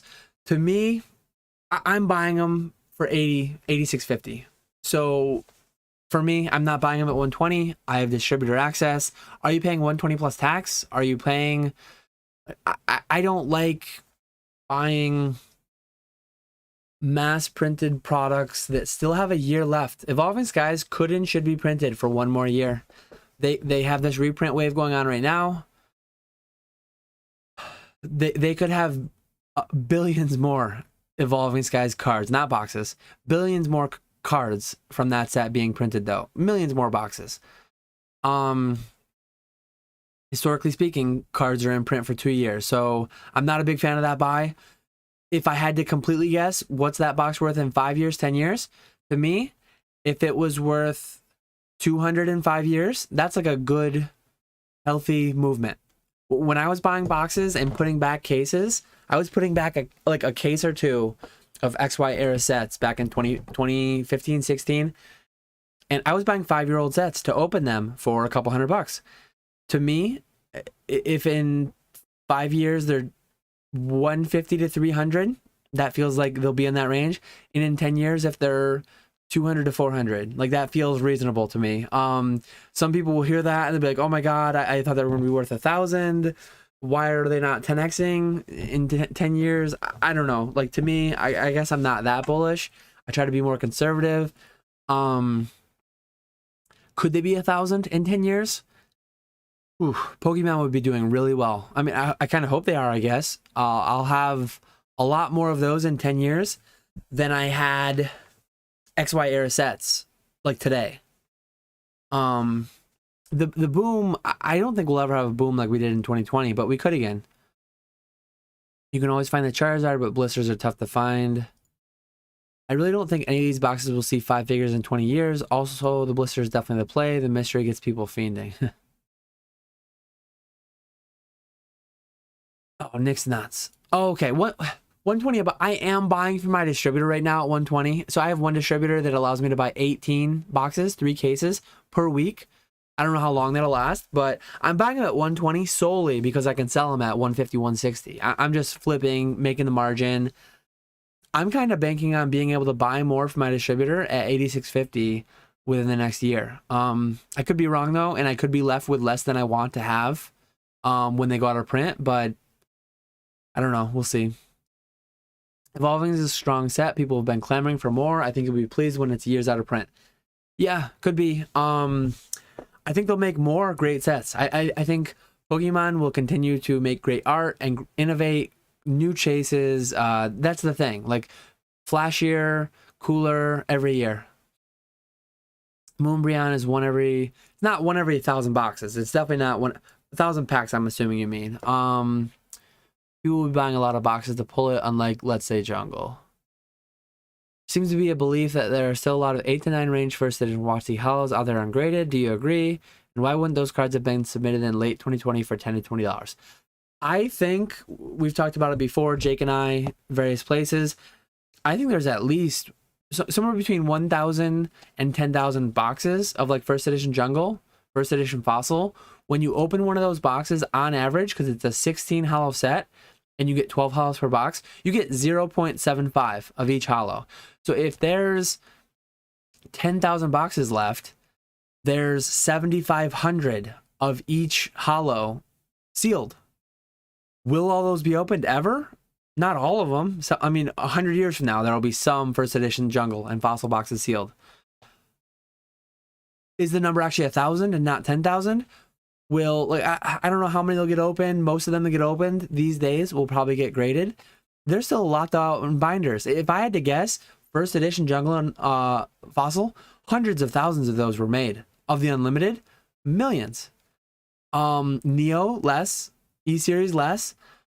How many exactly? I don't know. I do my best estimations on that spreadsheet in the Patreon.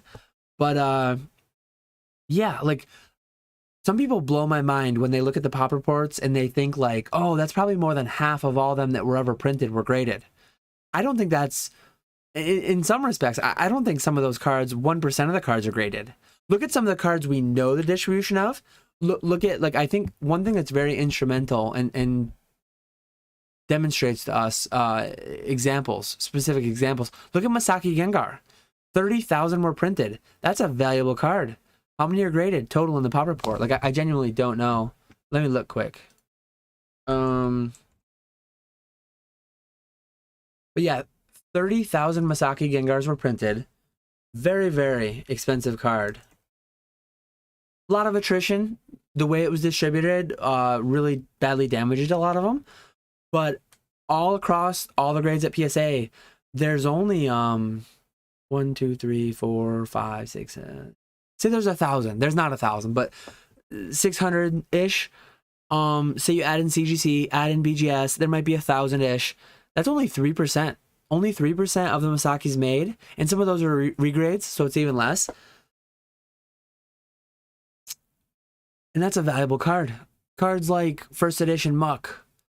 Years ago, when it was a $40 PSA 10, like, people didn't even care to grade them. A lot of them ended up in landfills probably, so like, what percent will ultimately be graded? I don't know, but a lot of these pops can go a long ways. A lot of these pops can go a really long ways, in my opinion.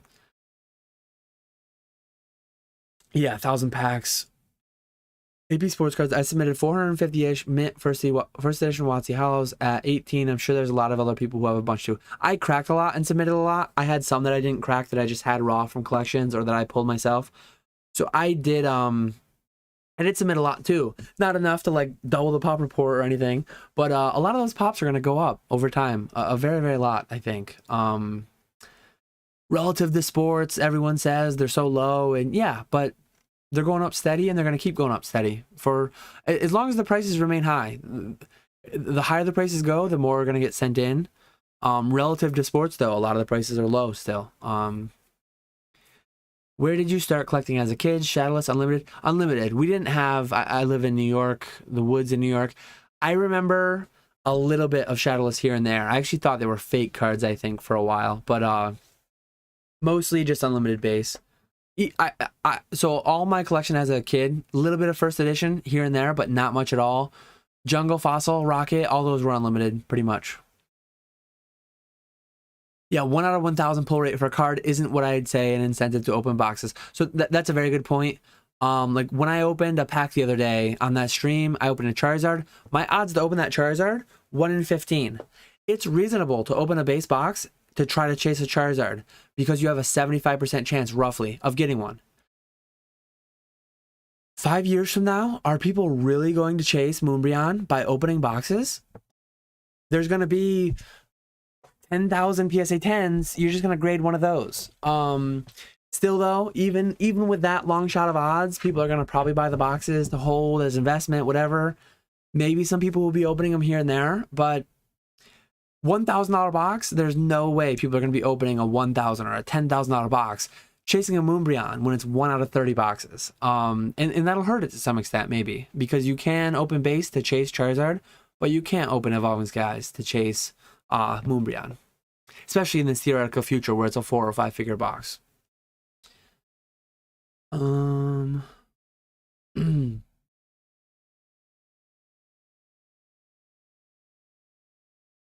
And just because people are wanting Evolving Skies now doesn't mean it'll go to the moon in 20 years. Yeah, I mean, 20 years from now is a very, very long time. The whole hobby franchise is 25 years old.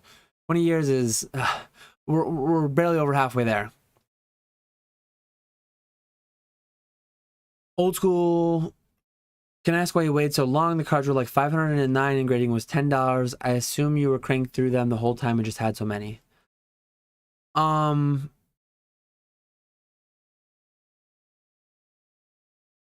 don't know which card. Not many WotC first edition holos in 9 are $500. That's like the exception, not the rule. So I don't know if you were talking first base and Nick was talking just first edition WotC, but I'm not positive. So was that a Yara? No. Dan must be a big breakfast guy. I like big breakfast.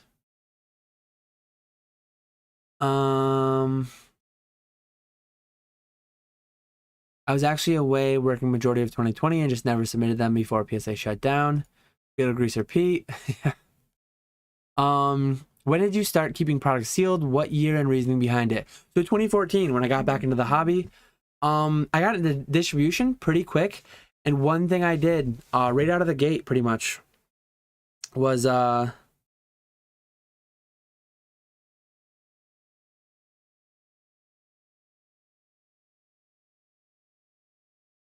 out of the gate, I would keep 1 to 2 cases sealed of every set. And the reasoning behind it was price appreciation to some extent. But again, 5 and 10 year targets were not $1,000, not $10,000.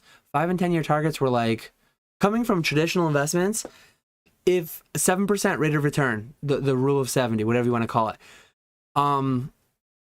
70 divided by the number of years would get you the growth rate roughly. So at 7% per year, you would double every 10 years. So for me, when I was buying these boxes at $80, if they were worth 200 in 10 years, I could sell them and net double.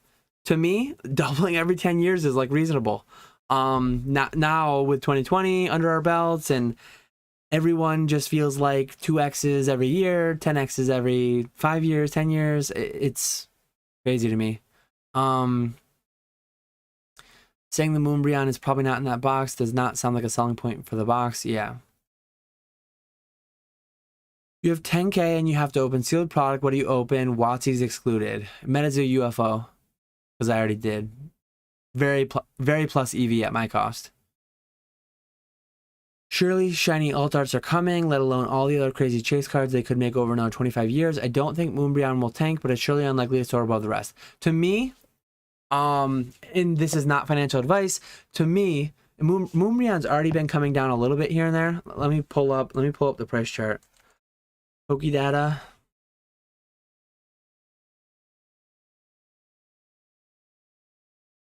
To me, the expected future price trends trajectory on Moonbreon and almost every other. Oh, I thought I was logged in. And almost every other set card like it is high out of the gate, all the hype, everyone's eyes are on it, and then just a slow bleed. The cards actually pick it. Let me see if I can pop this on screen quick without taking too long.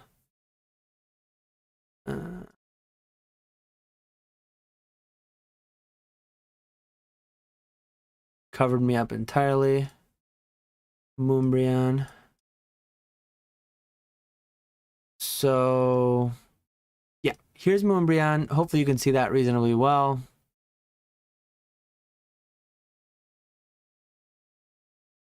So it has popped up a tiny bit recently.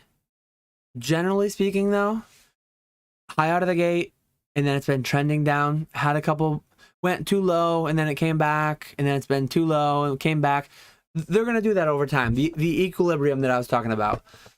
This is, none of these have come back from $30 grading. None of these have come back from $15 or $18 grading. So to me, what a card like that should do over time, I think it'll be high out of the gate, and then it will just literally bleed to zero over a 100-year timeline. Maybe, I mean, there'll be ebbs and flows, there'll be ups and downs, but 20 years from now, that card will be less than it is today, in my opinion. Dude, inflation adjusted, it'll be less. With inflation, it might be more dollars, but like nominally, like adjusted for inflation, I think it'll be less.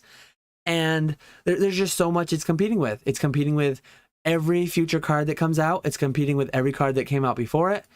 And I don't know that it has enough that makes it stand out. It's a really cool art. They'll continue always making really cool arts. I think people underestimate their ability to make cool arts. But yeah, that's my thoughts. Evolving for 205 years feels low. Yeah. This conversation's been had so many times. Rebel Clash is 200. So everything better than Rebel Clash has to be more than 200. That's not the way it works. Evolving Skies was likely printed much more than Rebel Clash. Evolving Skies is probably being hoarded with optimistic future prices, outlooks, invested on it. So if everyone thinks it's going to go up and everyone's holding it like it's going to go up, yeah, I don't know.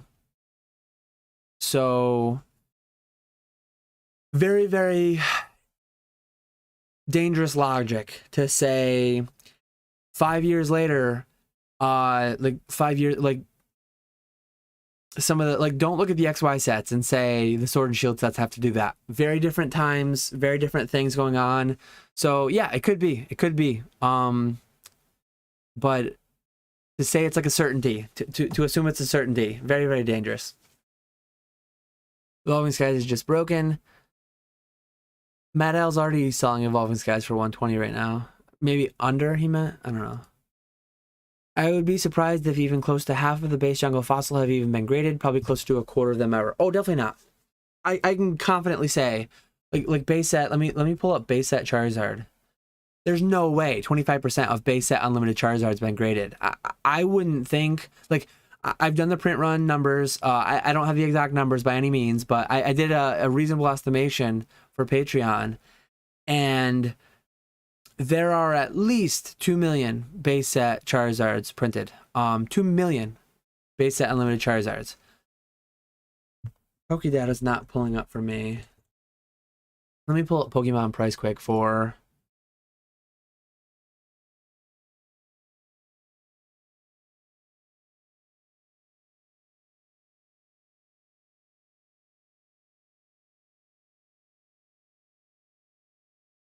See, all of base set unlimited Charizard, there's more than I thought, but still. 13, 18, 25, 30, 35,000 base set unlimited Charizards. 35,000. Yeah, that's 3%. That's 3% of a million. I guarantee there's more than a million base set unlimited Charizards. Guarantee. Just doing the math off it, knowing how many print runs there were done.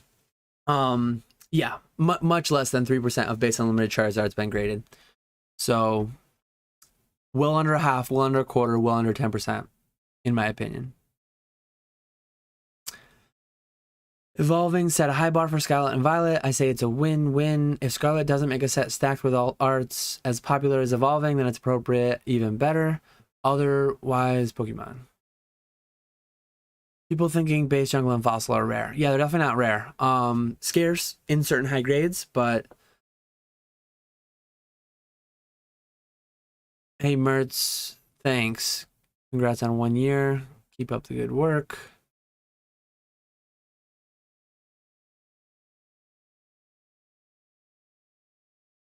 Yeah, keep making great sets the next era to keep boosting the TCG overall, bring more people in. Yeah, I mean, I love Pokemon. I think they're doing great things, but yeah,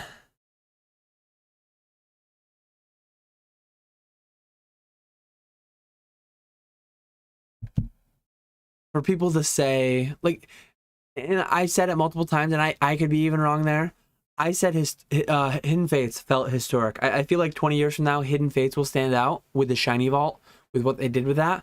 Maybe not, though. I could be wrong there. I feel like Hidden Fates has more reason to be historic than Evolving Skies. People will disagree, and that's fine. But we could both be wrong. You could be right. I could be wrong. Whatever. I don't know. Clarify, I agree with you that a very small percentage of first edition holos would be graded, but I could argue that most of those binder cards could stay in those binders forever. Yeah. One thing we don't have with Evolving Skies, and we probably won't have for a while, if ever again, high attrition. Very, very high attrition. A lot of these alt arts from today are being packed to sleeve to grading company. That wasn't a thing back in 1999. Thanks. Yeah, thanks for the questions. Thanks for hanging out. Alt arts have so many eyes on them, we can't assume it'll stay hot forever. When it's printed in an era of insane print runs, Pokemon will continue releasing new eye catchers, to be honest. Yeah. Chasing Rainbow, Pikachu, and Vivid Voltage single-handedly got me into singles. Yeah.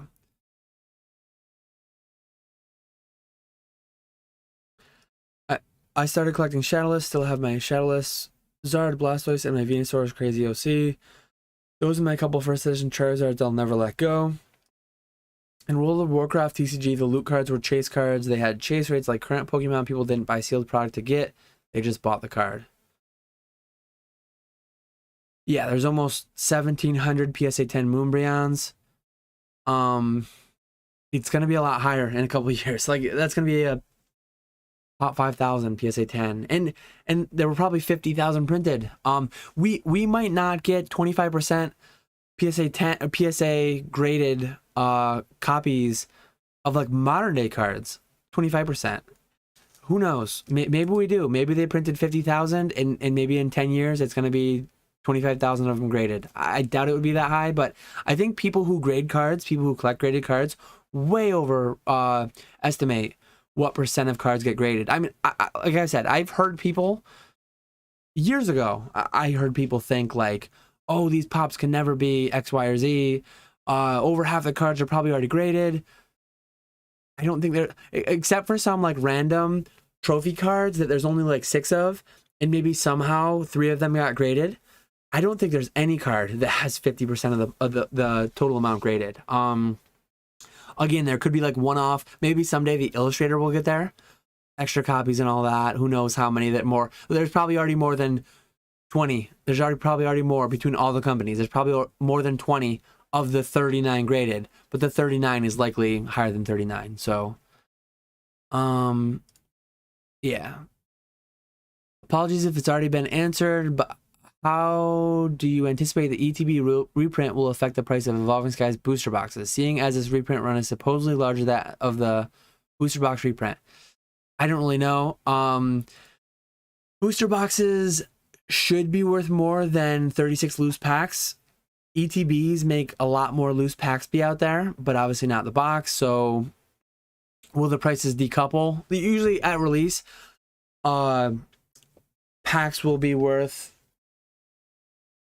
like breaking a box down, they're about the same, 36 packs for a box, but it takes years for that to kind of decouple and the boxes to have a premium over packs. But if anything, it'll be slightly negative towards the price just because the packs get cheaper, but longer term, it won't have as much of an effect. Do you think you could turn 100 into 5,000 over a year? What are the rules on this? Definitely, if I'm allowed to actively flip it. If I take $100 and I put 50 hours into it, churning, flipping multiple times, that's easy. 100 hours. You only have to make, well, 100 hours, you have to make $50 an hour. We got our next check-in. I think it's the same song because I played it last time manually. But yeah, we're another hour in. I don't know if we'll make the next one, but we're not going to stop here. Maybe we'll go till 2. Definitely by the next time this goes off, this will be done. We'll see how it's all going. But yeah, 1 hour left maximum the next time this goes off.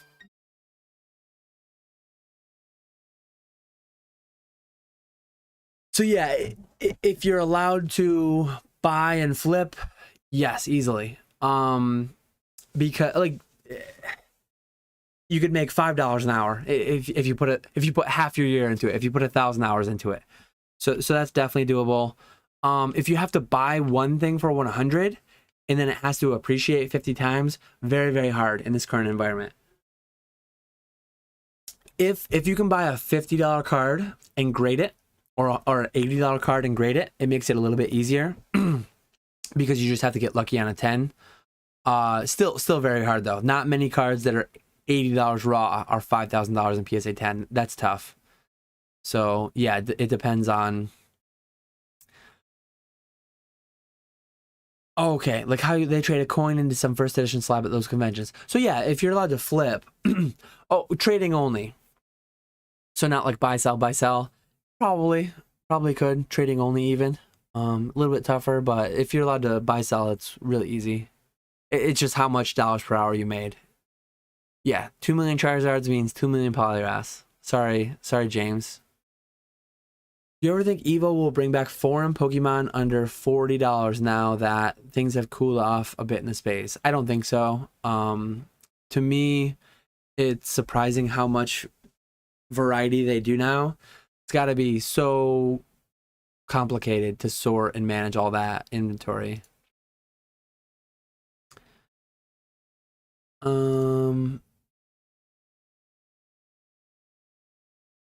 You'd have to get really lucky. That's a lot of buying and selling to hit 5K. You'd need a killer dealer, the ability, yeah, flip your whole inventory every week.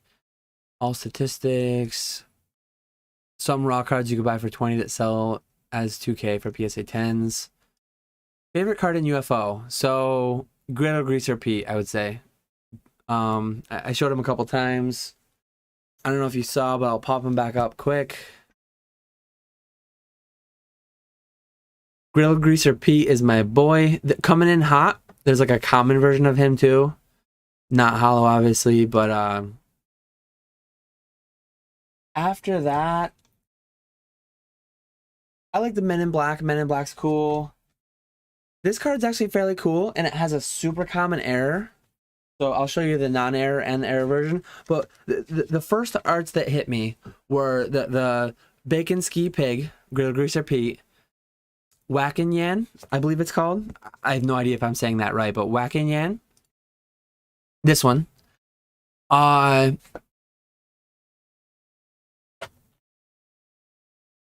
Dragon's Rise, which we talked about earlier.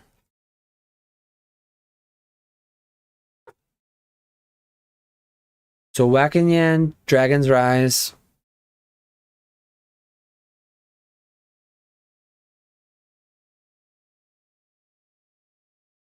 Grill Greaser, Men in Black. Let me zoom this out a bit. I guess I'll just manually zoom it out.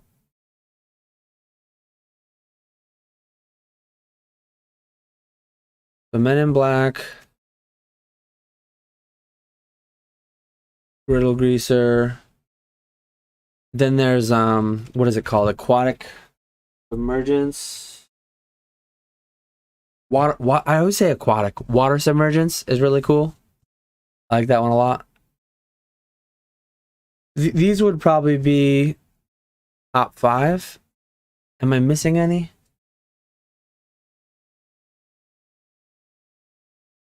I think those would be my top 5.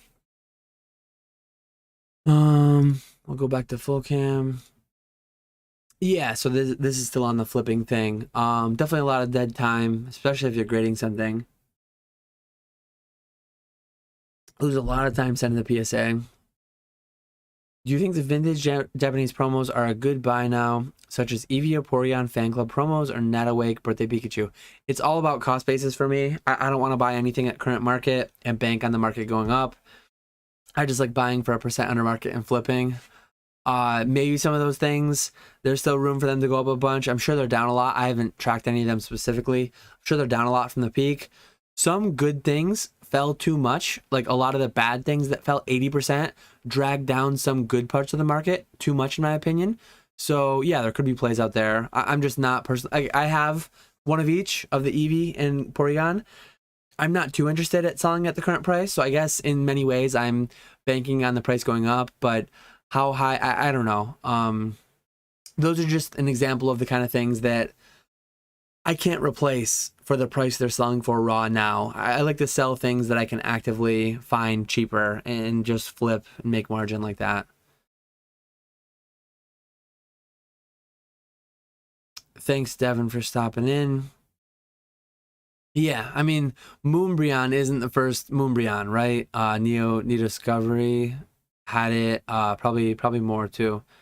Yeah, how many don't? Shout out to Dan rolling through the questions like a champ. Appreciate you. Appreciate all the questions. Moonbreon VMAX. Which modern cards really excite you? The upcoming Quaxley promo really excites me. I still haven't shipped out the giveaway winner. Shout out your average player. I'm gonna get this out tomorrow, hopefully.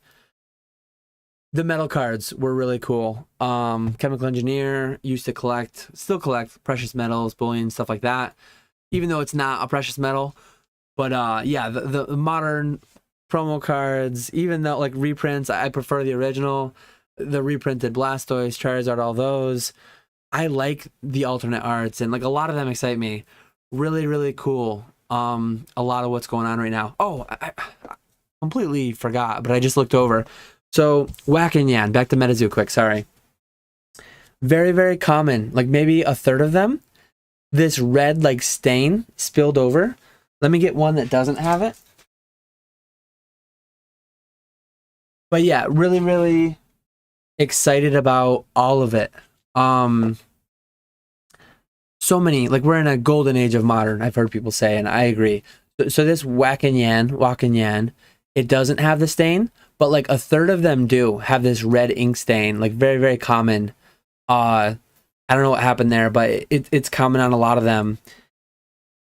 And yeah, I noticed it, so I was like setting them aside. I don't know if that'll go for a premium. I don't know if it'll go for less. Whatever the case, I have them separated because I noticed them as I was going. So yeah. Stream don't end until the battery dies. It's got 2D batteries running it, so I don't know how old they are, but yeah, is that a Jake hour or a regular hour? Definitely gonna be done by 2 at the latest. I want to have a very productive week tomorrow. I want to get through a lot of these 500 cards. I cleaned up my office for when Nick came. I'm going to maintain my office being clean, which is going to require me like churning out a decent amount of shipments but part of like cleaning was just boxing up stuff and shoving it in the corner. So I do need to go back through those boxes and tidy things up a bit from there too. AP Sports Cards owns a basketball card numbered to 199. Over half are graded. It's a $200 card in the 9. I think I got to wrap my head around how many non-graders exist in Pokemon. That's actually really interesting to hear. I'm not into sports at all, really.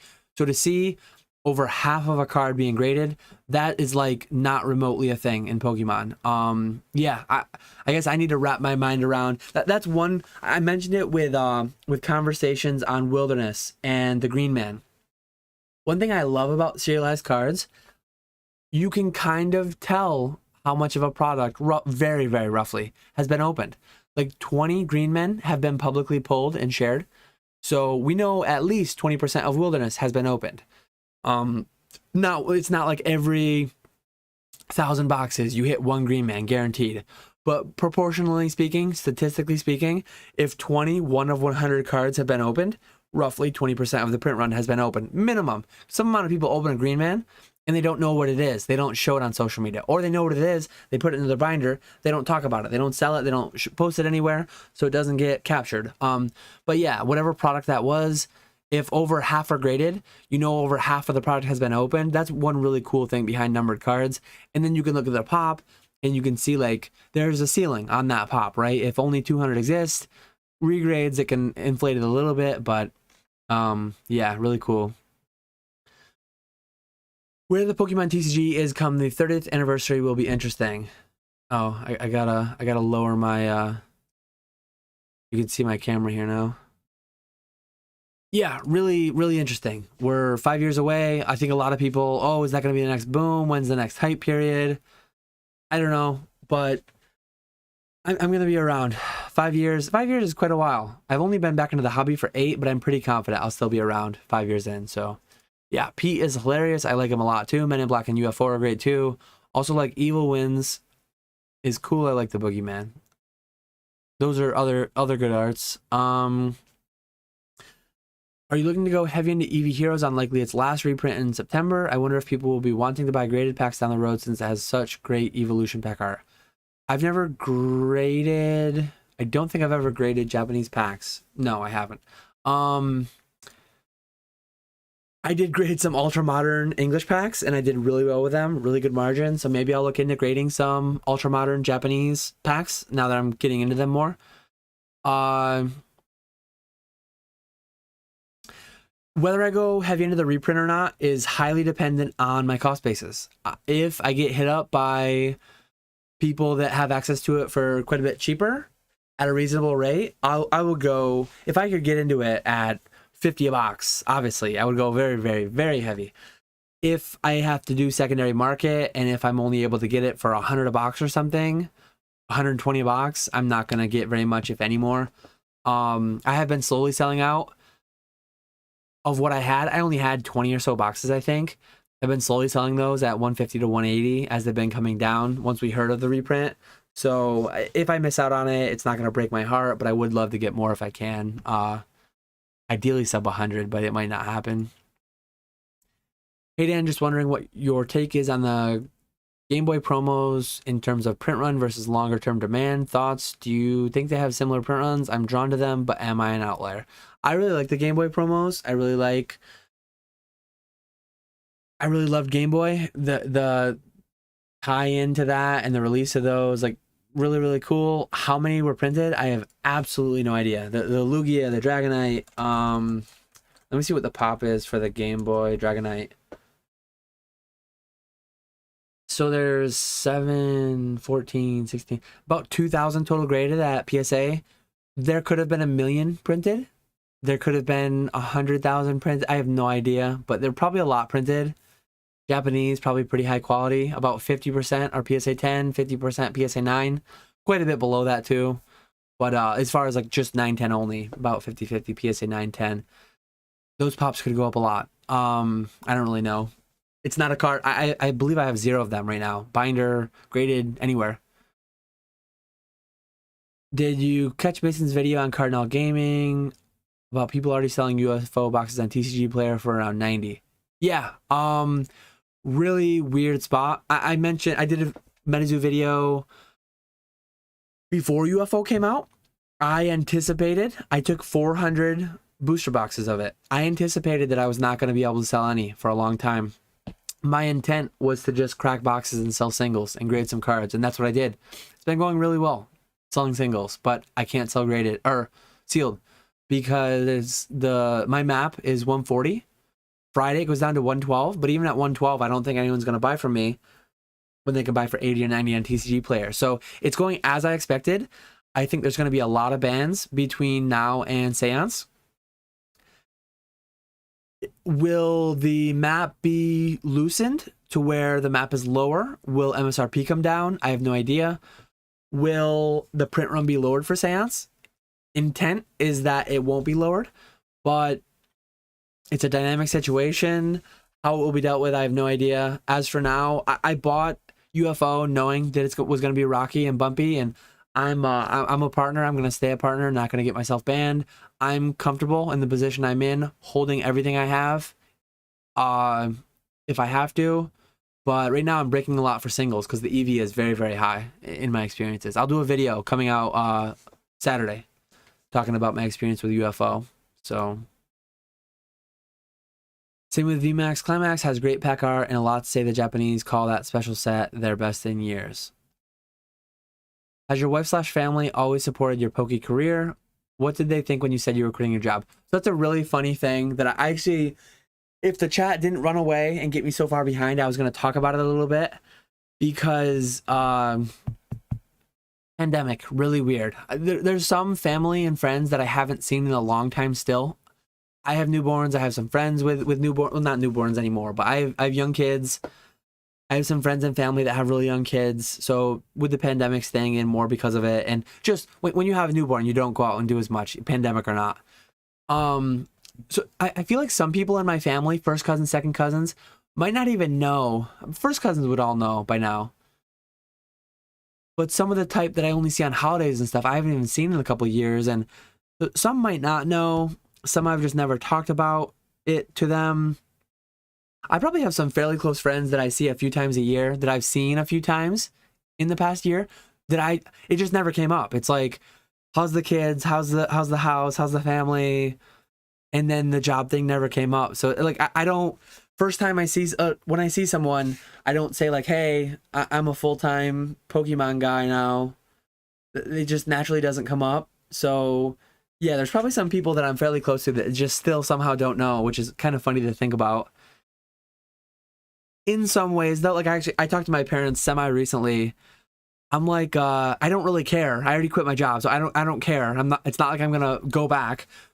But I asked them, has any one of your friends or family members kind of reacted negatively towards, like, I think there's more pride in saying, yeah, my son's a chemical engineer, than saying, yeah, my son sells Pokemon cards.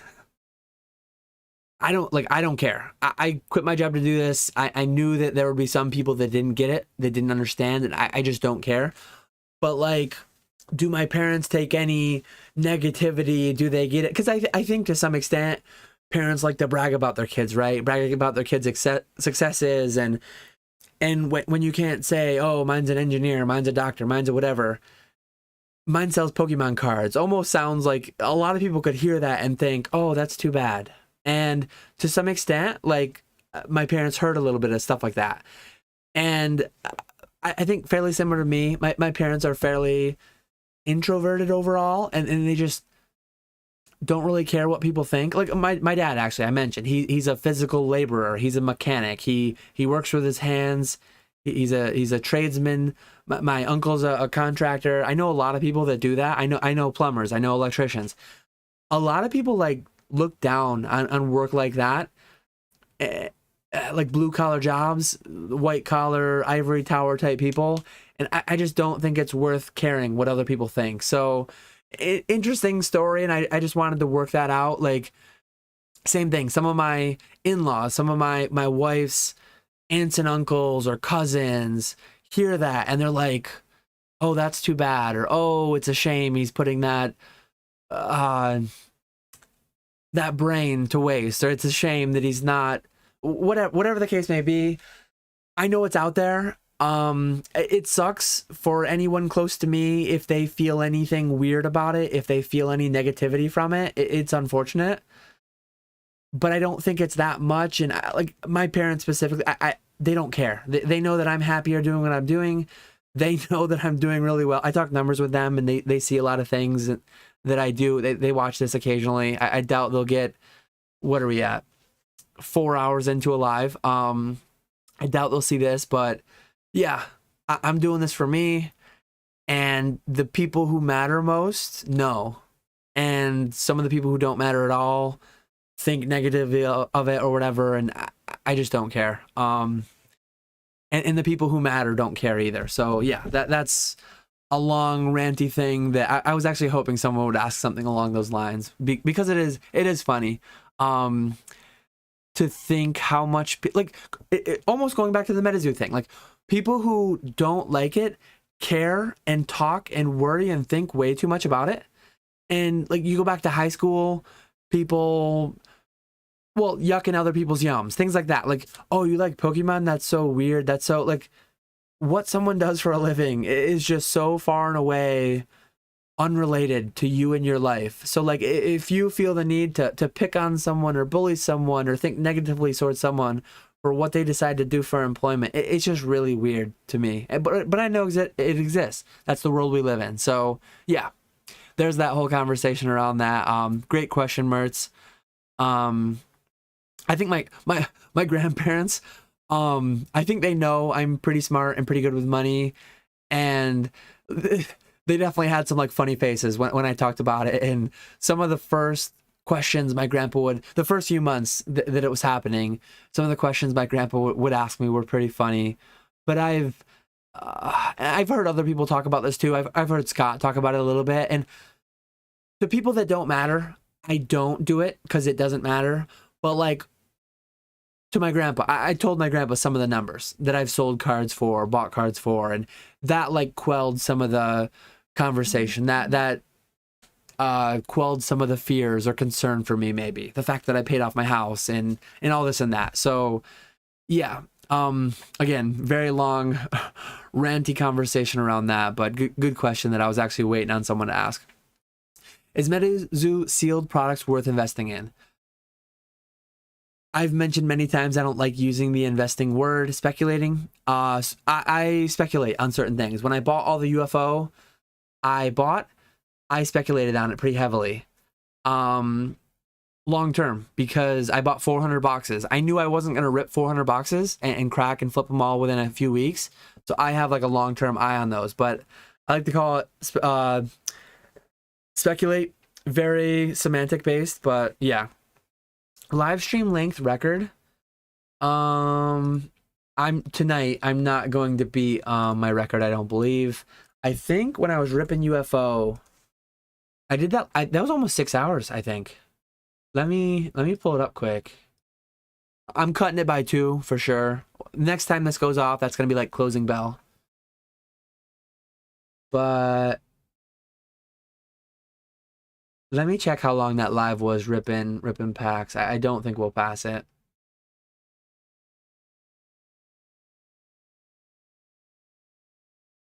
The Mountain Dew is going to be fading before then too. Yeah, I went 5.5 hours 2 weeks ago ripping Metazoa. So that might be my record for a long time.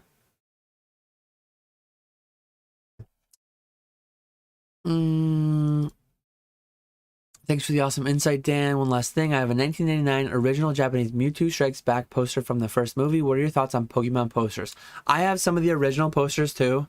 I need to get them framed so I can work them through the background with these canvases, change them up. I like them. I have no idea what you paid. Cost basis is everything. I wouldn't pay like a substantial amount of money for them, but I was able to pick up a dozen of them, mixed ones, for like $5 or $10 a piece. So that felt like really easy to do a few years back. I see a bunch of near mint Dragonite on eBay. Yeah, I think that's a pretty plentiful card. Thanks for stopping in, AP. The book's coming out soon, going to be pretty exclusive for the first edition version. Oh, Metazoa. All-nighter who needs sleep. Yeah, I can sleep when I'm dead. Life's short. Don't spend it sleeping.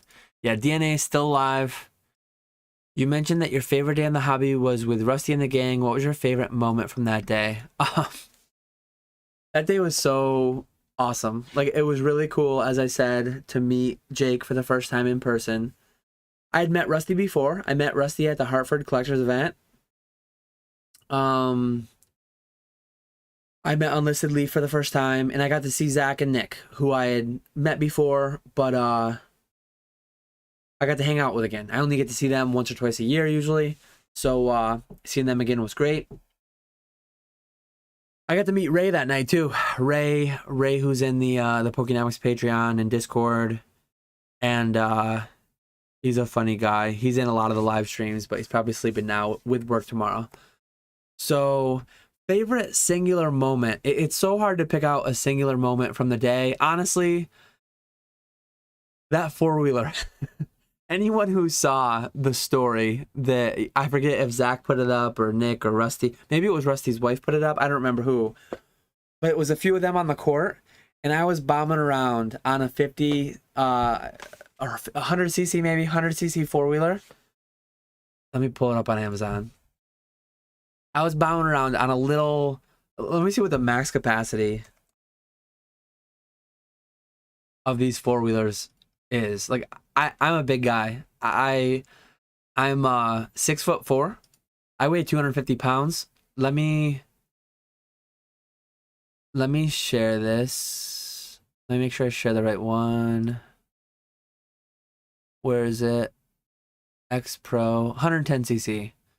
So this equivalent four-wheeler is what I was riding on, and it was so much fun. Like, when I was younger, I grew up in the woods like I am now. I lived on 1 acre back then, but we had access to like 1,000 acres. So all my surrounding land, like across the street, up out back, I literally had 1,000 acres probably that I could just ride for all day long. Four-wheelers, dirt bikes, go-karts, snowmobiles, everything growing up.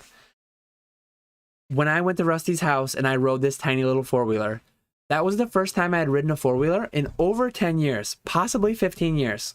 So it brought me like right back. And I was flying. That thing was fast. I think it would go like 30, it said. Let me see what this says.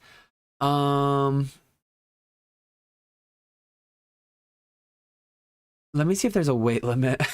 Max loading. Yeah, max loading, 143 pounds. So I put my 250-pound self 100 pounds overweight for this thing. I was a little worried I was gonna break it, but I had some cash on me because I did that deal with Rusty. So I figured I could have paid for any issues if I caused them. But yeah, it's funny to think like that's not my absolute, like, meeting the guys, hanging out with the guys was better, but I was hanging out with the guys while I was doing that. So that, like, talk about nostalgia. Pokemon, riding a four-wheeler for the first time in 15 years. That was amazing. Such a fun day. Oh yeah, close look at the Squirtle Squad. Let me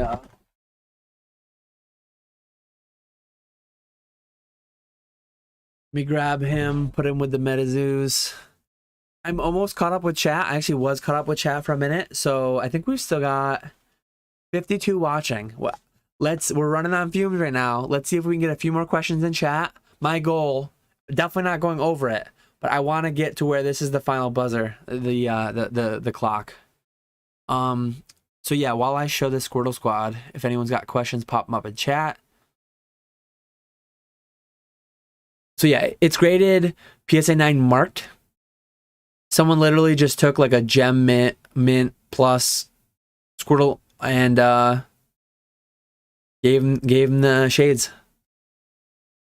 Hilarious. I bought a collection on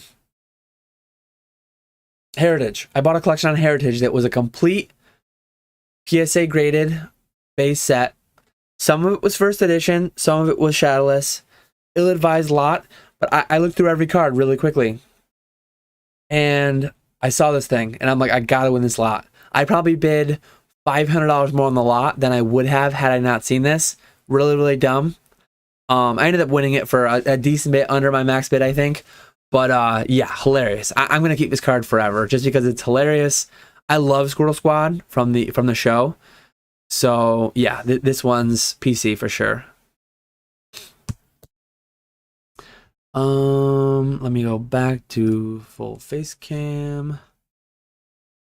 Thanks for the reply. Did you speculate UFO the hardest compared to the other boxes? So yeah, I became a partner a couple months ago, pre-UFO.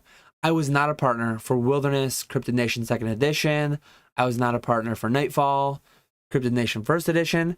So it was very easy to speculate UFO hard because I am in at, again, not the floor price. The price, if Metazoa were to fail over the next few years, I don't think it will, but if Metazoa were to, the price could definitely go under my cost basis. But I'm in at like the lowest cost basis that exists. Partner pricing is very, very attractive. So I felt very comfortable speculating on UFO because I'm getting in at a very, very low cost. Whereas UFO, Nightfall, Cryptid Nation, I was buying on the open market. So I was paying retail essentially. I did just tonight, we talked about it earlier. I picked up 4 master cases, 48 boxes of Wilderness for $50 a box. Someone right now is dumping them.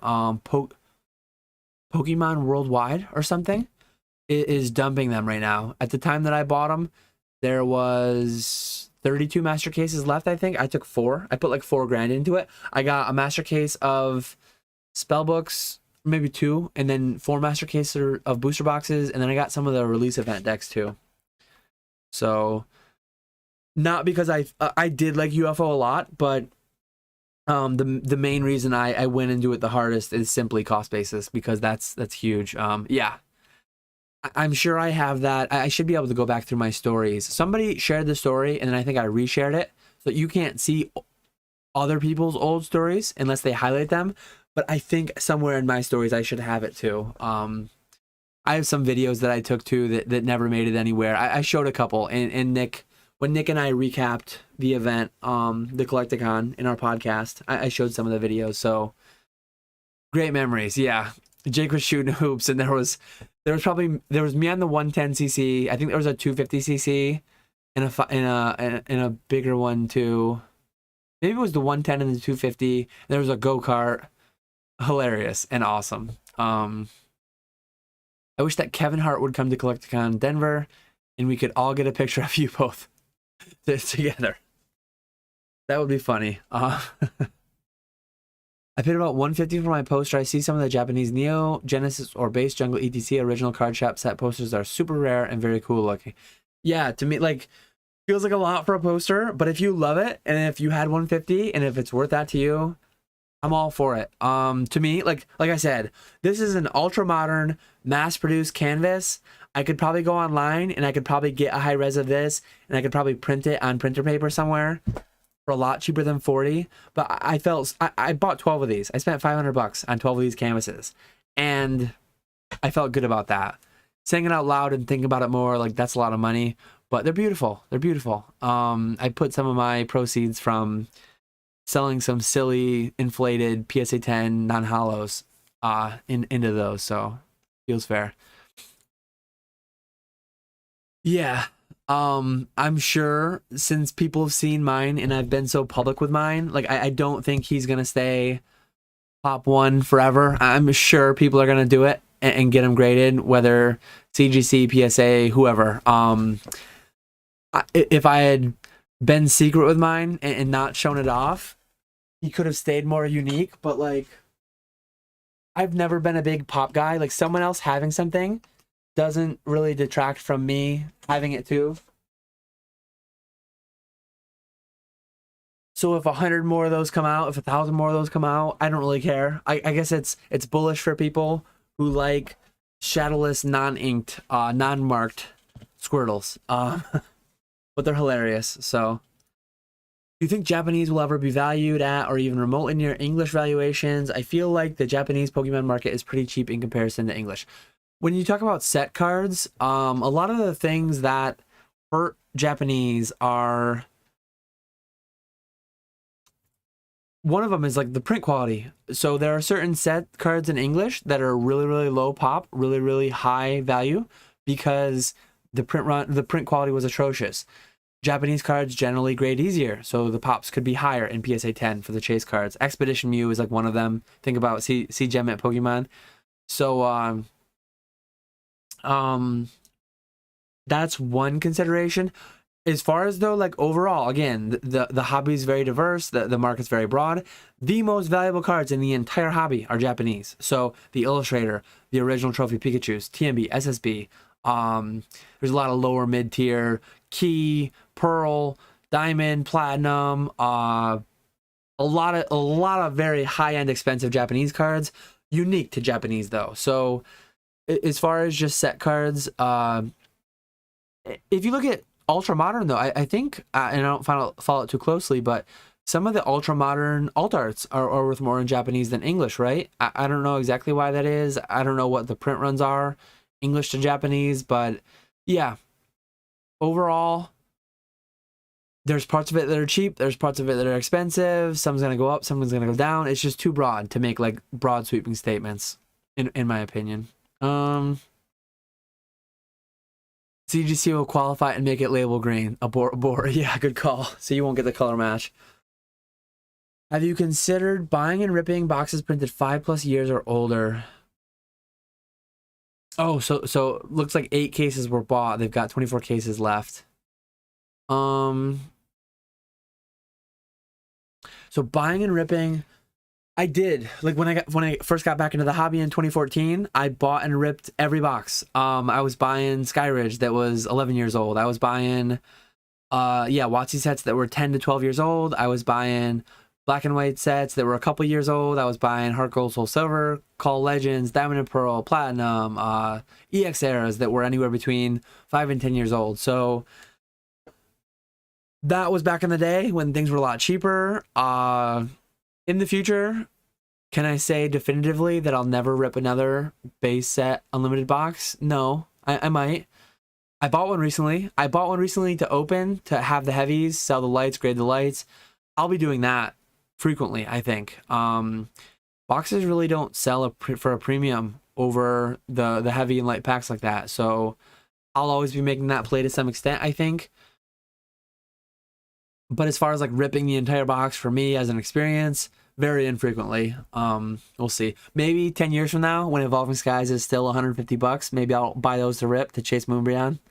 I joke, obviously, but who knows? Who knows where it'll be? Blazer says, how much is a case of Wilderness at 50? So cases in Metazoa, they have like a master case, which is 2 inner cases. So it's an outer box, 2 inner cases of 6. They stack the boxes like 2, 2, 2 in one inner case, and then 2 to 2 in the other. So 12. It's 4 by 3. So yeah, $50 times 12, it's 600 plus shipping. If you're in their state, they probably had sales tax too. But for me, I did a $4,000 order and the shipping was like $380. So shipping was almost 10%. Maybe I could have messaged them and gotten a discounted shipping, but to ship $4,000 worth of product, all those cases, they probably spent less than 400 shipping it, but that's what the fee was and I just paid it. Some example of the posters, that Neo Genesis one's my favorite. Can you give us a 2-sentence outlook on the Pokemon market for the next 2 years, basically until the time between right now and when grading becomes $10 and 90 days or less? Fully settled grading companies. Ooh, 2-sentence. Pokemon market will be heavily tied to the broader markets. If that's 1 sentence, I'm going to elaborate. I'm going to cheat. I'm going to do 2 sentences, but I'll elaborate on each. So the market will be heavily tied to broader markets. If the S&P 500 continues down 50% further, 40% further, Pokemon likely will too, in my opinion. If unemployment continues up, recession gets worse, Pokemon has a ways down to go for certain things. Not everything, K-shaped, all that stuff. So that's sentence 1. In the 6 months to 2 years, barring continued economic downturns, I'm pretty bullish. That's my second sentence. So yeah, pretty tied to the overall. Everything's a lot more correlated than I think people think. Crypto, S&P 500, precious metals, a lot of those things tended to go down together to some extent. A lot of value gets destroyed during periods like this. But yeah, even though Like, look at what Evolving Sky is doing. Look at what all of Pokemon is doing in spite of 9.1 billion cards being printed. I think it's massively bullish for the longer term of the hobby. Back in 2016, we saw the bulk crash where it went down to 1 cent, and then it recovered. Like, prices bubble to an extent. Pokemon Go prices went crazy, got too high. A lot of them fell from there. But look at where we are today to the 2017 bubble pop of Pokemon Go. We're bigger, we're better, we're stronger. Will we necessarily be bigger, better, stronger, printing 5 times 5 years from now what we were like in the Pokemon Go bubble to today? Maybe not, but there's a lot of room in between that and where we are. So yeah, I'm positive, very happy having quit my job a year ago. Still feel very good, very comfortable with where we are and where we're headed. Yeah, 600 for the case. For the longevity of staying in the business, are you just going to base your past knowledge of the sets you know, or are you going to be more research on future mons and sets? I definitely plan to stay engaged. Given all that was going on, the major stonkage and the ability to sell products sealed for way too high out of the gate, I was just flipping for the past 2 years. I was flipping everything out of the gate, sealed. I just did a mass box break of UFO, and it was a lot of fun. My kids are getting older, so nice little employees I'll have there. 2-3 years from now, I could see my kids being 4 and 6, and I could see us sitting down and just having case battles. And like, to an extent, you got to be careful because like they want to add cards to their binders. When my son and I were ripping UFO, he didn't add any Men in Black to his binder because they're $30 plus a piece. He didn't add any Neutrality, Totality auras to his binder because they're $70 a piece. He's got a Dragon Rise though. He doesn't have the Griddle Greaser Pete yet, but he's got the coming in hot, the common card with Griddle Greaser Pete on it, basically. He's got a lot of the cheaper ones in his binder, but I talked him through it. He's like, oh, you got to have that one for money. You got to have, I'm like, yeah, I have a lot of money in the product on the pallet. I got to get some money back. We got to pay our bills. We got to buy food. Like I'm teaching him a little bit about money as we go, taking care of his stuff. And so, yeah, like a couple years from now, I hope to be more engaged in ultra modern Pokemon than I am today. Ripping more of it, not all of it, not getting crazy like Nick, old school. I don't think he's still here, but gotta get on him a little bit about the 6 cent TCG player singles, that meme. So yeah, I don't think I'm gonna be that deep down into it, but I could see me ripping a few cases and maybe playing the ultra modern $50 grading tier play to get that first one to market and turn it into pack battles and enjoyment with the kids. And the wife too. The wife's opened. She's opened at least 8 or 10 boxes of UFO, I think. And I don't think she enjoys it quite as much as Pokemon because she just doesn't know them. But she has fun. She knows I'm having fun, so she has fun. I do believe the canvases. Pokemon Center, if you're watching, hit me with a coupon code. Let's let my viewers get like 5% off, maybe kick back 1% to me. But I'm pretty sure the canvases are still there. Not positive, but I'm pretty sure. I don't know how many they make, but it would be really interesting if they did like prints of them and had them. Oh, there's 500, there's 5,000, whatever the number. So the wilderness cases are not on eBay. They're Dallas Fort Worth Pokemon. They're now called Pokemon Worldwide, I believe. That's where the wilderness cases are. So DNA, part 1 of 2, broad question here. Typically, CGC Modern 9.5's English will hold about 65% of PSA 10 value. Do you think it's a smart move to submit 9.5 worthy cards at the bulk tier just because of turn time being 30 days? Ultra Modern has been dipping pretty hard across the board since PSA came out with 18. Absolutely. I think there's a lot of plays where, and I don't know that these numbers, I'm sure they're true they're probably true for some cards, not as true for others. But 2 things CGC has that PSA doesn't. 1, you get it back in a month. $18 PSA might take 6 months.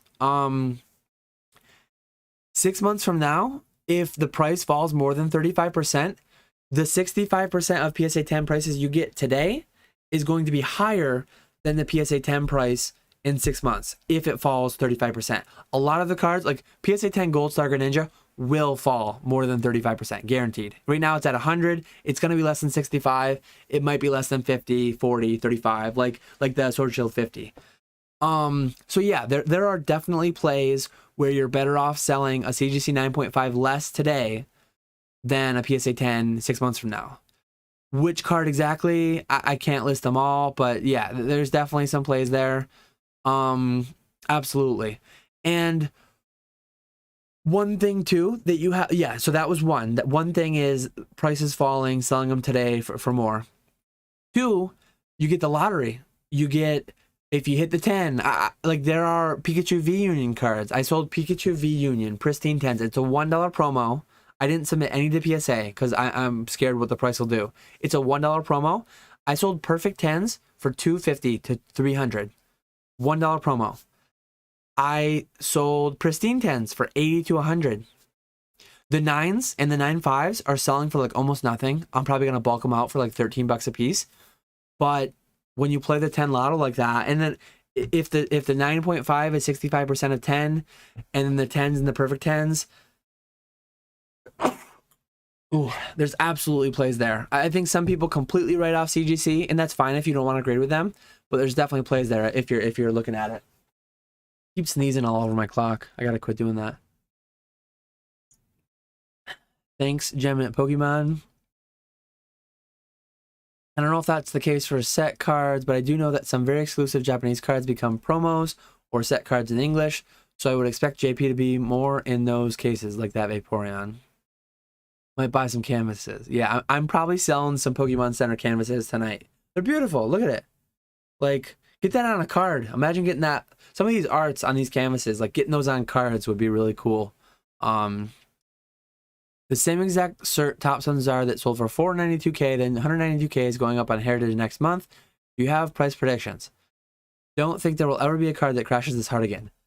So in terms of percentages, that's like 60% down. It might continue down from there. There's quite a few cards that have fallen more than 60%. In terms of raw dollar amount, obviously that's $300K minus fees. That's, yeah, massive. The Illustrator, privately, one went for 1.275, and then publicly, a PSA 9 went for, what was it, 900K? So that's similar, lower percentage because it's a bigger number, but it's over the 300K. So I could see a future where base first Zard might go to 800K and then come back down to 400K and then go up to 900K. Like, some people say it's going to go to 1 million. 20, 50 years from now, it definitely could. I mean, it could 5 years from now. But the illiquid nature of these cards, prices can move a lot. And there's going to be ebbs and flows. There's going to be lulls, and there's going to be rocket emoji periods. We could see more in the future. I think if Pokemon grows over the next 50 years and turns into what a lot of people think it could be, there will almost absolutely be greater than 300K losses in same cards, because right now the peak, the summit, is $1 million PSA 9 Illustrator, $5 million PSA 10. I mean, Jake has talked about how he could see the original Japanese trophies being $1 million. I've heard a lot of people say they could see PSA 10 base versus Charizard being $1 million. So if those go to 1 million, I could see them retracing to 600K, going back up to 1.2 million. There's a lot of wild movements in markets like this. So if, like, it would almost bode well for the future of Pokemon if we were to see greater drops more than that, because it means we've seen huge gains too, I would think. Thank you. Great response. Watch the market /news. Yeah, I mean, Pokemon is fairly tied to the broader markets, I think. Do you think modern sets nowadays will ever reach what vintage is today in terms of value? Largely no. Again, same thing. If you were here for the Evolving Skies conversation I had, WotC will always have that it's WotC. It's always have that it's first. It's historic. It's the first ones. These mid-era sets, they have the same massive print runs, maybe slightly smaller, maybe slightly larger, depending on the exact set. but they have none of the attrition. Not they have some attrition, not nearly the attrition that the first sets have. They don't have the historic nature of the first sets, and they just have that risk of falling into the void. Like when they have shiny VMAX, Altar, Gold Star, Level X, whatever. All different kinds of things wrapped into one. One thing I've been thinking, I'll try to mention it elsewhere too when Nick is around. If he doesn't want to package 6-cent single orders himself on TCG Player, he could try setting his shipping to 99 cents, $1.99, or $2.99 so they only sell direct. Yeah, he might do some of that. I don't know exactly. At some point with Metazoa UFO and then some of the Pokemon I have, I'm going to turn my TCG Player back on, and I'm definitely going to do something to make sure I'm not selling 6-cent singles. I'm almost getting caught up. So we're definitely going to time it well. Don't hit me with a million questions because I'm going to have to skip some. 10 minutes, roughly. I'm going to wrap up when this clock goes off again. I'm going to crank the volume right now so I know to wrap up. Volume's maxed out for that buzzer at the end. I guess it's difficult to balance appropriate shipping costs enough to discourage small fry orders while also getting volume for the higher end singles. Yeah, it's definitely a fine line to play with there. Probosaur, congrats on 1 year of freedom, Dan. Yeah, every year my goal is to become more free, and money doesn't buy happiness, but it buys freedom. Like if you're unhappy in life and you come into, I mean, short term, what is that? Is it Daniel Tosh that says money doesn't buy happiness, but have you ever seen someone frown on a wave runner? I call them jet skis, but I think some people call them wave runners. Have you ever seen someone frowning? Was it Daniel? It might have been someone else, not Daniel Tosh, but maybe it was Daniel Tosh. You can't frown on a wave runner. You can't frown on a jet ski. So he basically saying money does buy happiness, but it really doesn't. I did that whole hedonic treadmill, hedonic adaptation video a few weeks ago, and money can make things easier.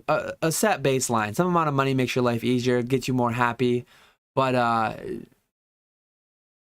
deeper interpersonal human connections is like core happiness to me, I think. What do you typically like to pay for raw near mint unlimited base jungle fossil hollow? As little as possible. That's just the universal thing. As little as possible, 50%, 60% TCG or Troll and Toad prices so that I can sell them, pay my 15% fees and make a margin, something like that. On that Thompson Zarn, I admit that is going to be on Heritage next month. I can see it going for 50K or less. Oh, I don't follow that close enough to know if it'll go. So yeah, 492, 192. Will it go less than 50? I know I'm not bidding 50, so it could go for less than 50. I have really no idea. Crazy though. Crazy to think that one person got smacked that hard and the next person might get smacked that hard. Lucky I got 3 hours to watch back in the VOD while I pack my orders for the day. Yeah. I love long form videos like this, making them and consuming them because I do this for 8 hours a day. I put it on 1.5x. I consume 12 hours some days on YouTube. Crazy to think that, but what does my typical workday look like? So Monday, generally, probably going to be, let me see how many orders I have on eBay. Most Mondays, historically, like before UFO, it was 30 orders for the weekend. Right now it's 34, so it'll probably go like 40 by tomorrow morning. 40 orders might only take me, say it takes 2 hours round up. My first 2 hours will be packing and shipping. I do that 3 times a week, Monday, Wednesday, Friday.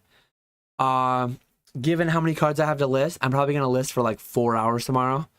So 2 hours packing, shipping, 4 hours listing, and then a couple hours catching up on emails, shipping a couple like oddball giveaway, whatever. Going on, placing my weekly distributor order. I should be looking at eBay, Heritage, Golden, PWCC, but like I don't have the time right now. In a future alternative reality where I actually am caught up on stuff, maybe spend 2 hours shipping, an hour listing, an hour to 2 hours sourcing new inventory, and then an hour or 2 hours optimizing things, making YouTube content, interacting socially in Discords and business related to keeping up with people, Instagram, Discord, all that stuff. But it varies a fair bit too. Sprinkle in mowing your lawn, things like that earlier. Yeah. Are you still streaming? What was in that Mountain Dew earlier? 2 Mountain Dews. I did 2 Mountain Dews during this stream. So, can you give us a 20 to 30 sentence deep analysis of? Just kidding. Great stream. Yeah, I appreciate everyone hanging out. Still at 56 people. I feel like the average will be right around 50.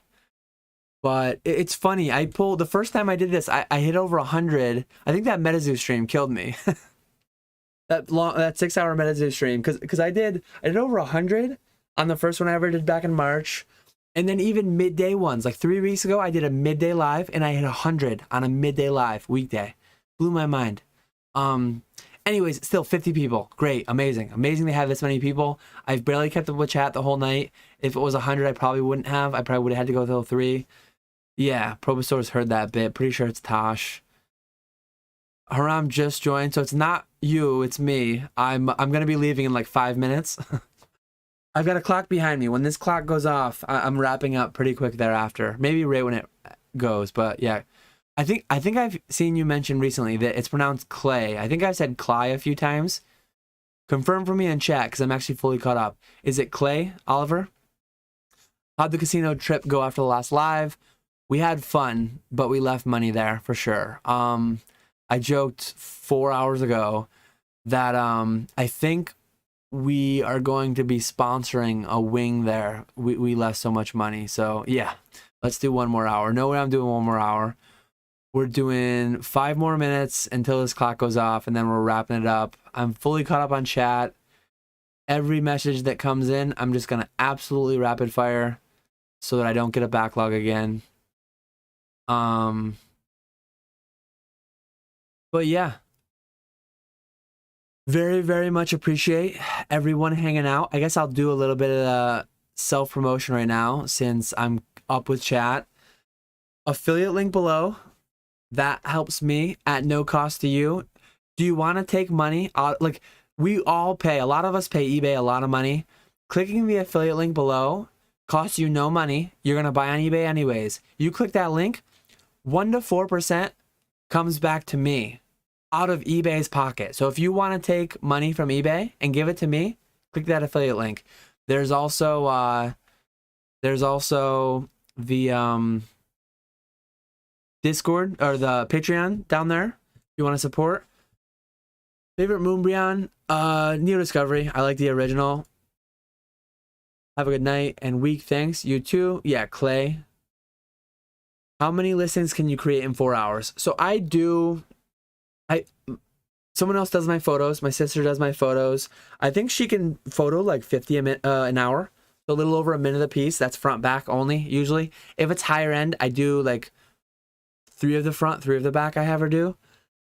As far as listings, if it's same set, like if I'm listing Jungle 1, Clefable, Jungle 2 on, 30 an hour maybe.